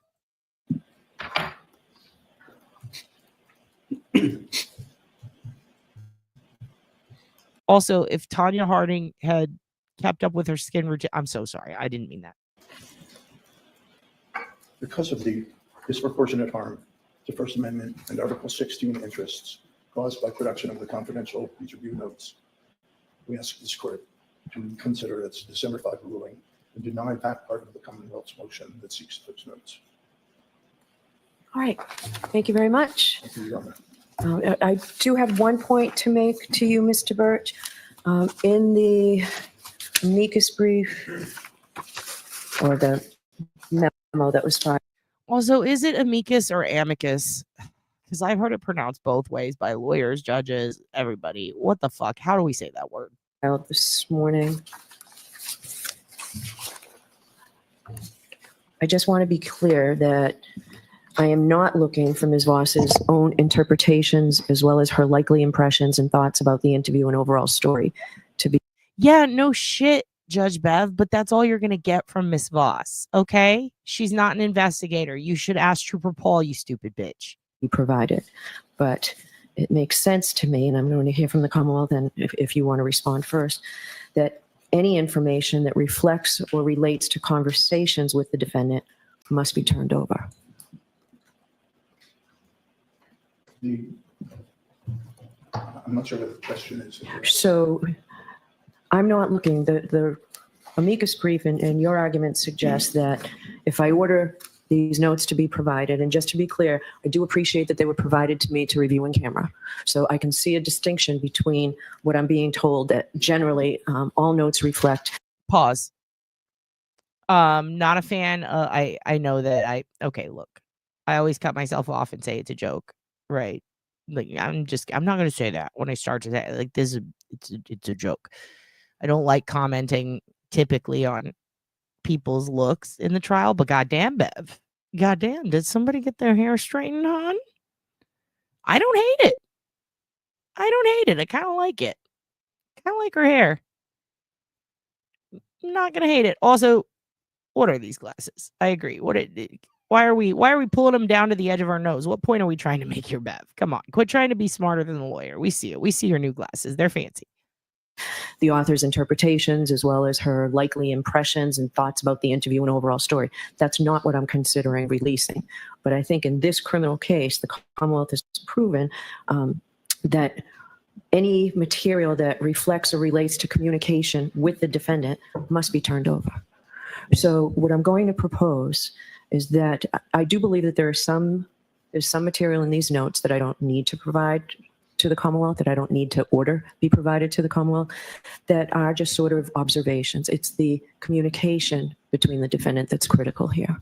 So I'm going to give you the opportunity to propose redactions to me. I have the notes, and you can propose redactions to things that are not reflective of communication with the defendant, observations, things of that nature. Well, there's nothing in the interview notes that is reflected in the story except architectural details, that there's a rosary on the bureau or the wall is blue or whatever it might be.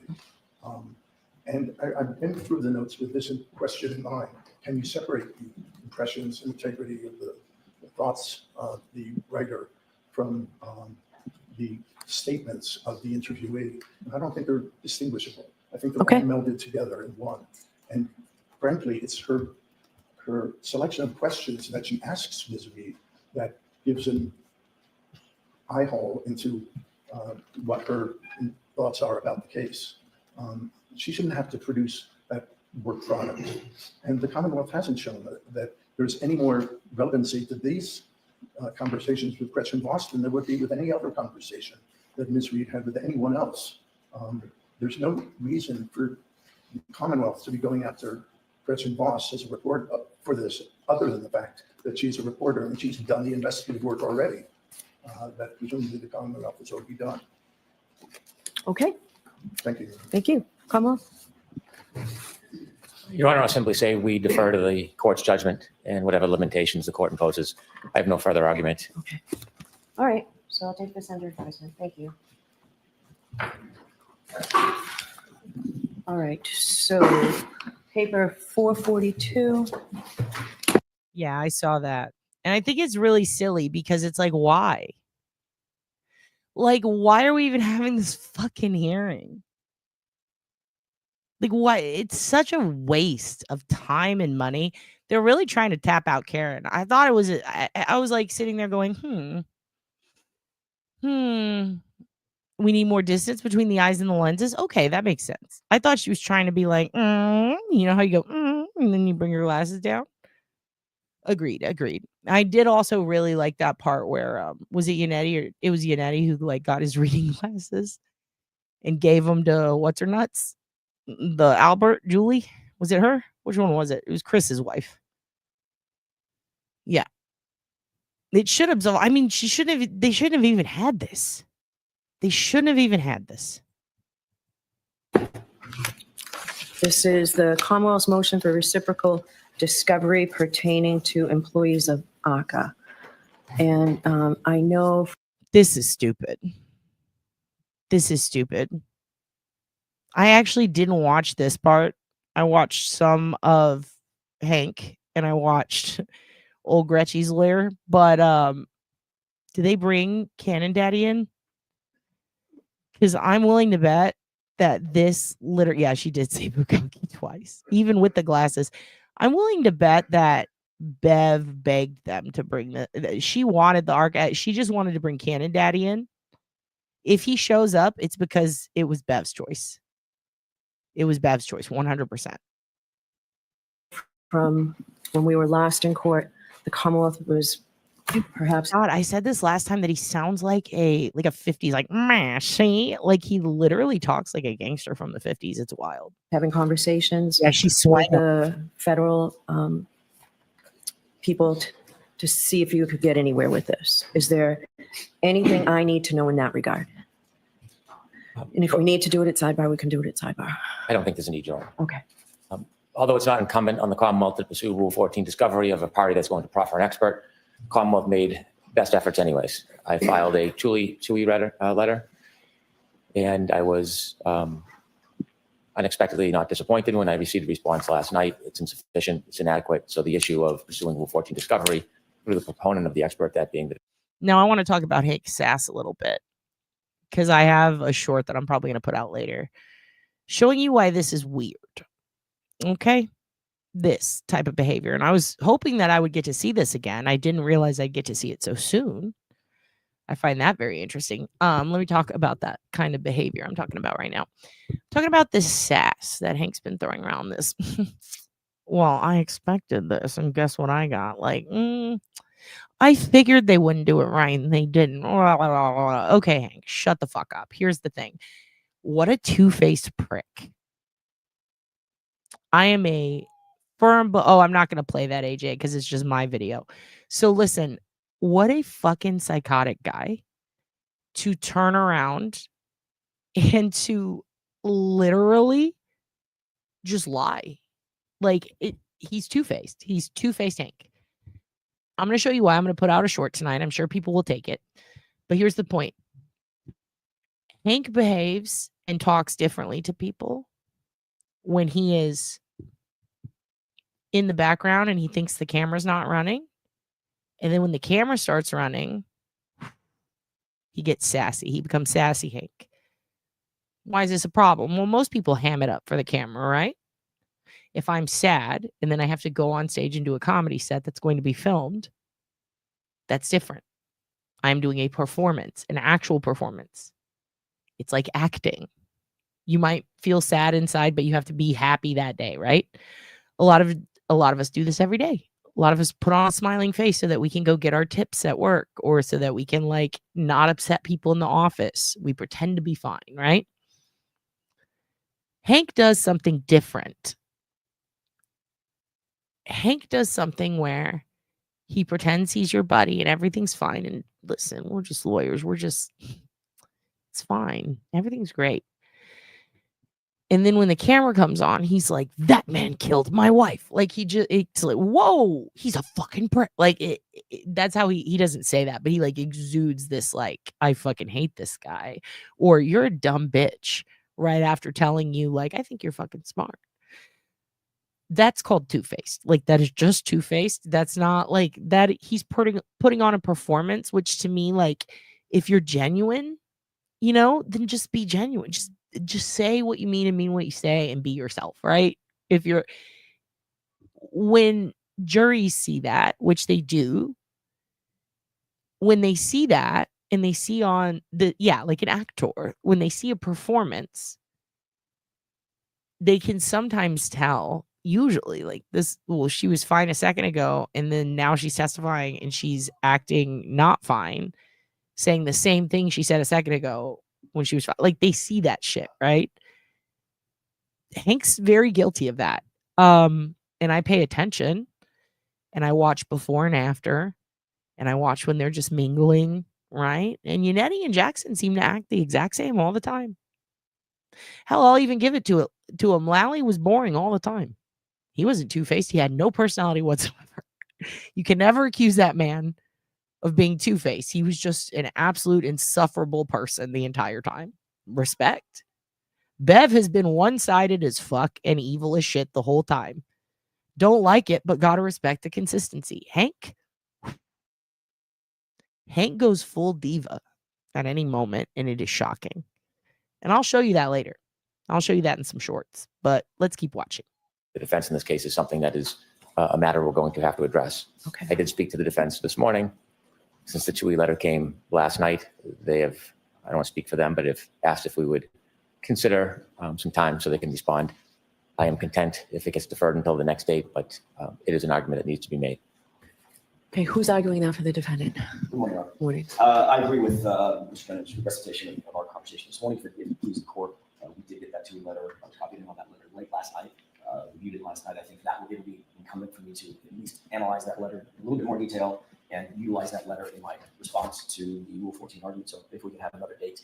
Sure. Well, we have next week, Thursday and Friday scheduled. So we'll do this next week and come up with proposals on how we can certainly not violate anything that the federal court has said we can't do, but ways that we can go about it. We'll be mindful. All right. So if you can work on that, I'd appreciate that. Sure. So I will take the lead from the two of you on that. Thank you. Okay.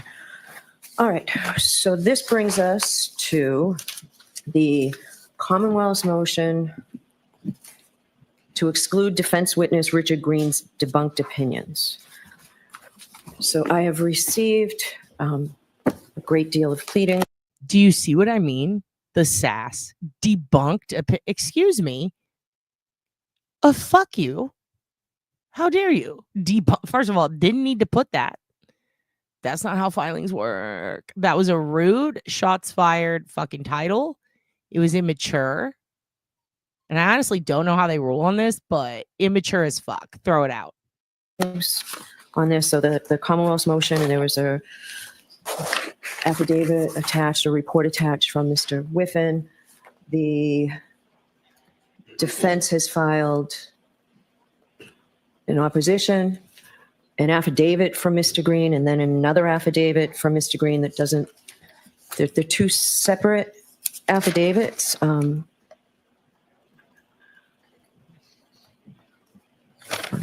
the affidavits are clearly different in substance. So I'm a little, I don't know what you want me to think about that, but Why don't we hear the Commonwealth on its motion first?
Sorry,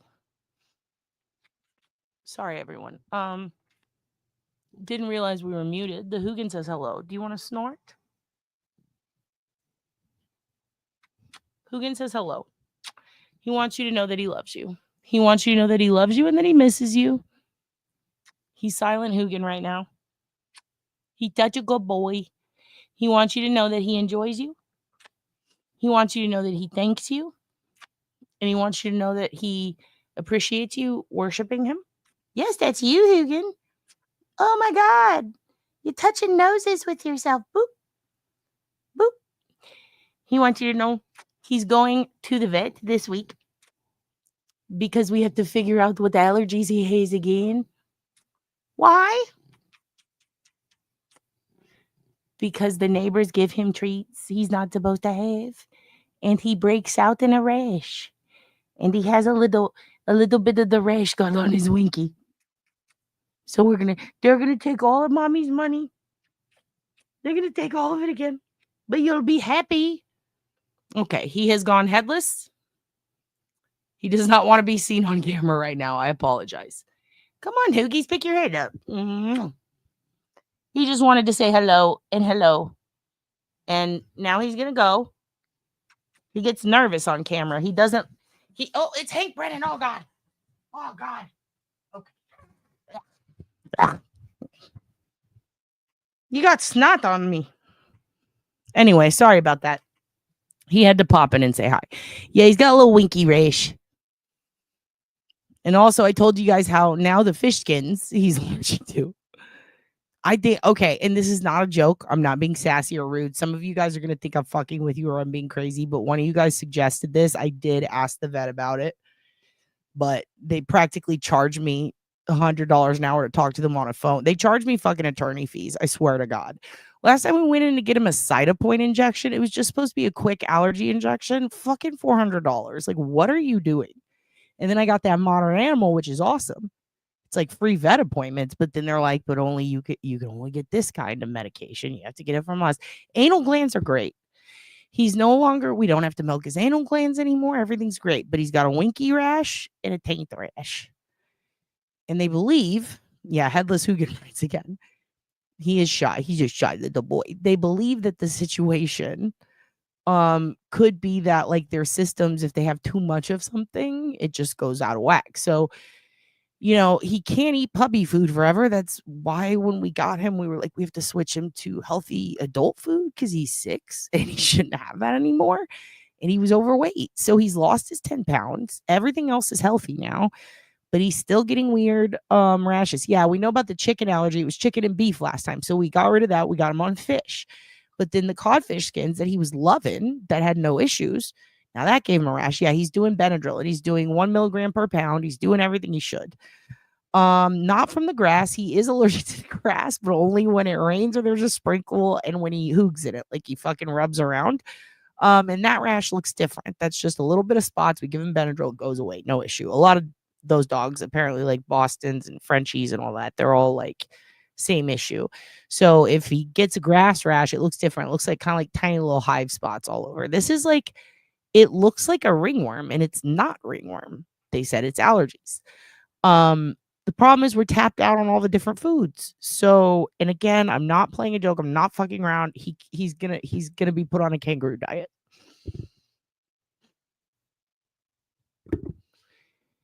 He's got to eat kangaroos. No, we didn't go to Petco. We used to. Oh, do we have one? Yeah, we have it. Yeah, and I do know about he gets the hot spots, but this is different. It's like, is it Giardia? No, it's not. It's not Giardia. His food allergy. What are you eating? What are you eating now? Damn it. Fucking floor licker. Why are you licking the floor? Quit it. He licks doorknobs. He licks floors. He'll lick your knee. He's out of control. It is the most ironic thing. Yeah, he has to eat. He can only eat. Yeah, so they're now saying, well, have you tried kangaroo? And I said, get the fuck out of here. Get the fuck out of here, Tanya Harding on Twitter. What are you talking about? Why would I get what? And I know some of you guys have recommended that in the past, but now the vet's like on the phone with like, bitch, let's try kangaroo. And I'm like, oh, is this a cruel trick? The irony is astounding. Yeah, he's going to be eating kangaroo dick too now. So we're going to try that. For fuck's sake. It is a thing, apparently.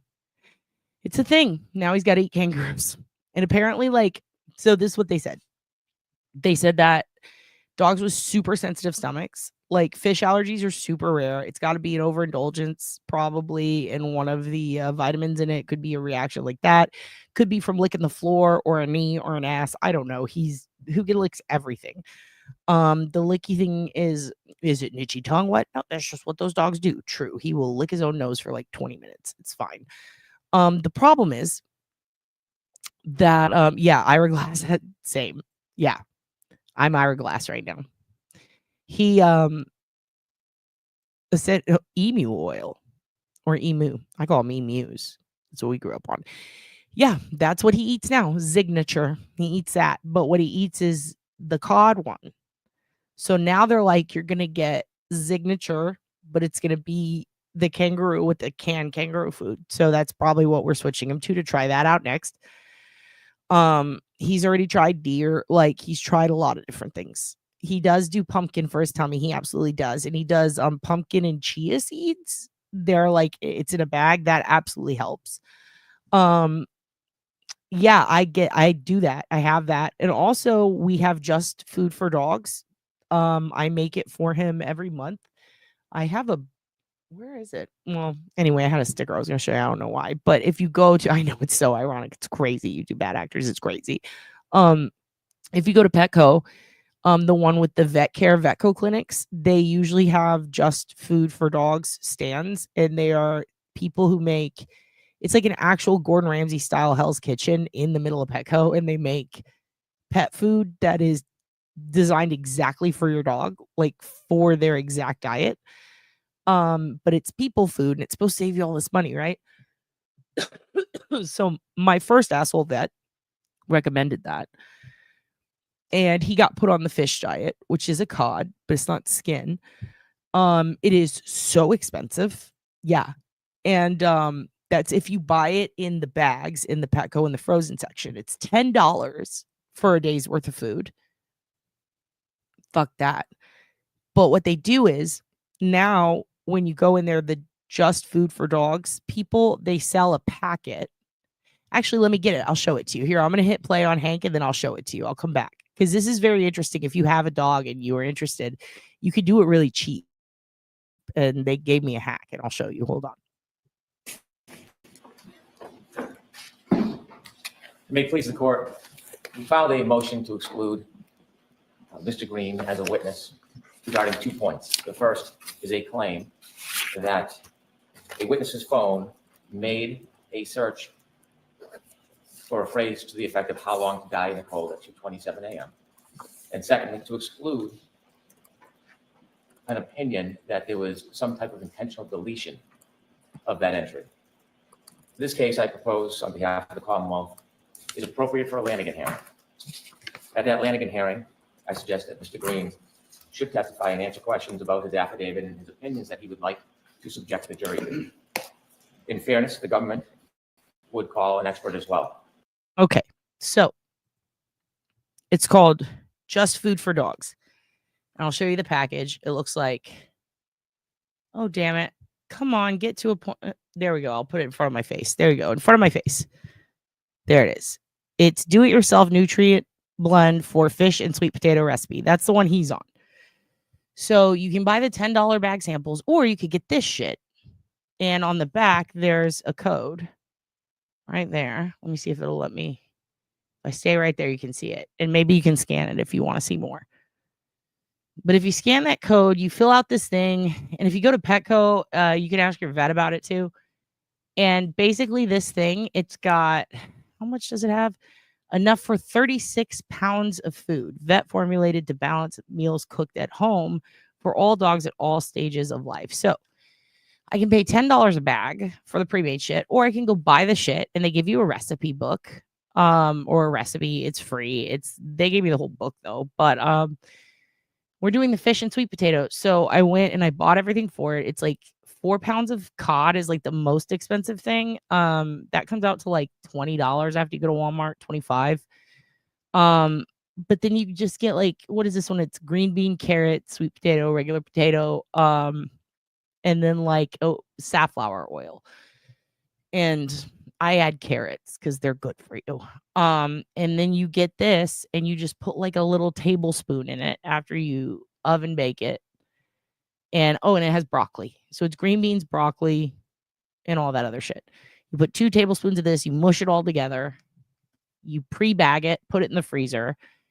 And he has human food that can't really hurt him in any way. Because a lot of the allergies come from the preservatives. Found that out. So they're like, as long as you cook in this and you don't put butter, garlic, onions, or anything that can fucking kill your dog, don't toggle it, stick to the exact recipe, and this is going to be fine. And I freeze these. I make the food in bulk, make about 4 pounds of it. I freeze it. And the way that you're supposed to transition your dog into it, or you can keep them this way forever, is if you have a dry food that's really good for them, then you can do half dry, half wet. So I just do a 1/4 cup with every meal, and he fucking loves it. And I know the broccoli, the farts aren't as bad as eggs. Like if he gets a hold of any egg, like the fart's going to be terrible. Also, I'm so sad. Ketoacidosis. I don't even know what that is. I'll have to look it up, and I'm so sorry about that, Vermont Bread Smith.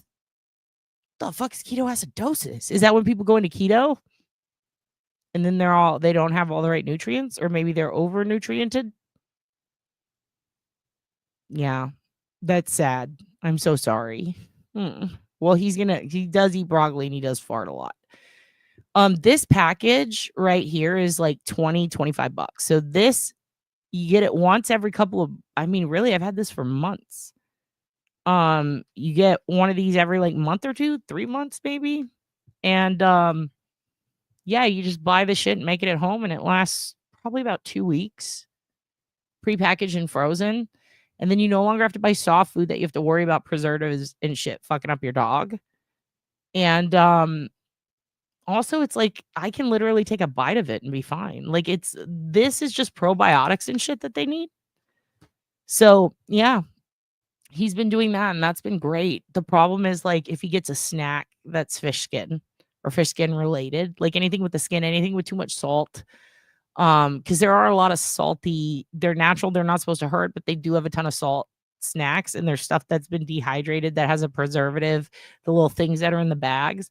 They think that could be what's going on. So yeah, I'm thinking I think if I dehydrated salmon at home, he could then have that skin again. And honestly, the salmon's not even that bad. Like, he hasn't had any issues. It's the cod skin.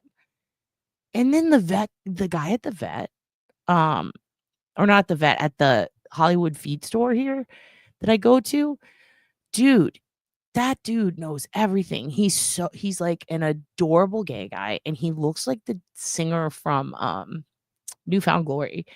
And he's super tall, and he's always like, let me tell you about what did he say? He said, let me tell you about underdwellers or bottom feeders. It was bottom feeder fish versus top feeder fish, and how like fish that are up here and fish that are down here are different. Yeah, I had no issues giving him boiled chicken or any of that before, but then the vet was like, maybe he has a chicken allergy. And I'm starting to think maybe my vet has a me allergy, and they just were fucking with me. I switched. But yeah, there's just some shit he can't, he has it, and he just gets a fucking itchy rash. Now it's not even cod, it's just the skin treats, which is like what a lot of the cod stuff is, unless you're making it yourself. But yeah, he was explaining to me how also if you see pork fat in something, that's way different than pork, because the pork fat doesn't carry the thing that dogs' allergies react to. And I'm just like, I'm learning too much. Get me the fuck out of here. Tell me what to feed him. So yeah, I don't know. Yeah, too much chicken can trigger allergies. I think that could be what's going on. I don't know. You're allergic, so you can't do fish for your oh fuck, dude. Boiled turkey, grain-free salmon, sweet potato, vitamin subs, powdered pumpkin, probiotics for pancreatitis. Took a long time to figure it out. Yeah, I think I'm in your boat. I think I'm just having to troubleshoot. Yeah, and also the vets are also pushing. I noticed a lot of them, they'll push like, oh, you need Purina, this, that, and the other, da, da, da, da, da. And then you go to get it, and there's just Purina signs everywhere. And there's a guy there that's like, would you like to sample some Purina? And I'm like, no, I'm human, you fucking idiot. But yeah, it's just a lot. It's like, I just need to know what's not going to kill my dog and makes him happy. I know he likes this shit a lot. I know that the things he loves the most give him rashies. But I think we're going to have to go back to the beginning and actually, which I hate doing, discount everything the first two vets said. And I might just put him back on the basic ass, like Purina one, like you were talking about, for like a day, maybe even a week with half this, and we'll just see what happens. Because I'm starting to think that the VIG is up and that he doesn't actually need all this fucking crazy shit. And that could be what's fucking him up. If the little dude lived on puppy food for 6 years and was fine, yeah, he was fat, but he was fine, then why not just give him, you know what I mean? Regular fucking food. Yeah, I don't give him cat food. I don't give him that. No. He was on puppy chow for 6 years. So it's like, yikes, And I think what happened is he got into, I know the red dye snacks fuck him up, like anything that's like bacon, smoky bacon flavored. He's just got, and then he gets a rash, Dude, right? And they said, oh, Rachel Ray's food is bad for dogs, and this food has corn and da da da. Well, then why is it that when he eats all that shit, he seemed to be fine? Oh, your dog got into cat. Oh, that's another thing. They tried to give him. One time, the Petco lady was like, you want one of these samples? And it was cats. It was a cat food topper. And I gave it to him. He didn't feel good. And then I found that out. And I was like, oh, fuck. Yeah, Purina 1. Yeah, one of my best friends is a vet too, but she works on cats. And she was like, my dogs eat Purina 1. Everybody says that. So I'm like, maybe I'll just fucking get that. Yep, I heard that too. It's so much. I just want the Hugin to be okay.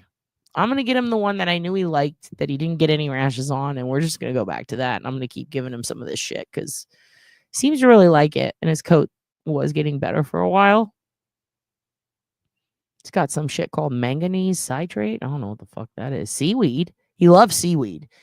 It's another thing. Hugin loves weird snacks. His favorite snacks are the crunchy little seaweeds, and not the ones with the salt, but crunchy little seaweeds, and he really loves ice cubes. They're his favorite things. His favorite things. So yeah, we're gonna get him back to basics. He's going back. You're going to the good vet that you like, the lady with the neck tattoo. He's so excited. All right, let's watch the rest of Hank. Then I gotta go. Because he's over here watching Severance, so we can watch this for a little longer. Then we're gonna go. We gotta eat. Here we go. This case, as the court proposed, potentially scheduled for next week. Mr. Whiffen would not be available, but Ms. Hyde would be available, and I would call her as a witness. Mr. Whiffen, if necessary, is available later in the month as a witness. My suggestion is there should be 2 witnesses, Mr. Green and 1 witness from the Commonwealth. The Commonwealth witness will be able to explain the science, the data, forensic science, and methodology. And Mr. Green, I suspect, should be in a position to explain his ultimate opinions, because what we see in his affidavit is an absence of methodology. Yo, Belinda, good idea. I did that a while back and it did help. I have been doing that again along with a silver. It's this one that they gave me at Hollywood that seems to work pretty good when we use it. But yeah, it's this silver stuff, and then yeah, I do Vaseline petroleum jelly on his belly. Jelly on the belly. Mr. Green has filed 2 affidavits in this case. They are very similar, but there are very significant changes to those affidavits. And it stands out as very interesting, the changes to the affidavits, when I look at them. On number 3, he changes his characterization of what his profession is. He originally calls himself a forensic technician, and then the updated affidavit cites that he's a computer network technician. Now that is odd, because usually a professional knows what they do for a profession. Recharacterizing the simple explanation of what he does stands out. Also stands out when using technical terms. They either were wrong or changed from the first affidavit to the second affidavit. For example, number 9, he talks about the download as a full file system extraction, then changed to an Apple iOS full file system. My point is that when you look, this isn't simply misspellings or poor grammar. There are terms of art that are wrong between the affidavits or changed. When you're using the terminology of an item that is a forensic tool, such as gray key, it is spelled wrong throughout the affidavit. And so it seems to me that Mr. Green's affidavit had some assistance in building it. And the tone of the affidavit supports that thought. When we look at Mr. Green's affidavit, it is not that of a forensic examiner, it's that of an advocate for the defense. When we look at his affidavit, there is quite a bit of advocacy, insinuations, and surmise, and conjecture, and claims that have I no... want to go back a little bit. And then after we hear this one chunk of Hank speaking, I'm going to go. It's not colloidal. It's called like Topamix or something. I don't know. I need to look. It's in the other room. I'll figure it out. Hank is making some ballsy accusations that I don't like. So let's go ahead and play it again. I want to hear it through and through. And I am probably going to fade out mid-sentence because I do have to go. We are starving. Remember, we're on that flippy schedule, so it's my lunchtime. But also, why is this guy looking at Hank like that? But yeah, let's go ahead and hit play. I want to go back a little because this is wild. Like, the shit he's saying is so fucking rude. Ugh. When you're using the terminology of an item that is a forensic tool, such as gray key, it is spelled wrong throughout the affidavit. And so it seems to me that Mr. Green's affidavit had some assistance in building it. And the tone of the also spelled wrong throughout the affidavit. First of all, sir, you fucking said that XMP was a program. Get the fuck out of here. affidavit supports that thought. When we look at Mr. Green's affidavit, it is not that of a forensic examiner, it's that of an advocate for the defense. When we look at his affidavit, there is quite a bit of advocacy, insinuations, and surmise, and conjecture, and claims that have no factual basis. But there is little on methodology. In ways, it is a very dangerous affidavit to simply make assaultive comments that a user did something, purposely deleted a very important phrase, how long to die in the cold, without any forensic data or evaluation or validation. Similarly, when we look at his affidavit, it is replete with accusations suggesting, but never proving, never providing fact, that there was some type of manipulation or tampering with evidence. Now, this is not the role of a forensic examiner unless there is proof, in fact, that happened. Sir, you're one to fucking talk with that Sallyport video, or have you gotten there yet, Hank? Have you gotten to that part yet, hun? How far are you caught up yet? Jesus Christ. But when we look through his entire affidavit, we don't see any attachment of raw data. We don't see an updated report. We don't see any viable information that in any way supports his speculative accusations. And so the defense, without having an opportunity for Mr. Green prior to trial, stand behind these statements under oath. We'd like him simply to come before the jury, make these salacious comments, and then leave it to the government to knock it down. And that might be a common approach reviewing the transcripts of this case, but the Commonwealth does not intend to simply let evidence come in that's not qualified, that's not factually sound, and then go knock down glass houses. That is not the approach the government is going to take to this case. If Mr. Green is going to testify, he should have a report that is factually based with methodology supporting these claims, these narratives that he's proposing. Considering testing in this case, there are certain tools that are used. The defense wants to propose that there's some type of race that Mr. Green looked at or used more tools than a Commonwealth expert. The tool is simply software. A good analogy is that of an X-ray. Anybody can take an X-ray, but it takes an expert then to interpret the X-ray, to interpret the data. In this case, Mr. Green in his affidavit proposes that because he used a number of tools, because he has a number of X-rays, that somehow there's significance to it. But what it lacks. This is the part that infuriates me. Yes, we know the purpose of an expert. Okay. But you're talking about it like he's a fucking preacher. Okay. It's not the Bible. It's not a book built for humans to interpret how they may. It's science. If a program says this is what it does, it extracts wall-land data. Okay. And then you have an expert get up there and say, well, what this tool does is it extracts this data. Okay. That's not an interpretation. That is an explanation. Okay. So sit the fuck down, Hank. That's not how it works. And if you're about to tell me what I think you're about to tell me, I'm going to get mad. Is a forensic analysis of that information. And it is clear in his affidavit that it lacks that. For the record, a forensic analysis is a breakdown of what had happened was, and here's how you prove it. It is your book report, but it's not based on opinion. It is actually the works cited page. Okay. It is the works cited page of your book report. Where did you get this info? How does it work? Show us exactly where the quote came from in a better match. Okay. So what's happening here is he's trying to say this guy's taking it out of context. They're making it seem like it's this when it's really this. No.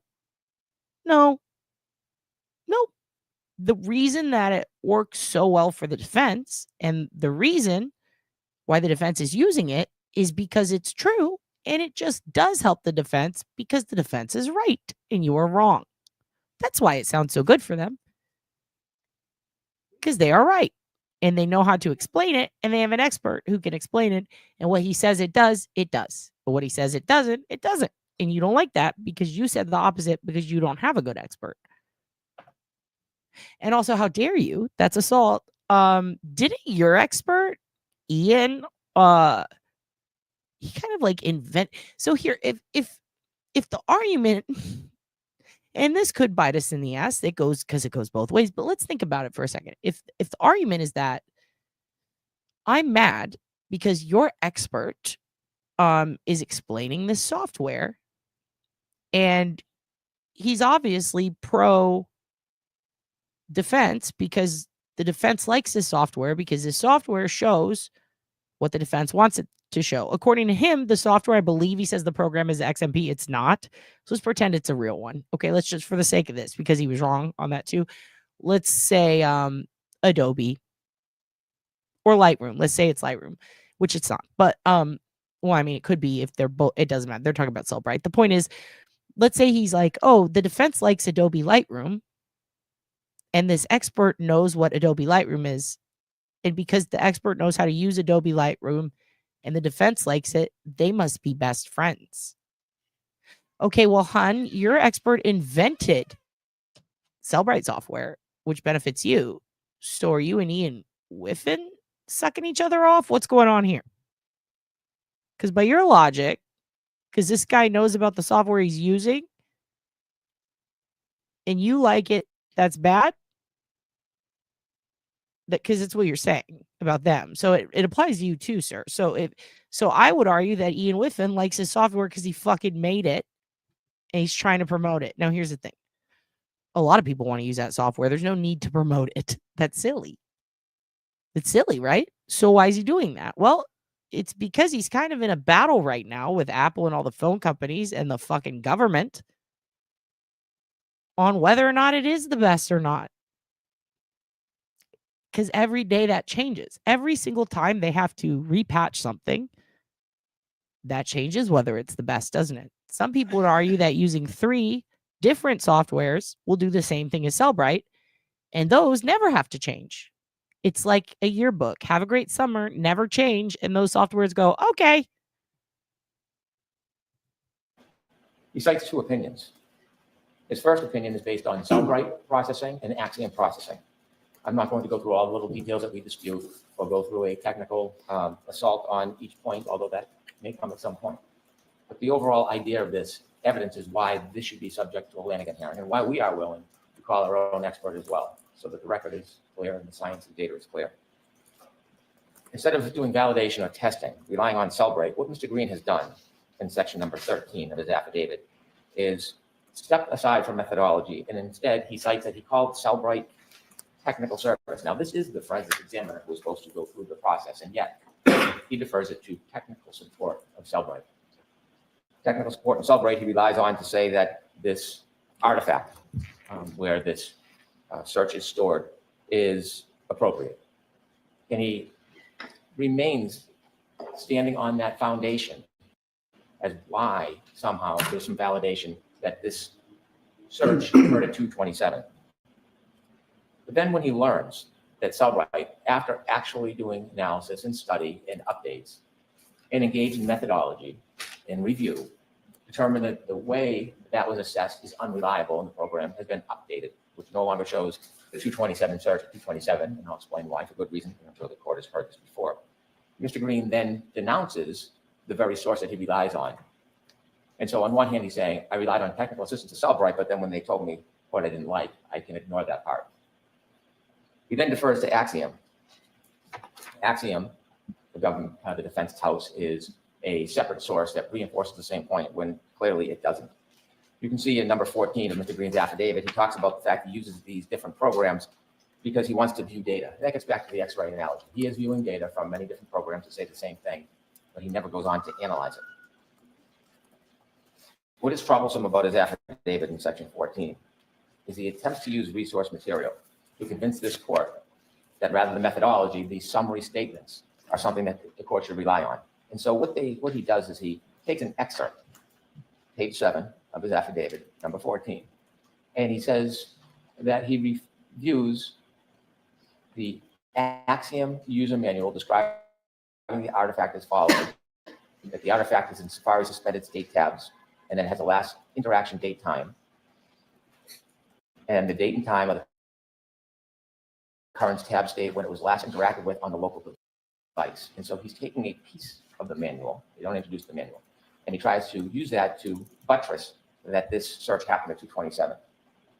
What you're not offered is that in the Axiom notes, in their artifact reference guide for the description of Safari suspended state tabs, which he's referring to, and this is the death knell, really, for the analogy that the defense tries to make. The Safari suspended tabs contains the current state of each browser tab in Safari that is currently open on the local device. The date and time are only updated when the user interacts with that tab on the local device. Since these are local tab states, results from the artifact may contain an earlier date and time compared to the results in the Safari history artifact if iCloud Safari synchronization is enabled across multiple devices on one iCloud account. And so by Axiom itself, it makes clear that an artifact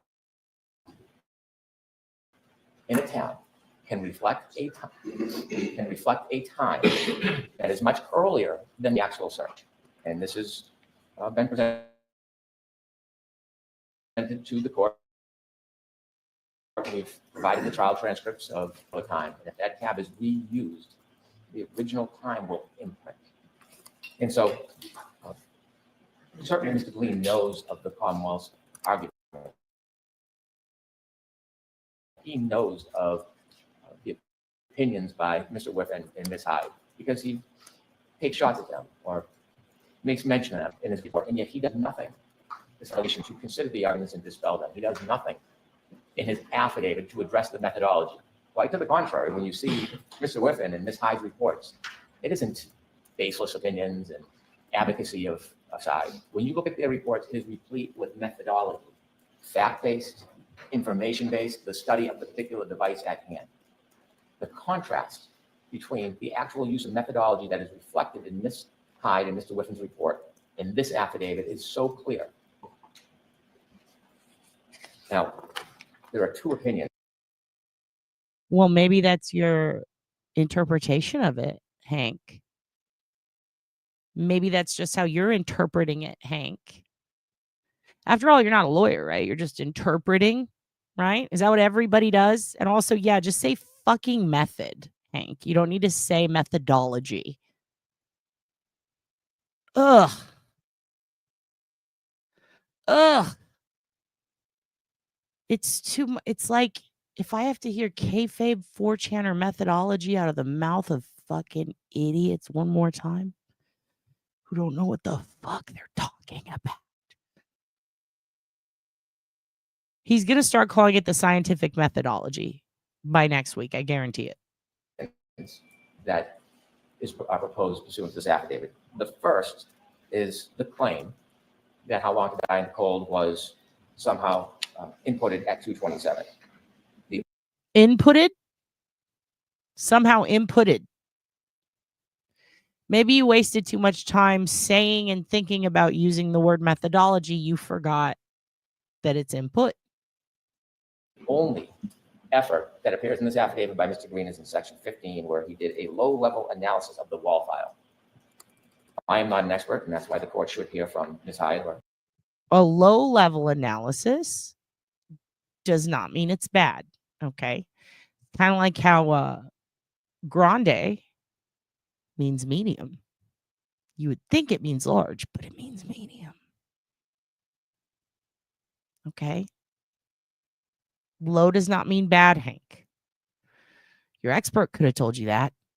Mr. Whiffen and Mr. Green.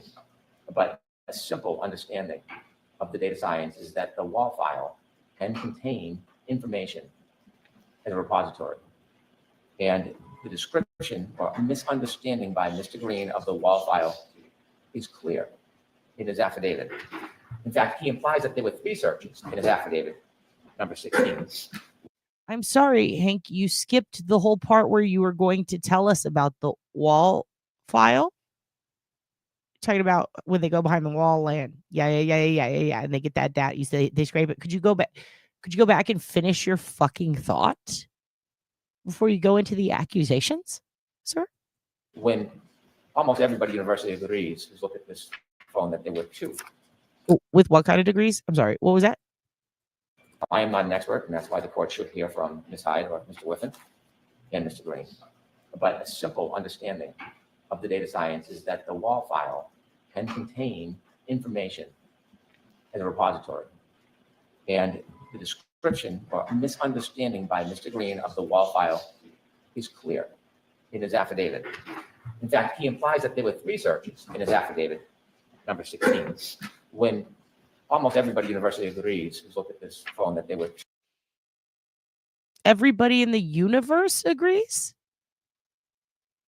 Well, then why do you fucking have experts? If everybody's a fucking expert, Hank, then why are you standing here? You're part of everyone in the universe. You like to take things really literally, Hank. You're one of the people in the universe, but you just said you're not an expert, but you still agree? You have a thought on this? That's funny. That's funny because my boyfriend's standing over there. He doesn't give a fuck, and he's in the universe. No, he said everyone in the universe. Is clear in his affidavit. In fact, he implies that there were 3 searches in his affidavit, number 16, when almost everybody at the university agrees who's looked at this phone that there were 2. Everybody in the universe agrees. Jesus Christ. And so there's no surprise that his second opinion is an attempt really just to create confusion, to disparage, and to make claims that are factually untrue. It's necessary to have this claim because number 1 doesn't have any resonance. There's no methodology to support number 1. So of course the fallback is somebody did something somewhere somehow. Not an uncommon refrain that we hear. And so what the claim or the opinion number 2 the defense would like the jury to hear is that somebody somehow, whether it was a person, presumably the witness in this case, or the police somehow manipulated the phone. I dare say there's no evidence to support that. And yet, in an affidavit under oath to the court, in an attempt of advocacy, this witness is comfortable and willing. You would say, you dare say that? First of all, that doesn't sound very confident. That doesn't sound beyond a reasonable doubt, but whatever. Let's go back to that. What was that you just said about they manipulated? What was that? To disparage and to make claims that are factually untrue. It's necessary to have this claim because number one doesn't have any resonance. There's no methodology to support number one. So of course the fallback is somebody did something somewhere somehow. An uncommon refrain that we hear. There's actually, first of all, there's methodology wouldn't even be the word you use there. You just say proof. Because I guess the method would be, there are ways, okay? There are ways, that's what extracting is. And also you said basically what you're trying to say is there's no proof. But there is, because the video is edited. Video is edited. Data is deleted in that same phone you're talking about, okay? And shit is hidden, sir. And there's actually so many different. Okay. And so what the claim or the opinion number two, the defense would like the jury to hear is that somebody somehow, whether it was a person, presumably the witness in this case, or the police somehow manipulated the phone. I dare say there's no evidence to support that. And yet, in an affidavit, I would argue that police did manipulate the phone. Remember how also Proctor, remember how he was looking for nudes? That I would use that as an excuse to do whatever the fuck you want and get into the phone as a defense expert. Let the defense look at all of it because you had a guy looking for nudes. So let us look for evidence and your guy can keep looking for nudes. Okay. Because we're looking for actual evidence. So there's that whole situation, but whatever, sir. And also the butt dials and the deleting of shit. I mean, next thing Hank's going to tell me is he's never Googled a day in his life and he wouldn't know where to begin. This man is ridiculous. David under oath to the court, in an attempt of advocacy, this witness is comfortable and willing to promote a claim that has no factual basis. If a witness, an expert, is going to promote in an affidavit a claim with no factual basis, we should not trust, without vetting that witness, that their other claims have any merit or value. In opinion number two, this expert, so-called expert, takes the liberty to say that the McCabe cell phone could have been manipulated. Not that it was, not that I did a study, not that I have a fact. It could have been manipulated, then rehashed after manipulation with the PDF being modified. Wow. An extraordinary conspiracy in the world of forensic science to be able to accomplish all of those tasks. So if he has no basis in fact or methodology, no good faith basis to make this assertion, why is he? Why is he? Because the claims he makes in opinion number one are so scientifically and forensically unsound. This is a tactic to confuse the issue. And think about the import of this baseless claim by Mr. Green. It is suggesting that a witness with no other evidence whatsoever was involved in a conspiracy to murder somebody. That's the implication that he wants the jury to be confused by. Otherwise, there'd be no other reason to make the suggestion. That is an extraordinarily harsh claim when you don't have any facts to back it up.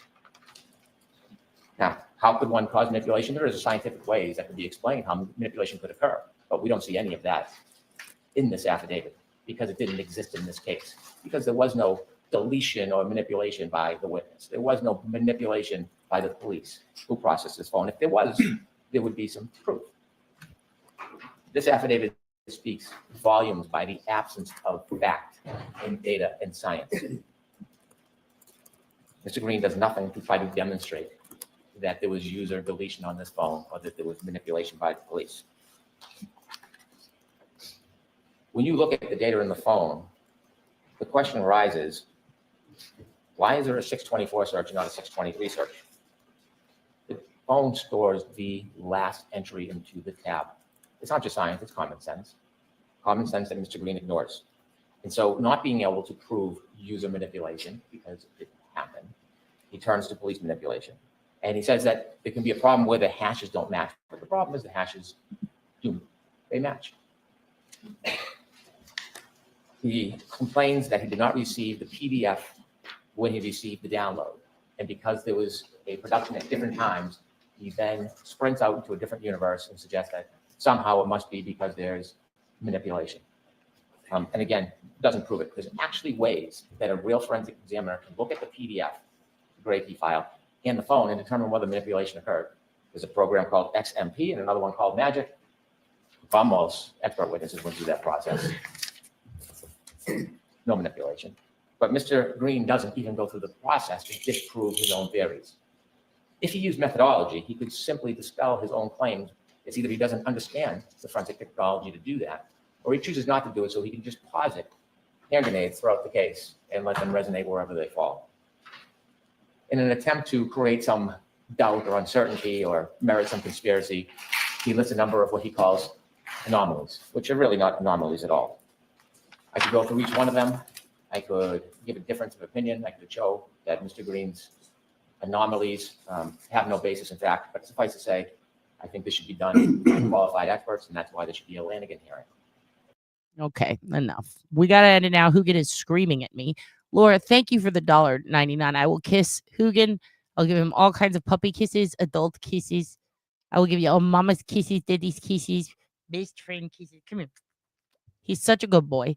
He says he loves you so much. And thank you guys so much for joining us tonight. I'm going to fade out in a minute. You all be oh, he's screaming at me. He's screaming. My take is that Hank is making my dog sad. And he's not a very good lawyer, and he should stick to the mafia. All right. Love you guys. Good night. There is such misunderstanding of forensic